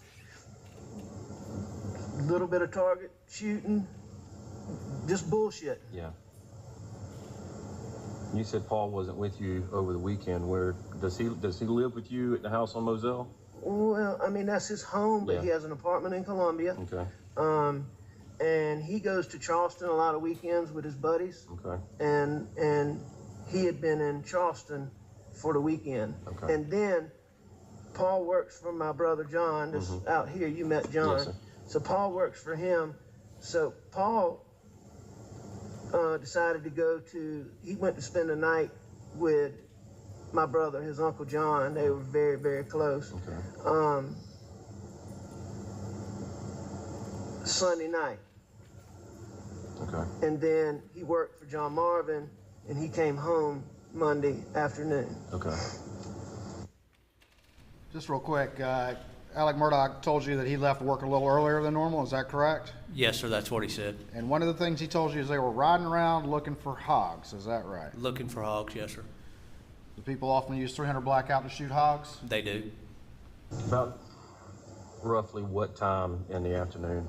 You know, I would think it'd be somewhere in the 5 o'clock range, a little bit. It was broad daylight when we were, it wasn't dusk, dark, or late. Okay. You know, and we rode, you know, we just rode around. We rode around our dove field looking at how the corn was doing. He and I had planted corn in the dove field, and he planted the corn in the duck pond, and he was, you know, showing me how much better his corn was doing than mine was. And we rode around the duck pond. I mean, we just, you know, we rode the property. Yes, sir. You know, we rode the property. Then, you know, I mean, we rode around so much. We just rode. Okay. Probably.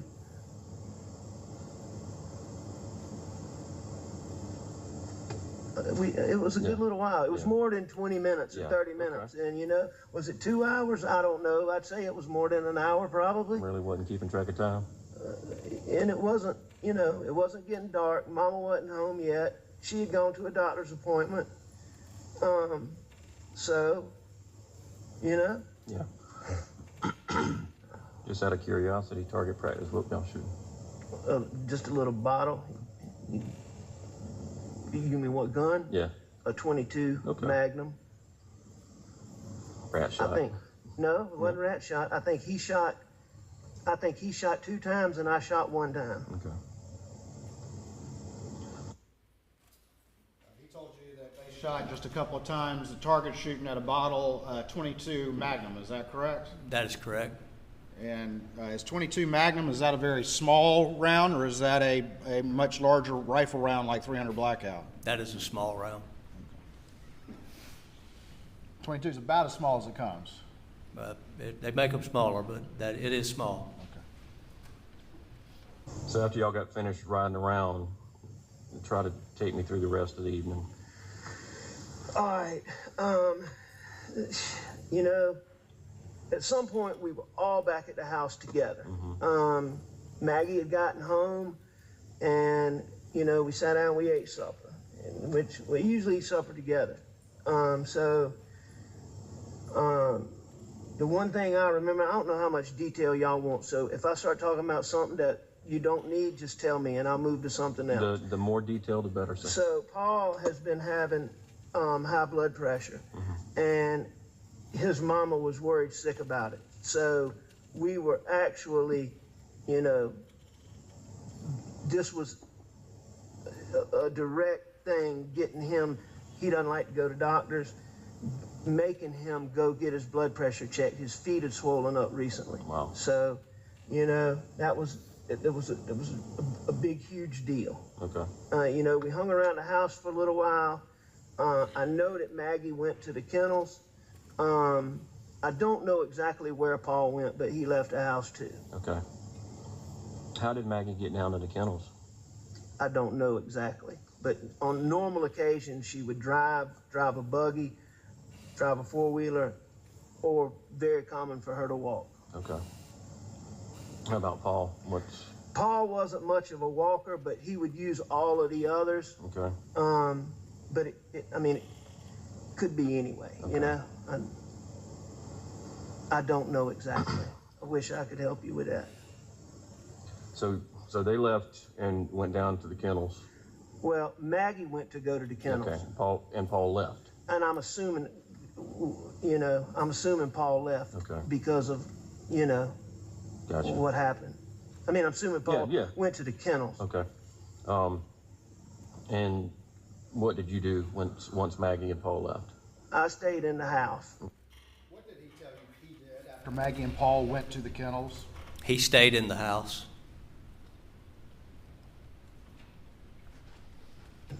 I mean, I'm assuming Paul Yeah. went to the kennels. Okay.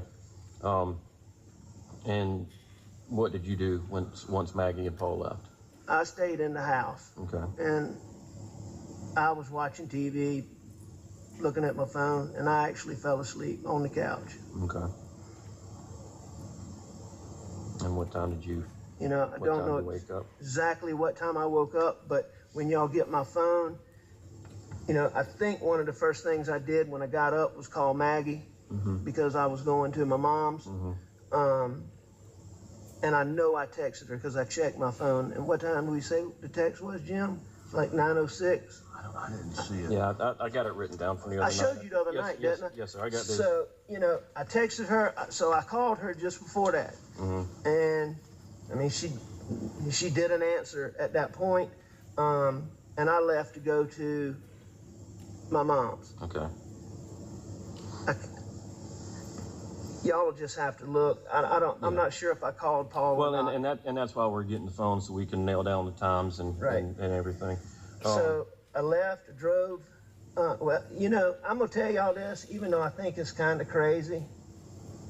You know, I was certain that I heard them pull up. I mean, I was positive that I heard, and people don't just come out there. You know, we don't get like passed through. I was certain that I heard them pull up, but they didn't. Okay. The defendant told you that he thought he heard somebody pull up, but they didn't? Yes, sir. And that was before, according to him, he left the house. Is that correct? That is correct. Well, if you heard something pull up, what did it sound like? You know, I can't tell you what it sounded like. I just know that I thought that my wife had pulled up, or that Paul had pulled up. Would it have been the buggy that she normally drives, or would it be a car? No, I had the impression that a car pulled up. Okay. You know, and had you woken up by that time, but hadn't left for your mom's? Yep. Okay. But it wasn't much time in between there because I left pretty damn close. It wasn't much time between me waking up and me leaving the house. Okay. And when I went outside, you know,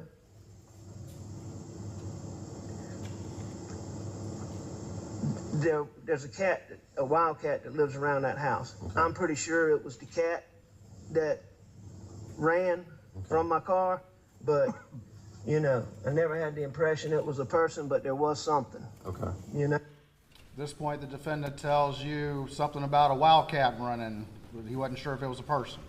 Yes, sir. That's what he says. But I really don't think, you know, I'm just throwing that out there because it was in my mind. Yeah, no, that's fine. All right. That's totally fine. I left. I drove to my mom's. I checked on my mom. She lives right out here, correct? She lives at Alameda. Okay. Checked on my mom. Talked with Shelly for a few minutes. You know. Shelly is the caregiver. Okay.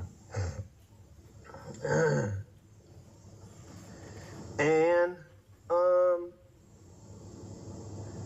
you know, I know that I called some people on the way there. I know I returned a call from my brother John. I know that I called Chris Wilson. I know that I talked to Buster.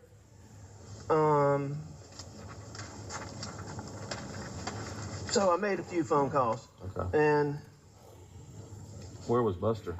Buster was in Rock Hill. Okay. Is that where he lives, or?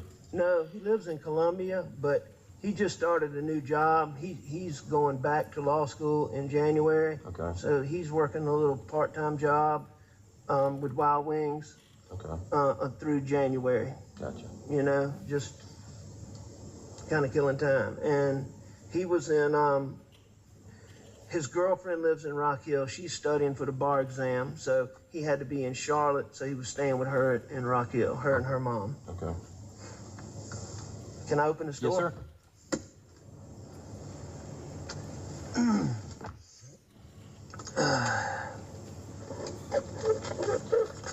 So, All right, so where are we? All right, so then I you left your my mom's and making phone calls. I left my mom's and I went back home.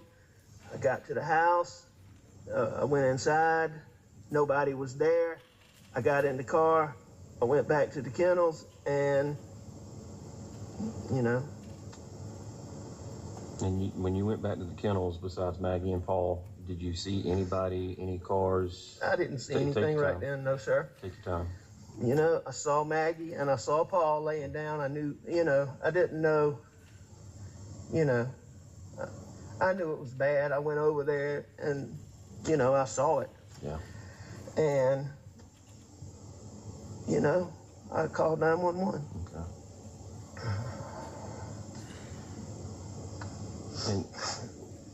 And what made you decide to go back to the house and get a gun? I just think the whole scene had me freaked out. Okay. Did you take your car back up there, or did you run up there? No, I drove. Okay. How did Elliot Murdaugh say he went back to the house after finding Maggie and Paul to supposedly go get a gun? He drove. And of course, the shotgun that we have is the one you brought back. They were asking me earlier. I'm not sure which one it was. Jim, it was a 12 gauge. I know, yeah, Ronnie had a question if it was 12 or 20. It was a 12 gauge. And it was that camo though, right? Yes, sir. I think it was the 12 camo Benelli. Benelli. I think so. But that's about all you got, Benelli out there, right? And we talked about this a little bit the other night too.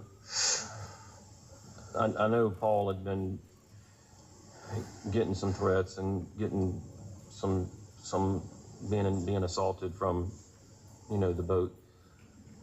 Who stands out in your mind, besides the boat incident, who stands out in your mind that would want to come after Paul and or Maggie? I mean, sir, I can't think of anybody who would want to go to that extreme. You know, I mean, he got a bunch of threats, mostly from, you know,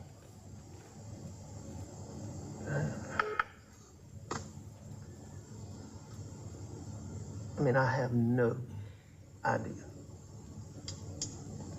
How would he receive most of those threats? What do you mean?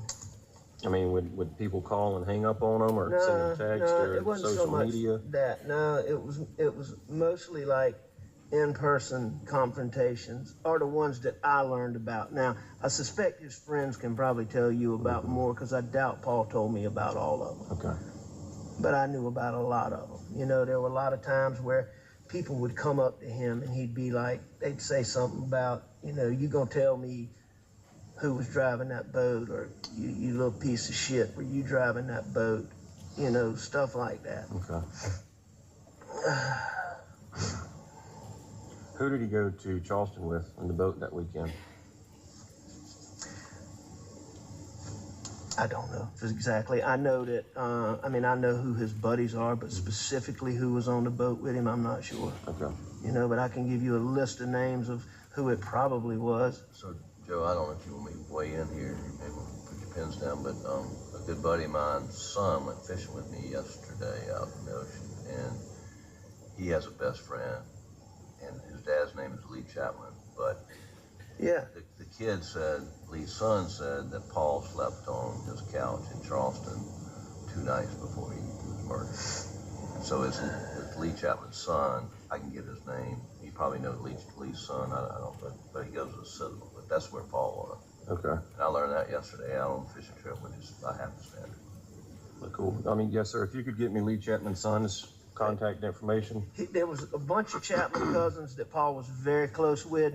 The closest one being Wills Chapman and Frank Chapman. Wills Chapman's his name, but I'll get your number for you. And Frank is John Chapman's son, and Wills is Lee Chapman's son. Yeah. Okay. That's where you was. And those boys are, you know, they're just really good boys and friends of Paul's. And one of them is Wills with an S, right? That's right. And Wills goes to the Citadel, that you understand? No, he's graduated from He the Citadel. graduated from okay. And Frank was in the Citadel, but I think he had some kind of, academic troubles. But I'm telling you now, I can promise you that, those boys love Paul. Well, it's absolutely. Well, and I just want to talk to them about their weekend and Sure. Yeah. I can tell you this, in riding around with Paul, he was his normal bright, he was a really great kid. So, being a dad myself, what was the biggest issue you had with Paul? When you had to call him down and scold him or correct him, what was the biggest issue you had with Paul? Irresponsibility. He was ADHD. He was bad about jumping from, and he had so many wonderful qualities now, but he was bad about jumping from, he'd start this, maybe not quite finish it, do something else. And, you'll find out from his friends, he had clothes strung out all over the state. He did that with clothes, he did that with guns, he did that with my boats. Lost. So. He lost what? He would misplace stuff or leave stuff behind, right? Yes, everywhere. He would go off for the weekend. Sometimes he wouldn't pack clothes because he's got clothes in somebody's house. Paul was one, he wouldn't understand how you go out, you and a girl go out on a date. He liked the crowd. Who was his girlfriend? He didn't have a girlfriend right now. Okay.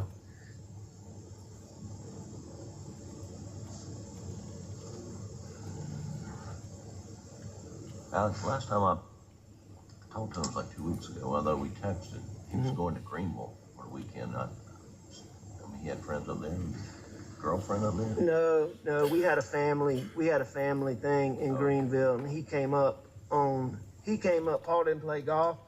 He came up on Friday and stayed Saturday, and then he left to go to Charleston, and we stayed another day to play golf. Okay. I thought maybe he had a girlfriend. My niece on my wife's side is having a baby, and we went up for that. And you said on Monday Maggie had a doctor's appointment in Charleston. And I know we talked about this on Monday. Do you recall the doctor that she went to or for what the reason was? Maggie had a couple little things going on, and I personally think she was going to see Dr. Gordine, but I'm not positive. Okay. I'm pretty sure that's who it was. I can find out specifically though. Her mom will know. Okay. And you said she and Buster were at the ball games all weekend? Yes. Was that with me? With you? And what ball games? Carolina Regional. They didn't make it past those, did they? No. Okay. Paul was in Charleston, so he didn't hang out with y'all that weekend. No, sir.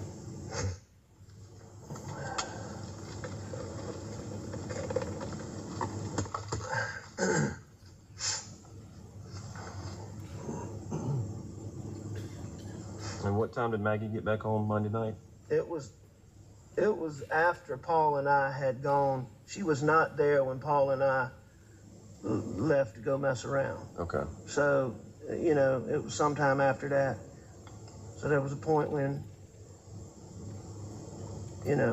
she got back, we got back. When y'all got back from riding around and messing around on the farm, was she home or? Yes. Okay. The defendant told you that Maggie was home when they got back from riding around the property. Is that correct? That is correct, yes, sir. So, and I don't believe she'd been home too long when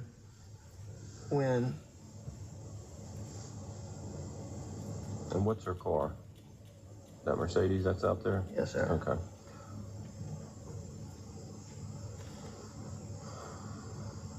And you said Bianca had prepared dinner that night. Yeah, Blanca cooked dinner that night because Maggie cooks, when the boys are home, or she tries to really for me, but she wasn't going to be there that day, so she had Blanca cook a meal. How is your relationship with Maggie? Very good.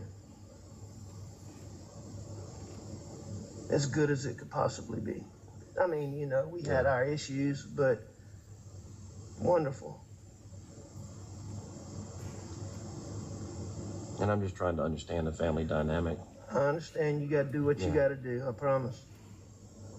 What was y'all's biggest arguments? What your biggest the things that y'all would argue about the most, what would they be over? I mean, we really didn't argue, but I'd say the only thing that caused any friction between us is she was always wanting us to go, and I love her in-laws. I mean, they're wonderful people. I love them to death. She was always wanting to go there, stay there a little longer than me and the boys wanted to stay. That was really, and it really, she'd get ticked off. Yeah. You mean her family? You said her in-laws. You mean her family? I mean her family. Your in-laws, I mean, we really didn't argue about much. We didn't have much to argue about. I mean, I'm sure there was an occasional thing that came up that we argued about, but I can't tell you what it is. I can't think of it.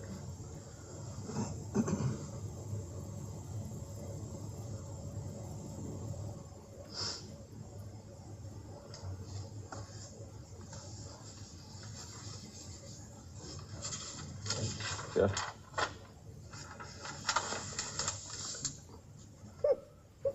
Take your time. Go. Tissue.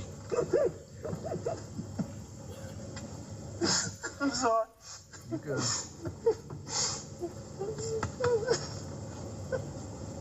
I mean, she was a wonderful girl and a wonderful wife.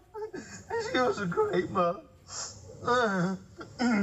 She didn't work. And she always said it was her job since she was privileged enough not to work. She was going to make sure she took care of me and the boys. And I mean, she did everything. She did absolutely everything. I'm sorry. No, you have every right to do that.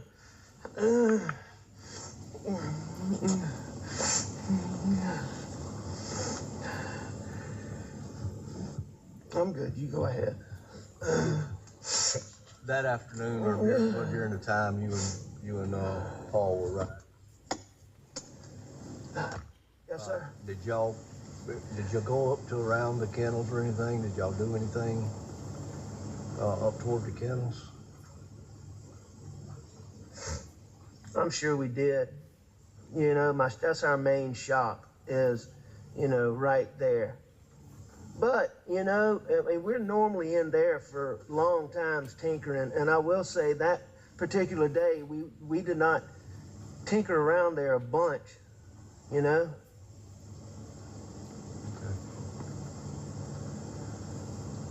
When y'all rode around the farm, what were y'all in the truck or?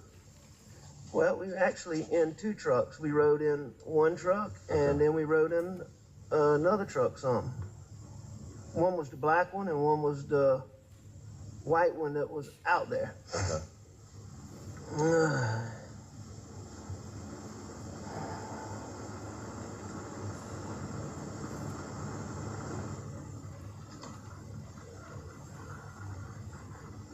Mr. Alec? Yes, sir.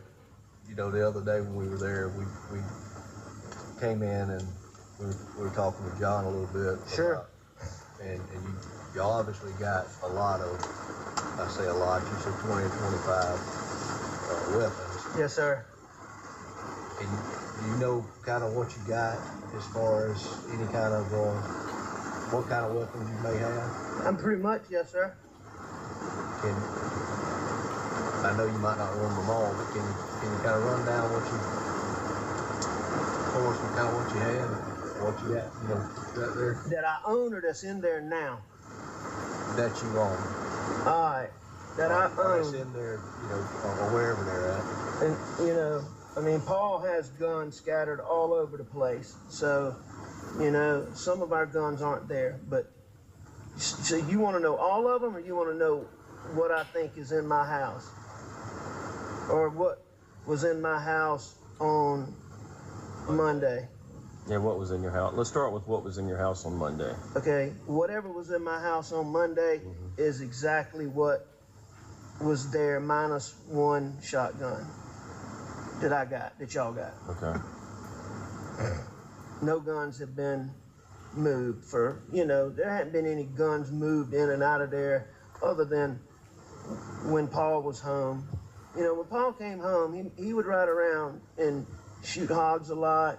What would he shoot hogs with? You know, I mean, primarily he would shoot them with Buster's gun. Because Okay. Paul had a 300 blackout. Okay. And it got, you know, he says it got stolen. You know, and it's been gone for some time. What did he say Paul liked to do? To this, repeating what the tape says. The jury can hear the tape, and just stopping and repeating exactly what Mr. Murdaugh says on the tape.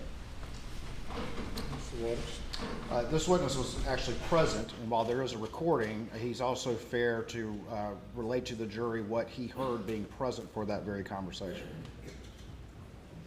I overrule the objection. Thank you. But anyway, Then let me ask the question again. What did Mr. Murdaugh tell you that Paul liked to do? Ride around and shoot hogs. And what did Mr. Murdaugh tell you that the weapon was he used to do that? He used his brother's 300 blackout. so he would use his brother's blackout a lot of times. So Buster also had a 300? I gave them both one. Okay. When was that? About years ago. Okay. More than a year ago, More than a year ago. Okay. All right, so, but he would do anything. Paul had this, you know, like a little light that I used that night. Paul would take that thing up to, you know, by 308, and I mean, he was always rigging something. You know, so. Sometimes shotguns, when he would go try to kill the hogs, because, you know, the piglets would be grouped up, but normally he would have a rifle when he went to shoot the pigs. So, all right, so going back to the guns, y'all want me to tell y'all what was in there? Don't y'all, I mean, have an inventory? I videoed that the thing. I didn't write down everything that you had. I just took a random, just like a recording of what was on the gun rack or on the gun wall in the gun room that day. And there are some more guns that aren't in that gun room, you know. I don't know how many, but, you know, like I do know there's a shotgun in my bedroom. And I think Miss Katie, Agent Katie, walked with John and saw that one. Okay. And I imagine there's probably some in some other rooms. I know that, I think it was we have two gun cases, one small one and one big one, and I moved some guns from the little case to the big case just because, you know, her mom and dad were in there, and I just took all the guns to the back room. But that's after the fact. This time, could I request a brief break? All right, ladies and gentlemen, we'll take a break for about 10 minutes.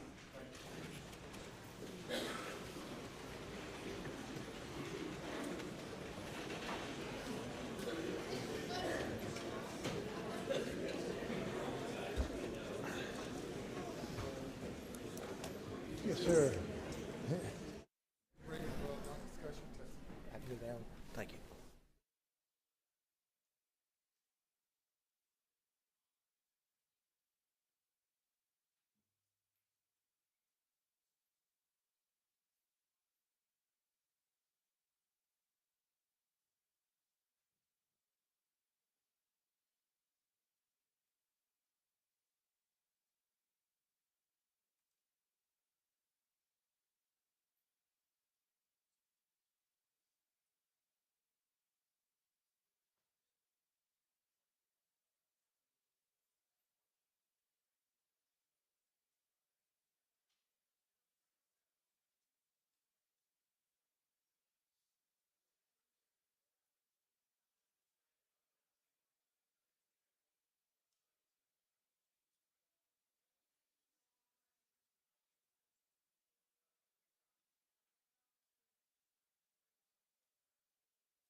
Please be seated. Bring the jury, please.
Thank you. You may proceed. Thank you, Your Honor. For the record, we're resuming with the publishing of State's Exhibit 243, and we're picking up at 36 minutes and 15 seconds in the video. I'm actually going to back it up 10 seconds just since we took a break. You know, her mom and dad were in there, and I just took all the guns to the back room. But that's after the fact. Would those guns have been in the room, in the gun room when we came up there with John? I can't remember exactly when y'all came, but probably. I think y'all came a little bit, because it was a good while before y'all came. Let me ask you one thing right here. You had earlier shown some body cam footage of your search of the gun room, is that correct? Yes, sir. Ultimately, that day on June 8th, 2021, did agents also go to other areas of the residence to look for any other firearms that fit the description or fit the caliber of the two weapons from the murder scene? Yes, sir, they did. And by two weapons, I should say two calibers from the murder scene. Yes, sir. And that would be 300 blackout and 12 gauge. That is correct. All right. So ultimately, these weapons that were seized, those are the only ones recovered matching those two calibers. That is correct. Yes, sir. Thank you. Yeah, it was probably 2 o'clock or so that afternoon before we got here. Now, did y'all keep any guns out at the kennels? You didn't keep guns out there, but there were always guns out there. Okay. You know? I mean, and I'm gonna be honest with you, we were all a little bit bad about it, but Paul was the worst. You know, he was the worst. He would leave a gun out there? He would leave anything, anywhere. And, you know, it was not unusual for there to be guns out there. Did y'all take the, But, like, I can tell you that, I mean, they told me that a 300 blackout was used in this. That 300 blackout, you know, it was not out there. so y'all didn't use that for target practice, or he didn't have it out there with him on Monday? No. Okay, no, that's right, because it was in the house. What did the defendant tell you about whether or not there was a 300 blackout present at the kennels on the night of the murders? He said it was not out there.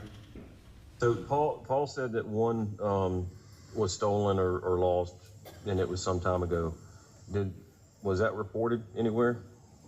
It wasn't officially reported because I wasn't totally convinced it was stolen. Okay. You know, as opposed to lost. But, I mean, you know, there was people told about it. Yeah. I know that I told John Bedingfield about it. I know that I told some other local officers about it, you know, just in case it turned up in a drug thing. Okay. But I didn't do an official report. Okay.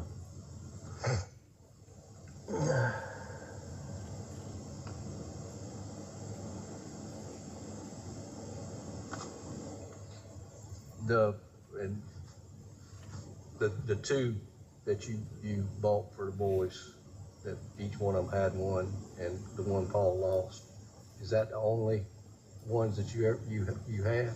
Well, I'm gonna tell you this. I thought that Paul got another one replaced, but Buster said we didn't, but I was certain that we did.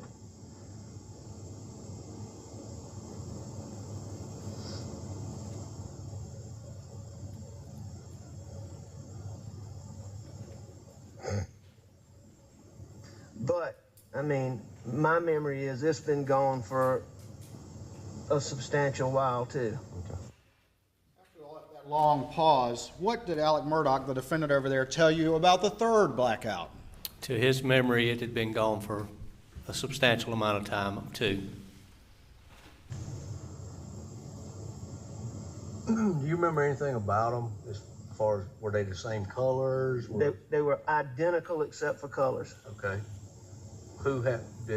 Which one was Buster's? Buster's the one we still have. Paul's the one that lost his. Okay. What were the two colors? Black and tan. Buster's is black, Paul's was tan. Okay.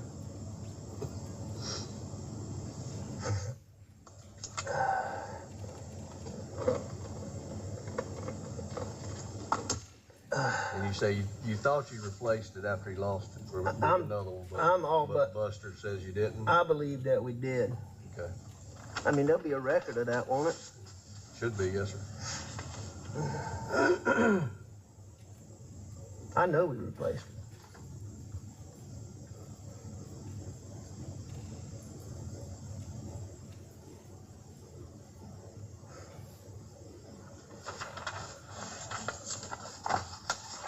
But, you know, I know we replaced it because I wouldn't replace it again. Maybe I just think that now, I don't know. But I'm certain we replaced it.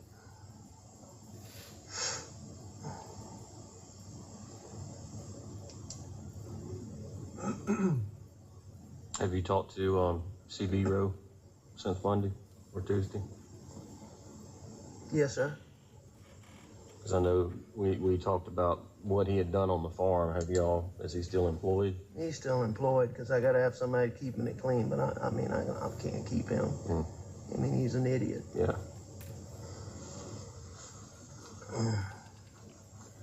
And, you know, I told you, I don't know why that story seemed important to me the other night. Yeah.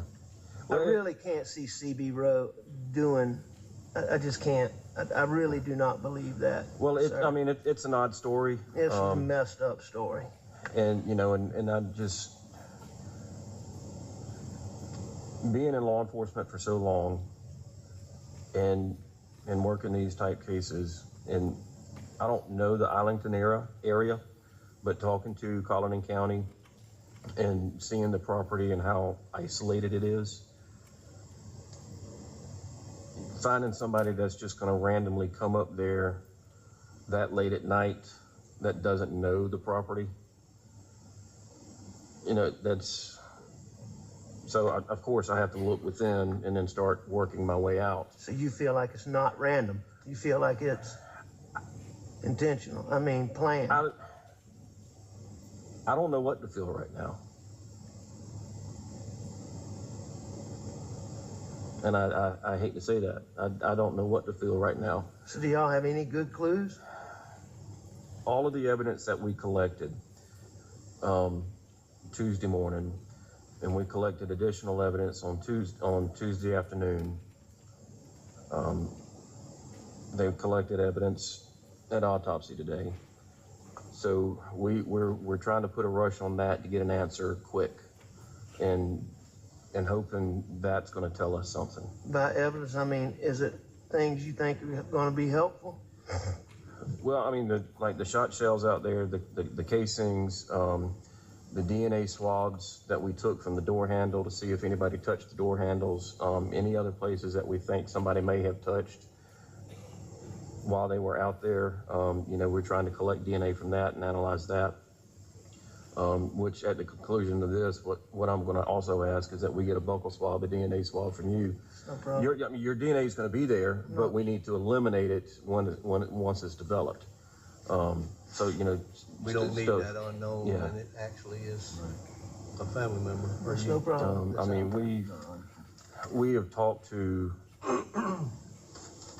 close to 100 people trying to track people down, and we're still tracking people down. And that's why, you know, who Paul was with. I want to tell you one thing while I'm thinking about it. Yeah. Paul was really an incredibly intuitive little dude. Mm-hmm. And I mean, he was like a little detective. And I mean, Paul would, you know, you know what I'm trying to say? Yeah. Which leads me to, let's go back to Paul right quick while we're on him. So we have his phone. Do you know his passcode? I don't. And I'm gonna tell you this right now.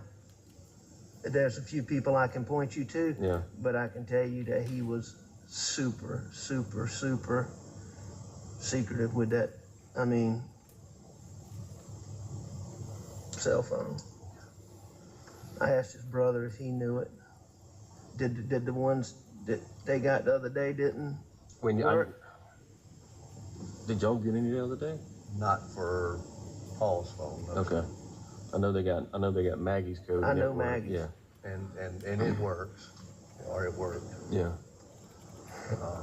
I've not gotten it, but there's a lot of people out moving parts that, you know, may have gotten that information, so we'll follow up on it. If you believe somebody gave us a code for Paul's, a possible code for Paul's?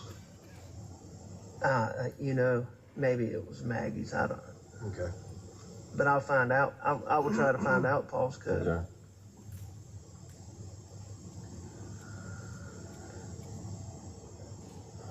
But it will surprise me greatly if somebody knows it.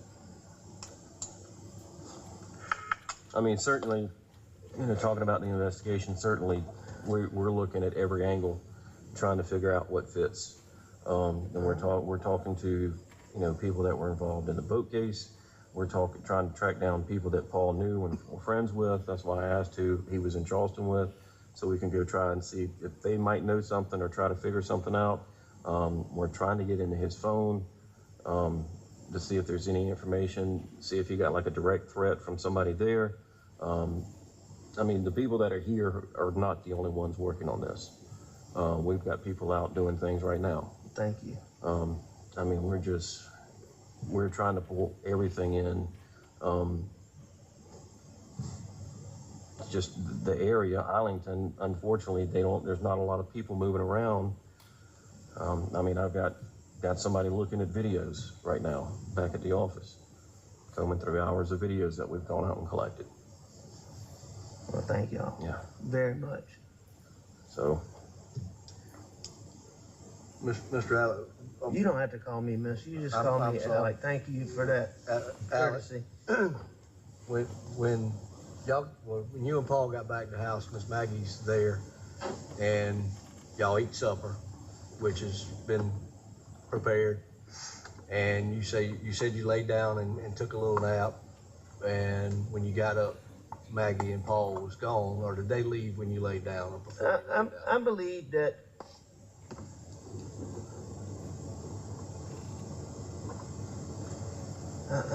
I'm not sure. But they weren't there when you woke up around the 9 o'clock mark or so when you made the call to Maggie to let her know you was going to your No, nobody was in that house when I left.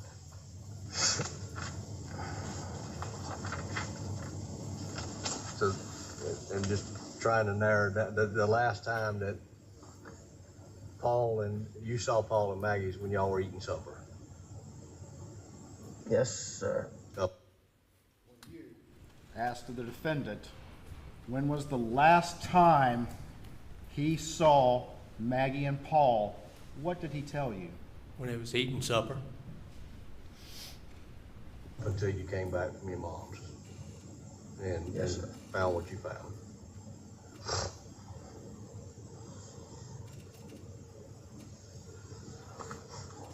Yeah, yes, Alex probably told you all this.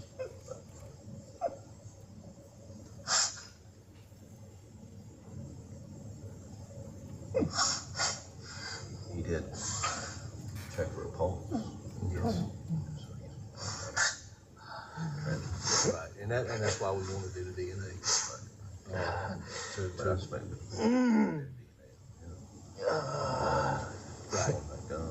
Right. Right. I don't know. Yes. When you tried to turn Paul over, do you know if you tried to turn him like towards the kennels or away from the kennels, and his phone fell out? Away. I think I turned him away. Okay. Was he left-handed or right-handed? He was right-handed. Where did he normally keep his phone? I mean, usually in his hand. But The defendant was asked during this interview where Paul normally kept his phone. What did he say? Usually in his hand. I mean, it was, you know, it was always on him. Pocket, hand, truck.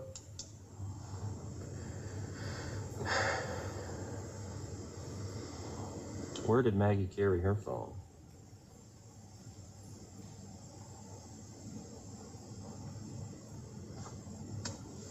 Anywhere she could? Yes, sir.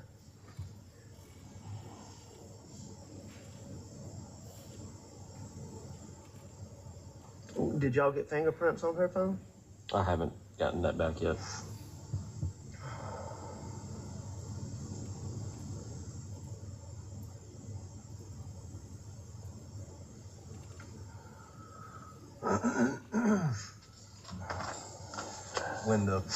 When Paul's phone came out, did you just pick it up and put it on, place it back down on him, or? You know, yeah, I did not try to open it or anything.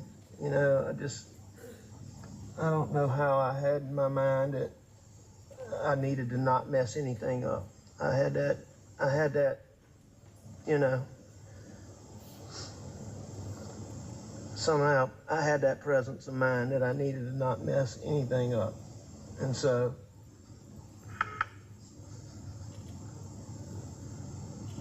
I tried not to. And you definitely saw a traumatic picture, and I know it's not hard, or not easy. I know it's hard.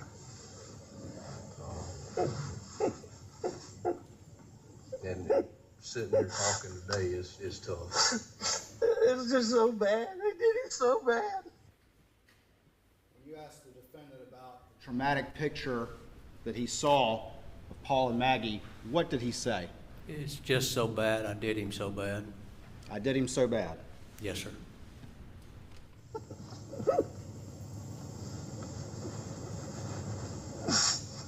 He's such a good boy, too.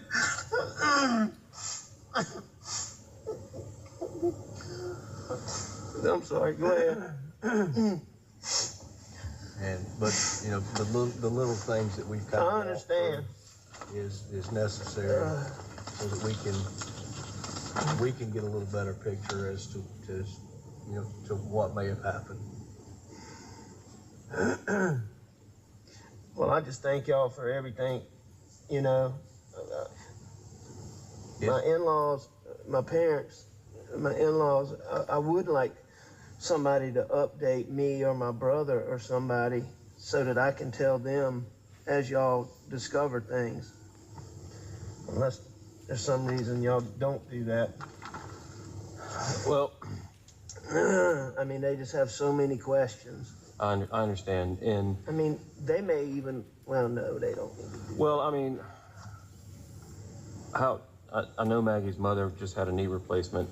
How is their health overall, other than that? You know, they're ailing a little bit. They're getting on up there. Daddy has some neuropathy, but I mean, they're in good physical health. They're in good, you know, their fortitude is good. They're just, you know, they're they're just getting age on them, you know? Yes, sir. Are they in Somerville or are they at the house on Moselle? No, they live in Somerville. Okay. But they're here now. Oh, they're here in this house? No, they're in Moselle. Okay. Because, I'll go by and speak with them and meet with them. If you think that would help. Or... I think that would help a tremendous amount if you would just be willing just to sit down and let them, hearing from me and John Marvin and Danny and whoever, what little tidbits y'all get, I just, you know what, I think it would give them peace of mind to know that y'all got a team of people out there on it. Yes, sir. And just to really have something, a tangible person instead of being told.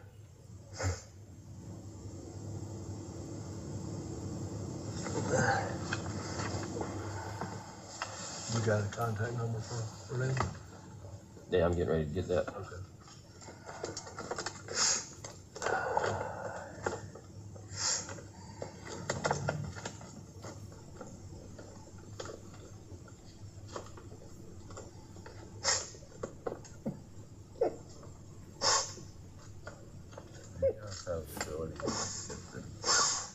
Numbers that ping cell phone tower. I'm so sorry. And I know if y'all have the phone, y'all can then. You're talking about the tower itself. Yeah. Her mom and dad are just such good people. They're just Doing all wonderful that. Some of the people. other guys are back at the office. Love her so much, and Everybody we can deal with. it really would make them feel good. What are their names? A lot of technical. My father-in-law's name is Terry. But yes, we can My mother-in-law's name is Kennedy, also get and they're Brandstetters. And my sister-in-law, who in her Spell Brandstetter for me. Branstetter, and then my sister-in-law, who was closest to Maggie in the whole world, is Marion Proctor. And her husband is Bart Proctor. And they live in Charleston. Do you have a contact number for any? I know their numbers. Okay. 843. Your Honor, at this time, I'm going to mute the video with consent of the defense, just so that that number is not broadcast. Yes, Your Honor, we agree.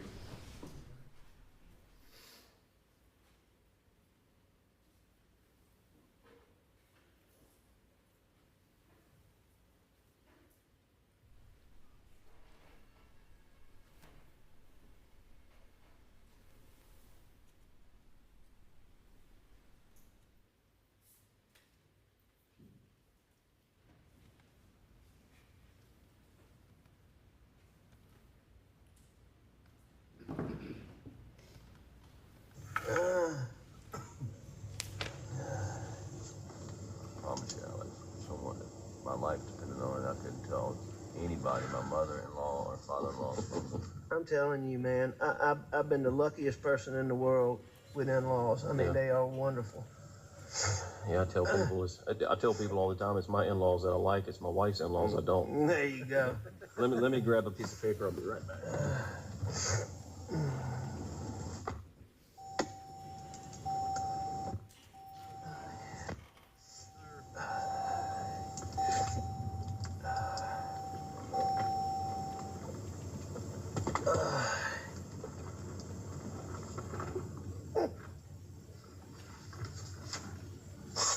Here's Will's Chapman's number.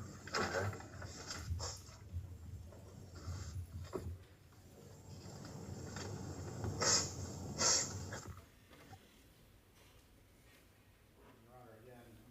Mute it because another contact number is given, I believe, with consent of the defense.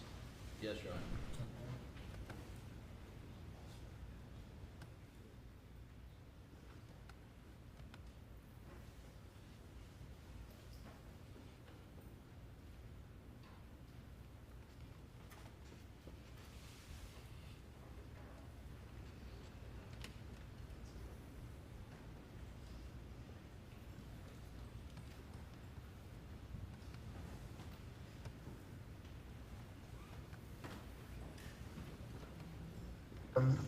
You want me to dig them up? And David, I'm gonna forward you this contract. Maybe you don't want me to do it like that, but Okay. someone sent me Will's Chapman's. Could you hold on to that, please? David.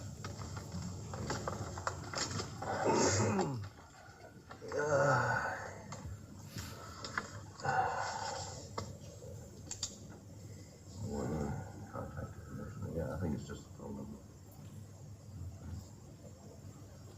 Yeah, all I got was the phone number.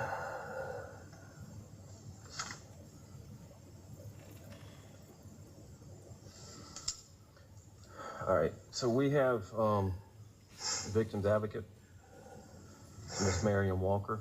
Thank you. That's her cell number. Thank you.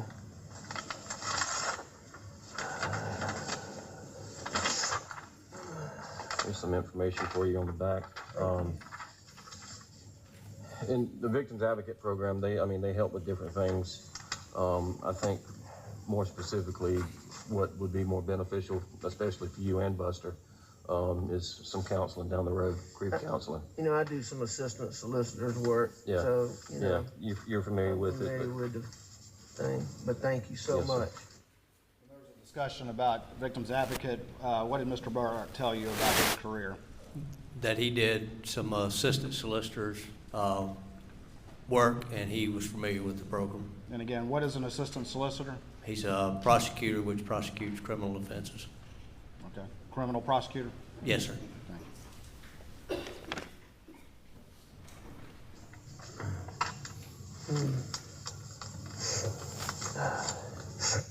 I know y'all planned out the funeral today. When is the funeral? Tomorrow. Tomorrow? Yes, sir. Okay. Y'all have Well, visit? we're doing a service tomorrow. Maggie and Paul aren't going to be ready until next week. So we're doing a service tomorrow, and then we're going to have a private family thing one day next week. Okay. Okay. Are y'all doing anything tonight? Because I can run by and talk to Terry and Kennedy tonight. I think the instead of- sooner you can come Yeah. and talk to them, the peace of mind that would really help them. Okay. That's convenient for you. So we're out at the house tonight, but and if for some reason they go back early because of the service tomorrow, that they may be staying tonight, they may not be, I'm not sure. Yeah. All of their cousins and family on the Branstetter side and the Hubbard side is coming in from Kentucky. And so they may be going back to stay with them. Okay. I'll find out and call you. I think you called me. Yes, sir. On this date of this interview on June 10th, 2021, to your knowledge, had there been another death in the family? At this point, it had not. Okay. Was there one not long after this? Yes, it was. And who died? Mr. Alex's father, And what was his name? Randolph. Jim's got my number. Okay. I gave him my phone. I'll find out and Okay. call you in just a minute. Okay.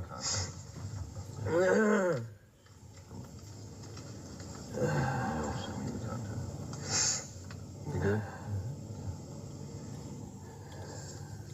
All right.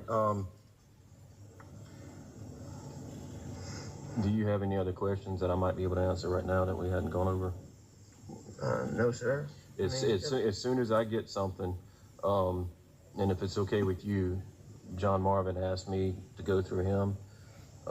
That's fine. So I'm not bothering you in case you're doing something.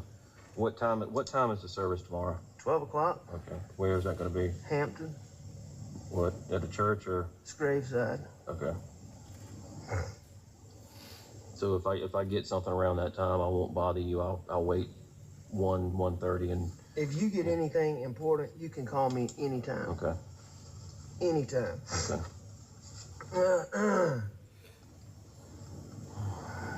Are y'all going to publicize the service, or is it just going to be for family and friends? No, sir. It's going to be, it's going to be open, but I got TC and those making sure I don't want any press anywhere near. Yeah.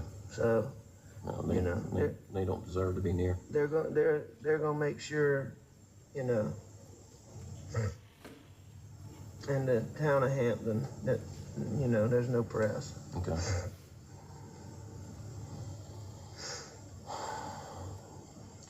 All right, well, y'all got my numbers. I think you said with that phone, it'll take a while. I'm gonna go check on it. Y'all go back in the house. When it's done, I'll bring it to you. Let me do this. Oh, the buckle, yes. Let's do the buckle swab right quick. You can sit where you at, Alex, and I'm gonna step out, but I got glove up and. Oh, what? The buckle. There was a question asked about, do you think he's through with that phone? What were they talking about? Mr. Alex's phone, which he had given to us to do a download on. And who was doing that download again? Dylan Hightower. And that was occurring while this interview was going on? Yes, sir. Now you're discussing the buccal swab, is that correct? That is correct, yes, sir. The buckle swab, yeah. Oh, do I need to spit out my tobacco? It might be better. Yes, sir. Yeah.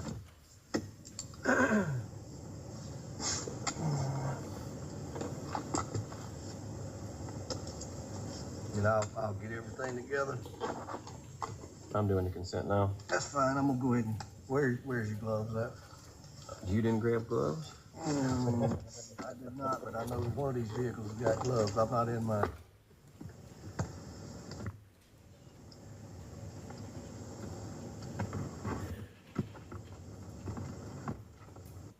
For the record, at this point in the video, we're at 1 hour and 2 minutes. What happens next? What, if anything, are you about to do?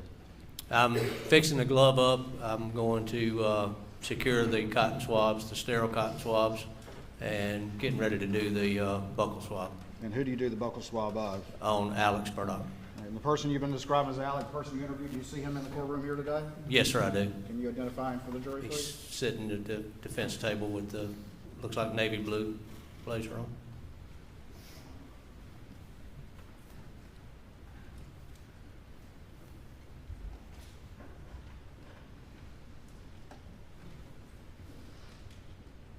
All right, can the record reflect he's identified the defendant?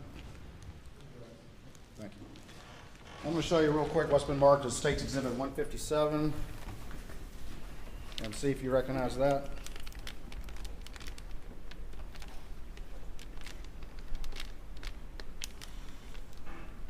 Yes, sir, I do. All right, and can you tell the jury what that is? That is the buccal swab which I collected from Mr. Alex Murdaugh.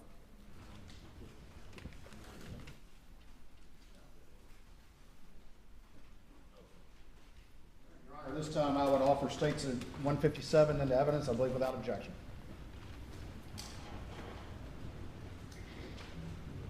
Is that correct? Yes, Your Honor. Submitted without objection. This is the buccal swab you took that day that's on the video? Yes, sir, it is. After that, where did that buccal swab go? It was turned over to crime scene. Evidence like this to secure it from any tampering while it's turned over to crime scene? Yes, sir, it is. And the writing on the back of this evidence slip, whose writing is that? That would be David Owen, and he collected by Jeff Croft. All right, thank you.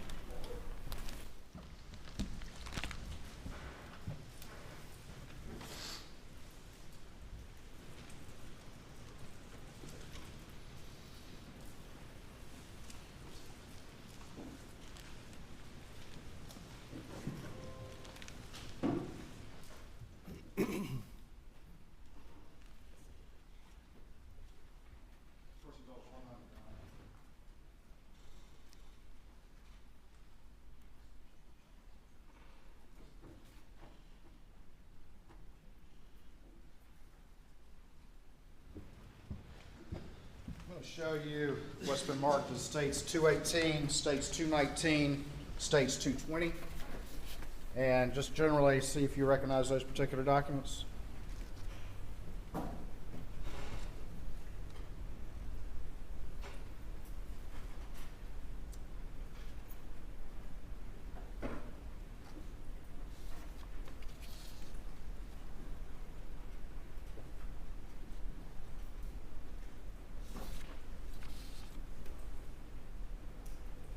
Yes, sir, I do. And generally, what are those? Property receipts for items that were seized during the searches at the residence. That you previously described to this jury? Yes, sir. Firearms evidence and the like? That is correct. Your Honor, this time the State would move 218, 219, and 220 into evidence, I believe without objection. Submitted there.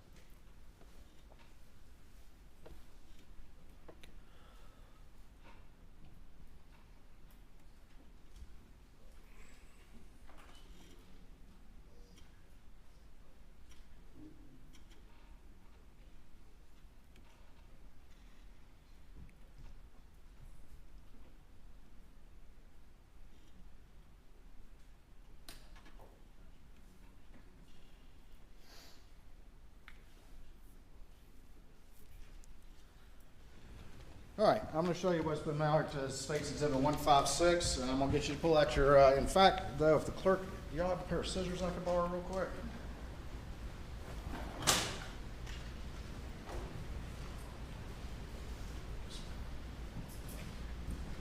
All right, I'm going to show you what's been marked as State's Exhibit 156, and I'm going to ask you, if you could, to open the sealed pouch at the top so we can see what's inside, if you could, please.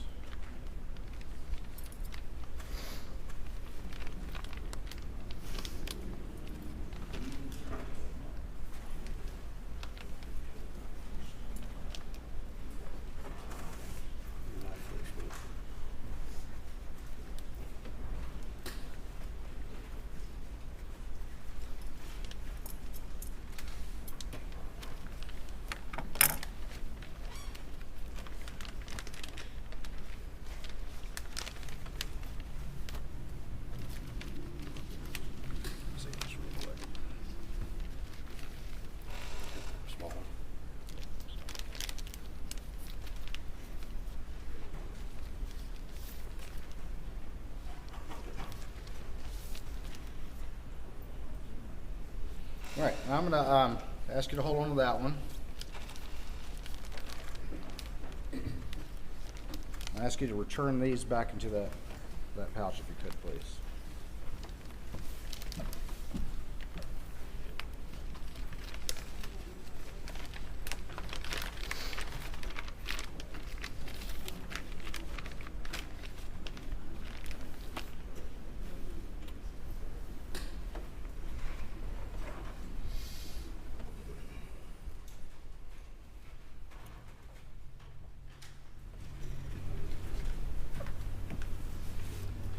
All right, I'm going to put 156 on this particular exhibit, and can you tell the jury, if you recognize that, what that is, please?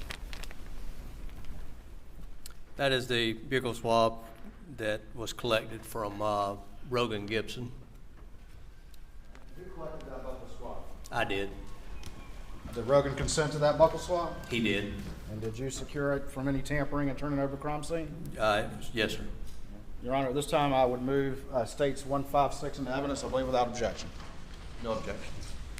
You're admitted, or it's admitted without objection.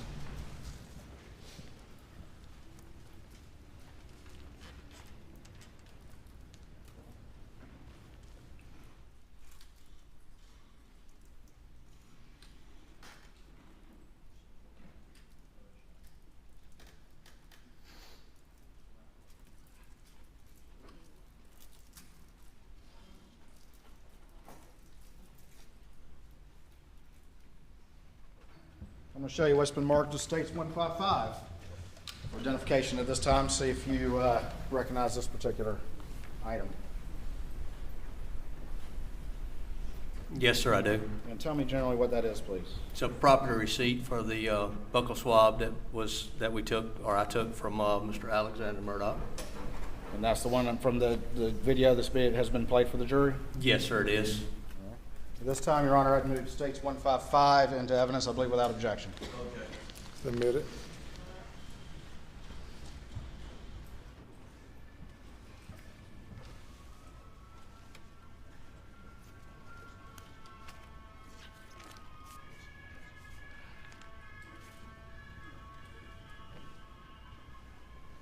Court's indulgence, 1 moment.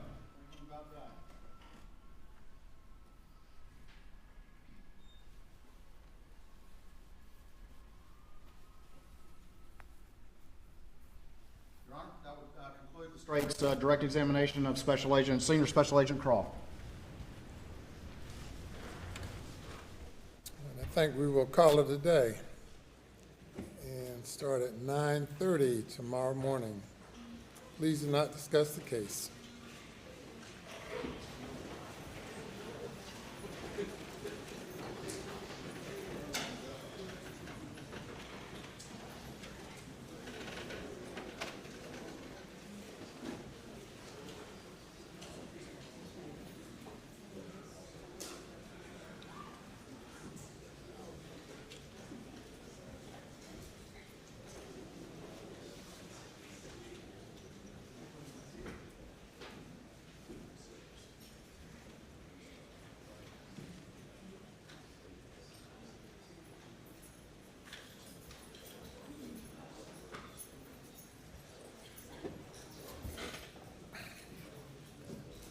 Are there any matters we need to address before the recess? Nothing from the defense, Your Honor. All right, we'll be in recess till 9:30.